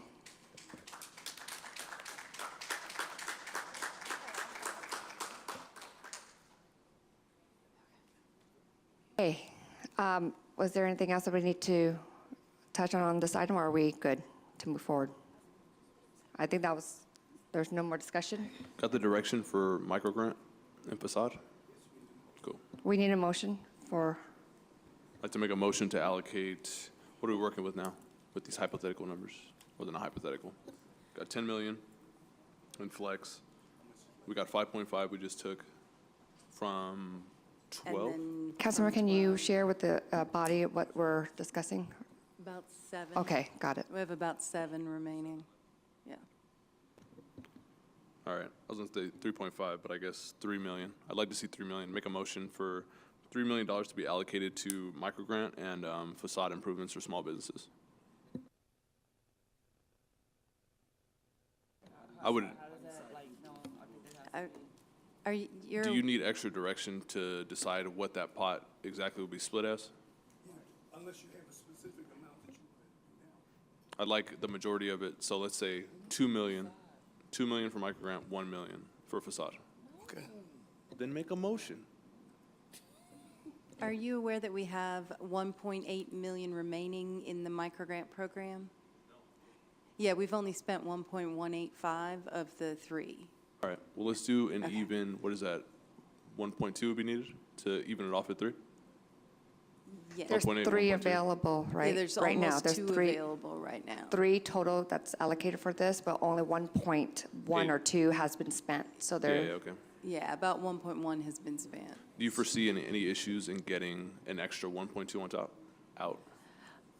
I think there might be. It was challenging for the first 1.1 to get those grants out the door. I might recommend having a report from Amanda on how she perceives getting those grants out the door. There might be other ways to affect the facade improvements than micro grants. I'm not really sure. Like, it may be easier for the city to go out and say, hey, can we improve your facade for you? How much of the facade money do you Because know? we're allowed to do that. How much of that 2 million from when we reallocated it the first time, or allocated the first time to facade improvements, and included a lot of things? Oh, like the 2 million, graffiti it's gone? cleanup, all that? Oh my gosh, we've spent $80,000. Like, we still have 1.9 million because we're doing it in-house. Yeah. So we're basically just like using our current maintenance crews to just like do the city cleanup and not so much spending the ARPA funds. So we can use that for facade improvements, and we've still have quite a bit of money to do facade improvements. So the micro grants are still open? We People can still apply. absolutely could use that funding if you wanted to do micro grants for facade improvements specifically. Yeah. I don't think it's that important to allocate this then, because I feel like I'd rather face the issue, like when we're trimming down that money to get it over. I guess my question more so is, what are we doing on the marketing side to let people know we've got $1.8 million left for small businesses? I'm not sure yet. I'd have, Amanda's not here, so I have to pose that question to her. She runs that program, so. Sorry for wasting your time. Thank you. No, it's not a waste. Well, Thank you. like I said, we need to lower the, Councilmember, you're not recognized. I have Councilmember Ibarra, then I'll have you go next, Councilmember, followed by Councilmember Alexander. Yes, thank you, Mayor. Just real quick, I don't know if Ashley's still here. I don't see her. I wanted to see how the rental assistance was coming along. Being a member of the IVDA right now, there's, I want to say about 18 families that might be displaced with the airport-specific plan going on right now that affects a couple of the residents of our city. So I don't know if anybody has contacted our housing department for that. I was trying to look for Ashley, but I don't see her here.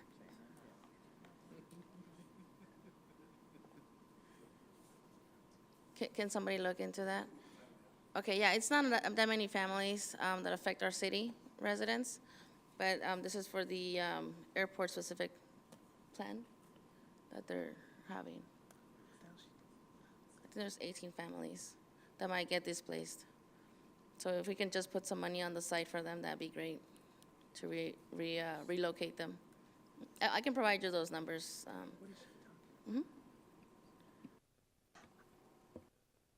Councilmember, are you referring to the IVDA relocation? Understood. So staff will look into that as far as it relates to residents that live in the IVDA corridor. We're talking about relocation package. Thank you. Can you turn on your mic? Yeah, we can come back with respect to the question that Councilman Reynoso asked as well next week, or next council meeting. Thank you.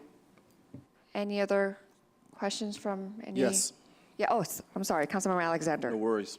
Could you please, on the second round of the micro grants, could you please lower the revenue threshold by half so my small businesses can do that? Got it? Thank you. So this is an opportunity for staff to come back with a bunch of options for how to spend the remaining ARPA money, right? Okay, yeah. And So- this is to come back the next meeting. Yeah, so there's all sorts of things. I mean, I'd like also staff to come back with some options. I know Liddy has been working really, really hard on a general plan for the parks. She might want to see some of that money spent at some of the parks that need help. I mean, we've pumped a lot of money into our parks, but we have a lot of parks, and there's still parks that are that could use a little bit of love. Lido Creek Park is a great example of that. So if we could do that, I guess we can look also as well into Councilmember Ibarra's request for reallocation money, but we'd also have to check to make sure that ARPA funds are applicable to that, because I don't think they are. If they in fact are, maybe we can help another agency do that, but that's one of many options. My request would be also to maybe even hold off just a little, because ARPA Flex should be coming down the pike, and there might be options where we can use the ARPA Flex money in a way that we haven't been able to use in the past. When you say hold off a little, what does that mean?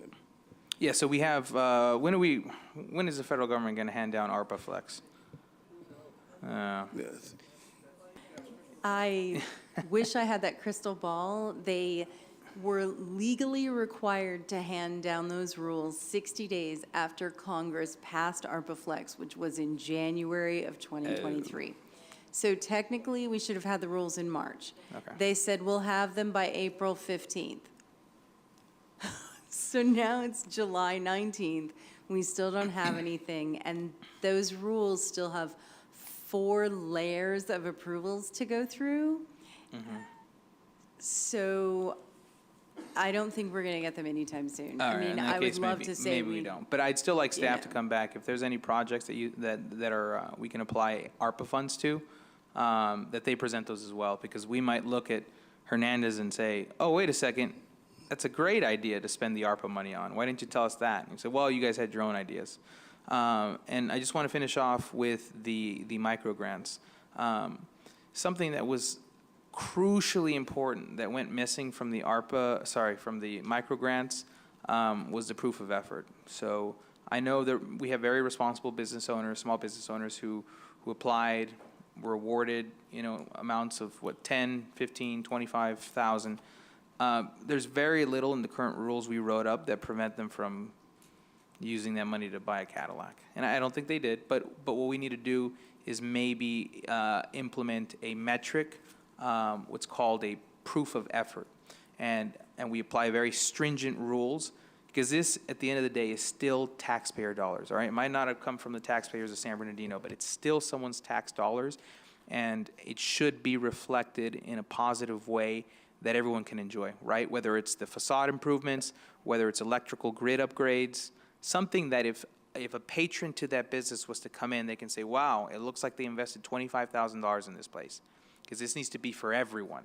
So that first round of the micro grants didn't include that proof of effort.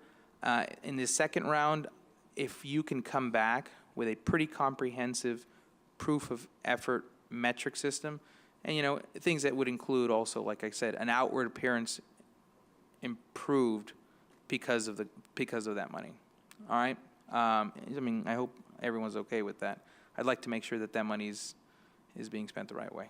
Thank you, Councilmember. So staff will look into all of potential recommendations to come back. Mr. City Manager? We can do that. It's just that Barbara would not necessarily be the one doing that. That would have to be with our economic development folks, Amanda and her crew. Yeah. Thank you. All right. I don't think, are there, Councilmember Reynoso? Yeah, this is related and semi-unrelated. We're about to talk about a park. Liddy, my old high school, Cajon High, they just got on the baseball fields. We're talking about the impossibility of LED. They lit that thing up with LED. Yeah, go check it out. It's tight. We should do it. Thank you. Councilmember Figueroa?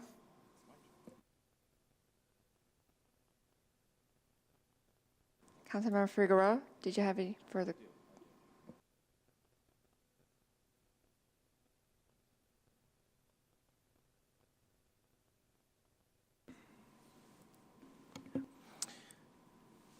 In regards to the small business grants, the micro grants, so it is going to be reopened again, and other businesses are going to have that opportunity, even those that applied and were denied, because we have to remember the intention of this money is, you know, to help some of those small businesses that did struggle.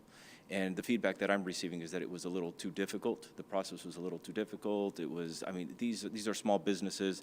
They don't have attorneys. They don't have experts writing these things up for them. Some of them, I mean, English isn't even their first language. And so, you know, they still suffered and struggled through this process as well. And so, you know, whether there's more education or more assistance with helping them get through that process as well would be appreciated. Lytle Creek Park, I'm going to advocate for my park there. There's a handball court that needs some stenciling and a gate in the back because currently faces the street. Balls go out into the street, and it's a dangerous situation there as well with the with backstop for the baseball court. I mean, that thing is so old. And then we already did the premium pay. I had comments on that, but I didn't get an opportunity to speak on it. So, and then the other stuff has already been addressed. So I had other comments, but those things were already voted on. I didn't get an opportunity to speak on those. Thank you. Thank you, Councilmember. Any further comments? And Mayor, if I may, I do want to remind council that I'm doing kind of back of the napkin like estimates, given that I don't really know water's like part-time to full-time ratio, and I'm really kind of guessing on how many employees, you know, were employed as of May, how many part-time. So we may have to come back for reauthorization, like 5.5 is my estimate based on numbers that I think we have and I think water has. So I just want to like say that up front, that I'm not like psychic. So How much was the other option? There was 5.5. What was the other option? Councilmember, you're not recognized. So I mean, I'm not, you know, I don't think I'm like way off or something, but I'm just trying to tell you not, you know, I couldn't like be 100% sure because I don't have position control in front of me and I don't have water in front of me. Mayor Pro Tem Charette. And it's probably too late, I guess, because we've already voted on that portion of it. But I think I'd like to have some solid numbers rather than back of a napkin. And we're talking about 2,500 for part-timers. And I tend to agree with my colleague that says, you know, part-time could be 30 hours, and COVID had nothing to do with part-time. They were still on the front lines, and I just think across the board is the best way to go. I think I voted against it. No, I guess I can't remember. 10 minutes ago. It's only 11:45. It would have to come back for final approval. But it does have to come back for final approval, so I'd like to see that in a detailed number with the number of employees and 2,500 and 5,000 versus 3,500 across the board or whatever. You are very clear in terms of the motion. The only question is the amount at the end of the day when we apply that, what that cost us. And if that's over that, we're going to bring it back to you anyway and say. Well, the motion Thank was you. 2,500 and 5,000. Well, Coun- if it's Councilman not, Reynoso? then we've got the direction to go forward and implement it. It's only if it goes over what Barbara's saying, I can't sit and give you an exact number right now. Right, because that total number was, what is it, Barbara? Because that was voted on. You know what I'm saying? Well, I'd like to change my vote. How did I vote on that? I voted no. You voted no. Okay, so I'm not going to change. Okay. Any more comments for item number 26? Can we move on to item number 27? Concept plan approval for Seacom Lake to Park approve. Revitalization Project. Could we have a staff presentation on that, please?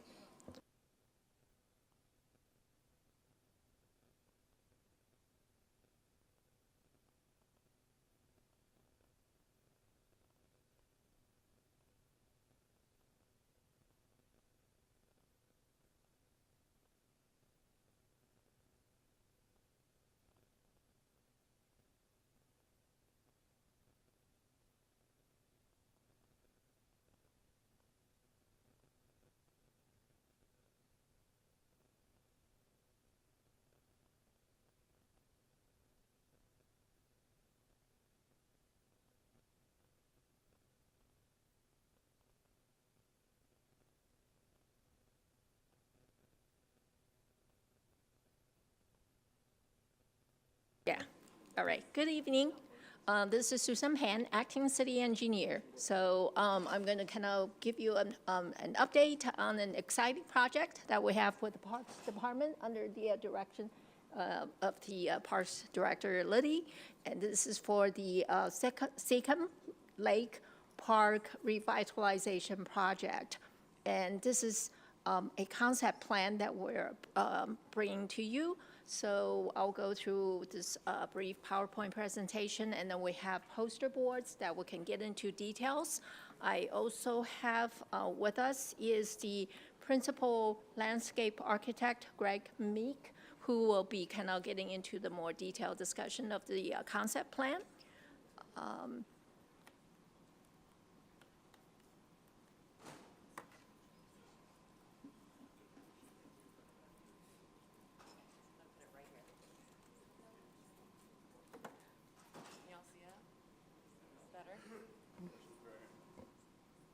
Yeah, so this project in general,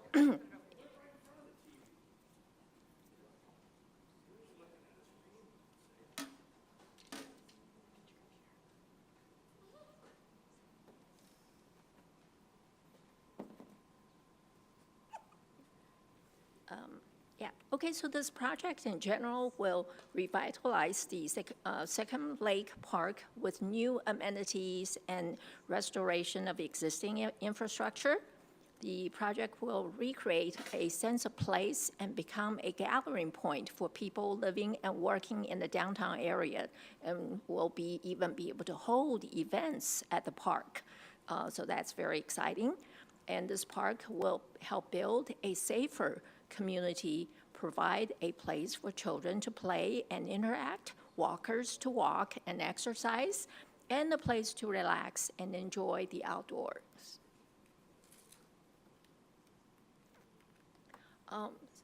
So there's a long list of new amenities and improvement to the parks, and I will kind of leave that portion to Greg to get into the details, and then he'll be able to show the site plan in more details. Just in general, the project timeline at this point, we're at the concept design that we're trying to get the approval from the city council to move forward with the final design.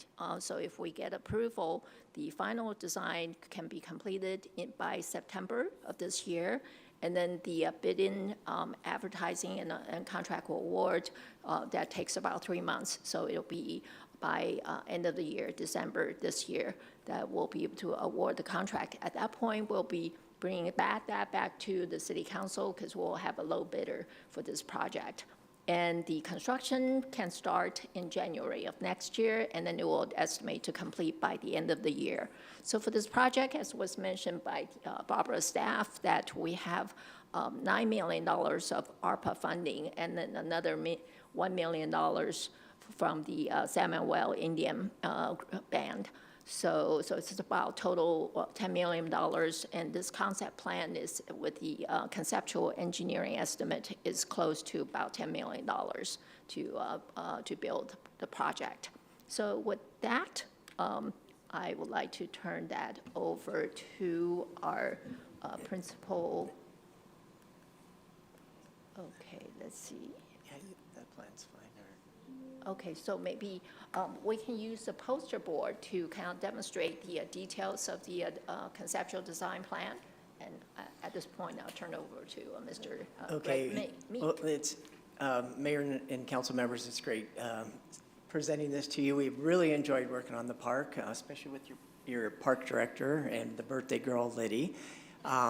She's been great, and this park is really, it's a diamond in the rough in the city of San Bernardino, and we're excited about bringing it back to the forefront to where it will be, the center of the downtown area. We brainstormed a lot on different improvements that would come into the park, recreational improvements, active improvements for exercise that would bring people into the park. And when you bring people into the park, it activates the park. Creates a safer environment that draws more people in. So I'm just going to go ahead and go over some of the big items. You've seen the plan and you've seen the list of some of the improvements, but some of the main areas are well, actually, if I had a plan, can you put the plan? Oh, it's right behind me. Okay, this is perfect. Okay, so if we start at 12 o'clock here, and work around. So the first big element is maintaining the walking path that goes around the whole lake. That's currently being used quite a bit now. It's one of the most popular events that we've been seeing in parks. People like to walk. And so, what we're doing is we're enhancing that by adding exercise stations around that walking path. When the walking path comes around the south side of the park, close to 5th Street, we've created a destination play area, and some of the boards that we have show what that playground equipment looks like. They're 3D renderings. Well, let me explain this. We don't have much of an audience, and I speak loud, but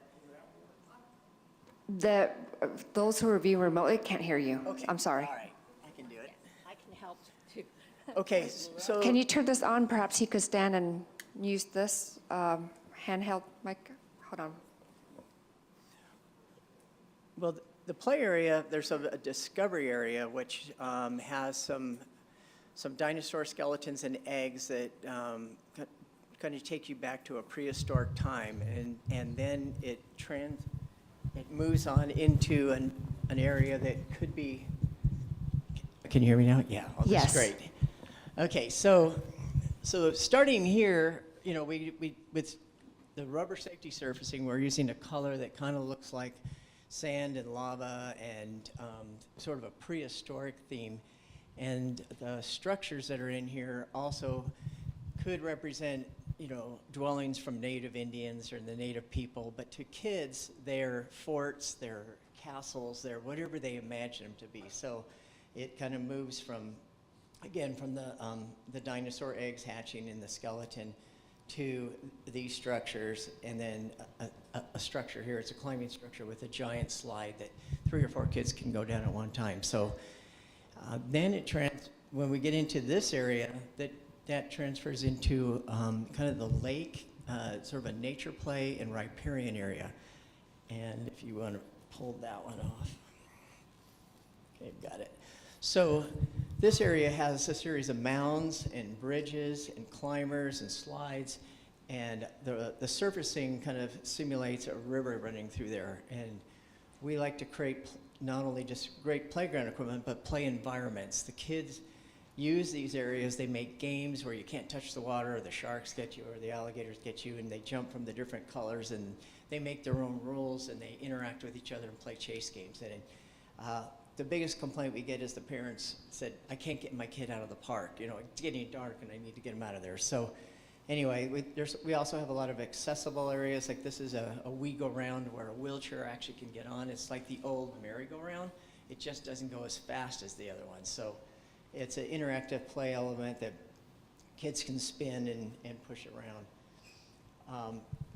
The other improvements to the park, you know, this is the play area down here. We're redoing the bridges to the island, so you'll be able to get back on the island again, and there'll be a compass rose kind of in the pavement there that's will create interest. As we move over west, this area is another key area, and that's where the big gazebo is, and that's going to be redone.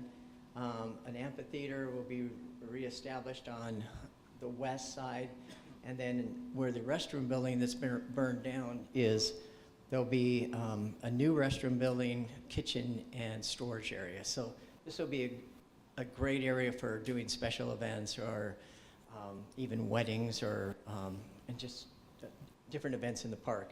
We're also enhancing the entrance to the park off of Sierra Way with some accent paving and redoing the trees and uplighting the palm trees over there. The other things that will be added are basically the things that you saw on the list. There's going to be benches around the park. There's going to be trash cans, drinking fountains, lighting, solar lighting all around the walking path for safety, cameras, and then another major element is the basketball court. It's a full court basketball with a half court attached to it. One of the big requests was to add some grass into the area, so we've actually added, this color here is actually turf, and that's, there's going to be about an acre and a half of turf back in the park. No, it'll be actually natural turf, real grass. Yeah, yeah. We got the whole lake, and they actually, I don't know if you know, but the irrigation system runs from the lake water, and the water department replenishes the lake water all the time. So it's actually good for the lake to pull. Right here, there's a pump house that's got a well that goes below the lake level, and there's a pipe that comes from the lake, and it pumps it up and puts it into an irrigation system that will be used to water the whole park. So it's good for the lake to turn over the water, and it's conserving water. I know that the water department, having conversations with them, they say, well, if you're putting water back in the ground, that actually recharges our wells, and it actually is a good thing. So at that, in respect for time, does anybody have any questions? Councilmember Calvin? Oh, I'm sorry. Councilmember Alexander, followed by Councilmember Calvin. A couple of questions. I don't see any, is that the only restroom that's going to be in the park? There's actually going to be 2 restrooms with an option for a third one. The one restroom, big restroom, will be here by the special event area. There's going to be a small restroom next to the play area, which is real high demand because the kids, when they got to go now. So we put that here. This restroom here, if budget allows, we're looking at redoing that one. We did plans to redo one in Nicholson Park, and it is cheaper to actually renovate it, make it meet ADA, the ADA accessibility standards, and but keeping the shell of the building. Basically, it's gutted and redone. So we want to look at doing that. So that would make 3 restrooms in the park. Right. Okay, that's good. What about seating for parents and grandparents? We've got 12 benches, and a lot of them around the play area, and then also along the walking path where there's trees, and then we also have quite a few picnic tables going in. Shading? Yeah, and shade. There's 2 shade structures. We're planting a lot of trees as well. We're maintaining the existing trees, and we do have, that's like the picnic shelter, and there is a couple other areas where we have some shade over seating. Okay, and there's going to be affordable housing on that corner? That's what this area up here, that is the area that is designated Right, so for. my question is, is the residents of that affordable housing area or complex going to have access because of the fencing? Is there going to be any pet gates or anything like that so they can have access? I would believe so, but that's to be determined. I would think that they would. It would be good to have them have access to the park. Okay, and finally, we're thinking about putting park rangers in this park. Is there a park ranger station? Is there some place where the park rangers can go and do their reports or sit back or, okay? That's a Liddy question, and she's back. Good evening. Park rangers would actually be housed out of Encanto. That would be their main office. They would do their patrols at Second Lake. So there's no place where they can just be, because that's a huge facility there. At this current time, there is no housing facility for our park rangers at Second. Something to consider. Yes, sir. Right, a guard shack, something to keep them out of the sun, take breaks, something that they may call like a little police place. All right, guard With shack. the large restroom that's next to the gazebo, there is quite a bit of storage space that we could definitely look into having a staff office of sorts, but their main house will be at Encanto. Okay.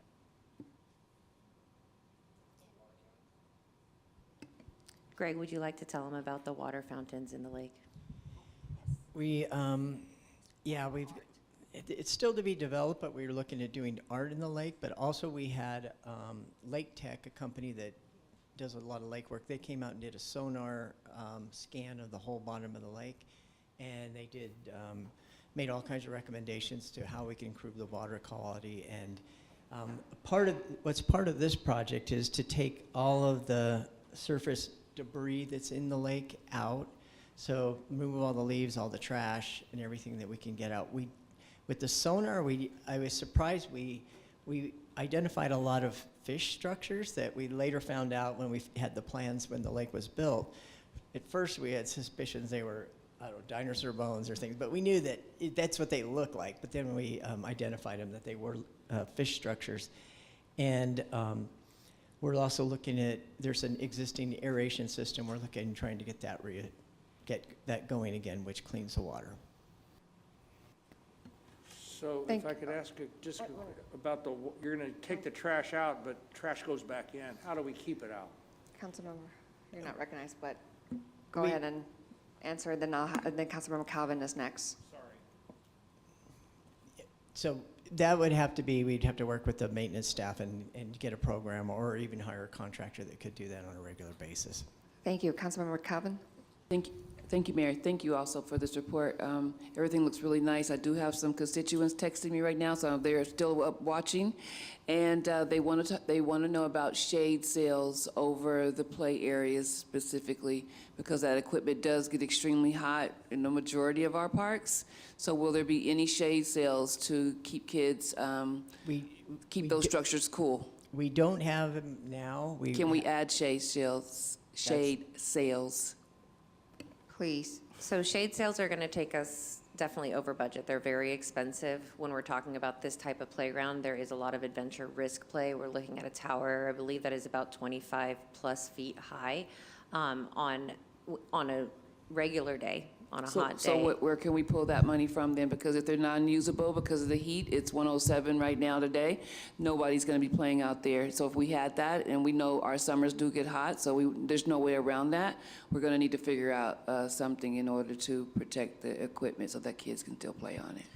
So we've added a ton of trees around the area as well to create as much shading as possible, but adding a shade on the size of that type of playground in order to create shade everywhere would be, I'm just telling you that these are the text messages that I'm getting right now. Thank you, Councilmember. And I really want to emphasize, if staff could just look at that and what that cost is, because that's the number one feedback that we get from the community, especially parents with children.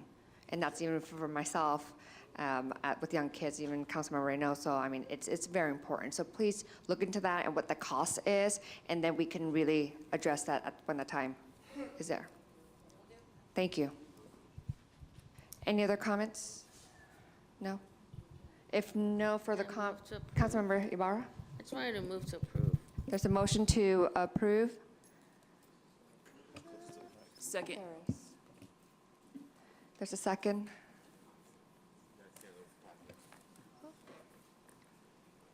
Councilmember Sanchez is absent. Councilmember Ibarra? Yes. Councilmember Figueroa? Mayor Pro Tem? Yes. Councilmember Reynoso? Yes. Councilmember Calvin? Yes. Councilmember Alexander? Aye. Motion passes, motion passes unanimously. With Councilmember Theodore Sanchez absent. Yes. with Thank you.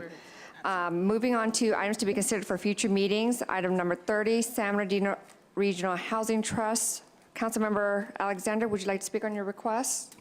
Yeah, well, I thought we were going to get a staff report tonight on that. I guess we're not. So San Bernardino Housing Trust is just a letter of intent for us to fall in line with the rest of the county, with the San Bernardino Council of Government, so to bring the staff to bring back a staffing report on that, so we can join the San Bernardino Regional Housing Trust. Thank you, thank you. Mr. City Manager, can you confirm, because it was item 25, I believe that it was going to come back on August 2nd for the San Bernardino Regional Housing Trust. Is that coming back on the 2nd? Yes, I think it was. Can you turn on the mic? Okay. Would you prefer the second meeting?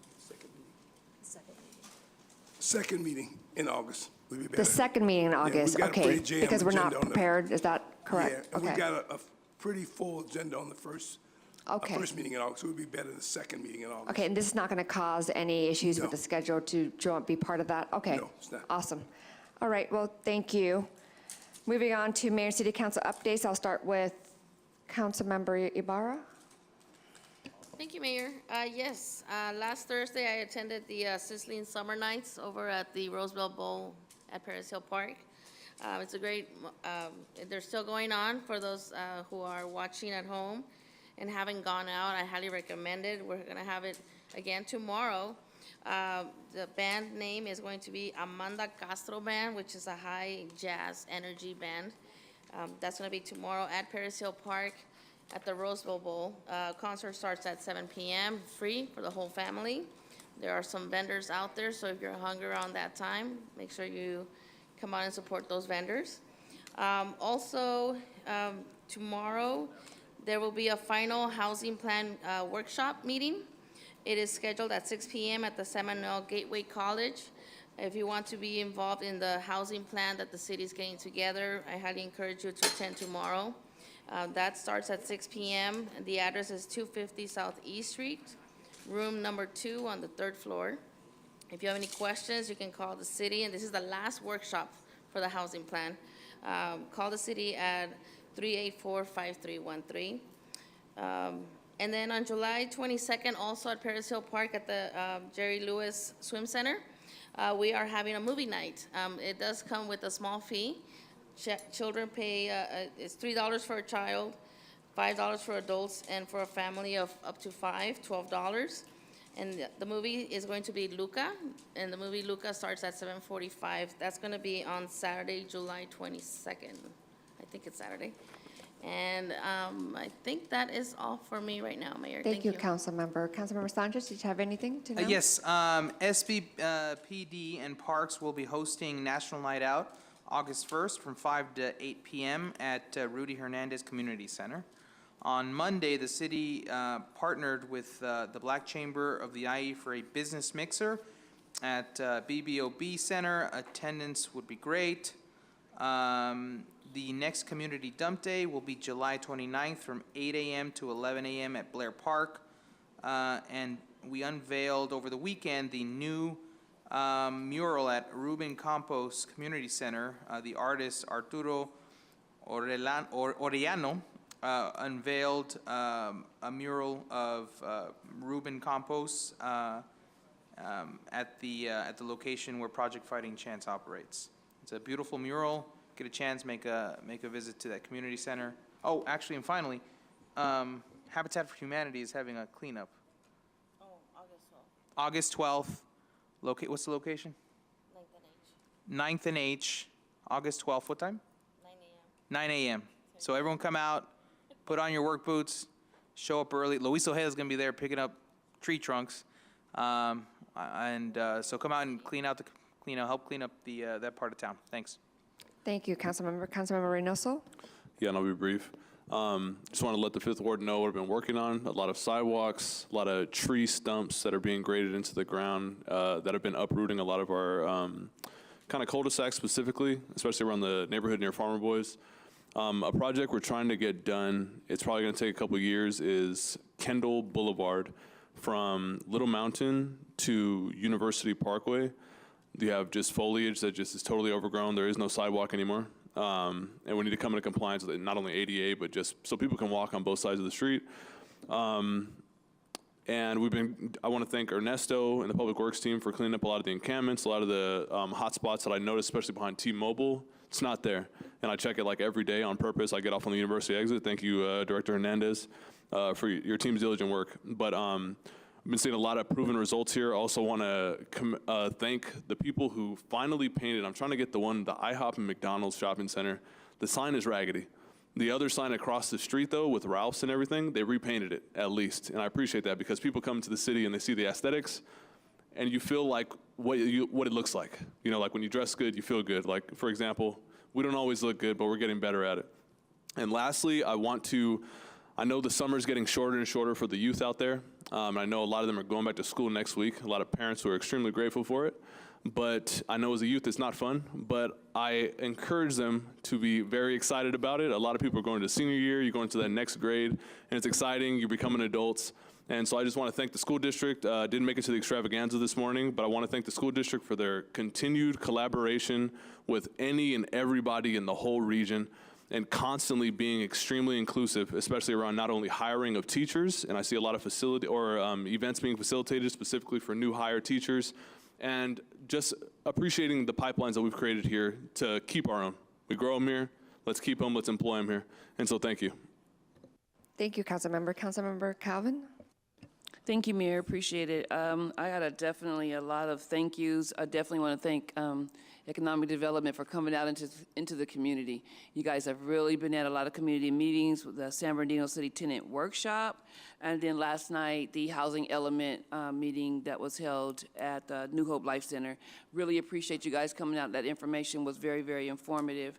I want to say happy 30th anniversary to Michelle Parra. Did you guys know that our very own Michelle Parra has been here for 30 years?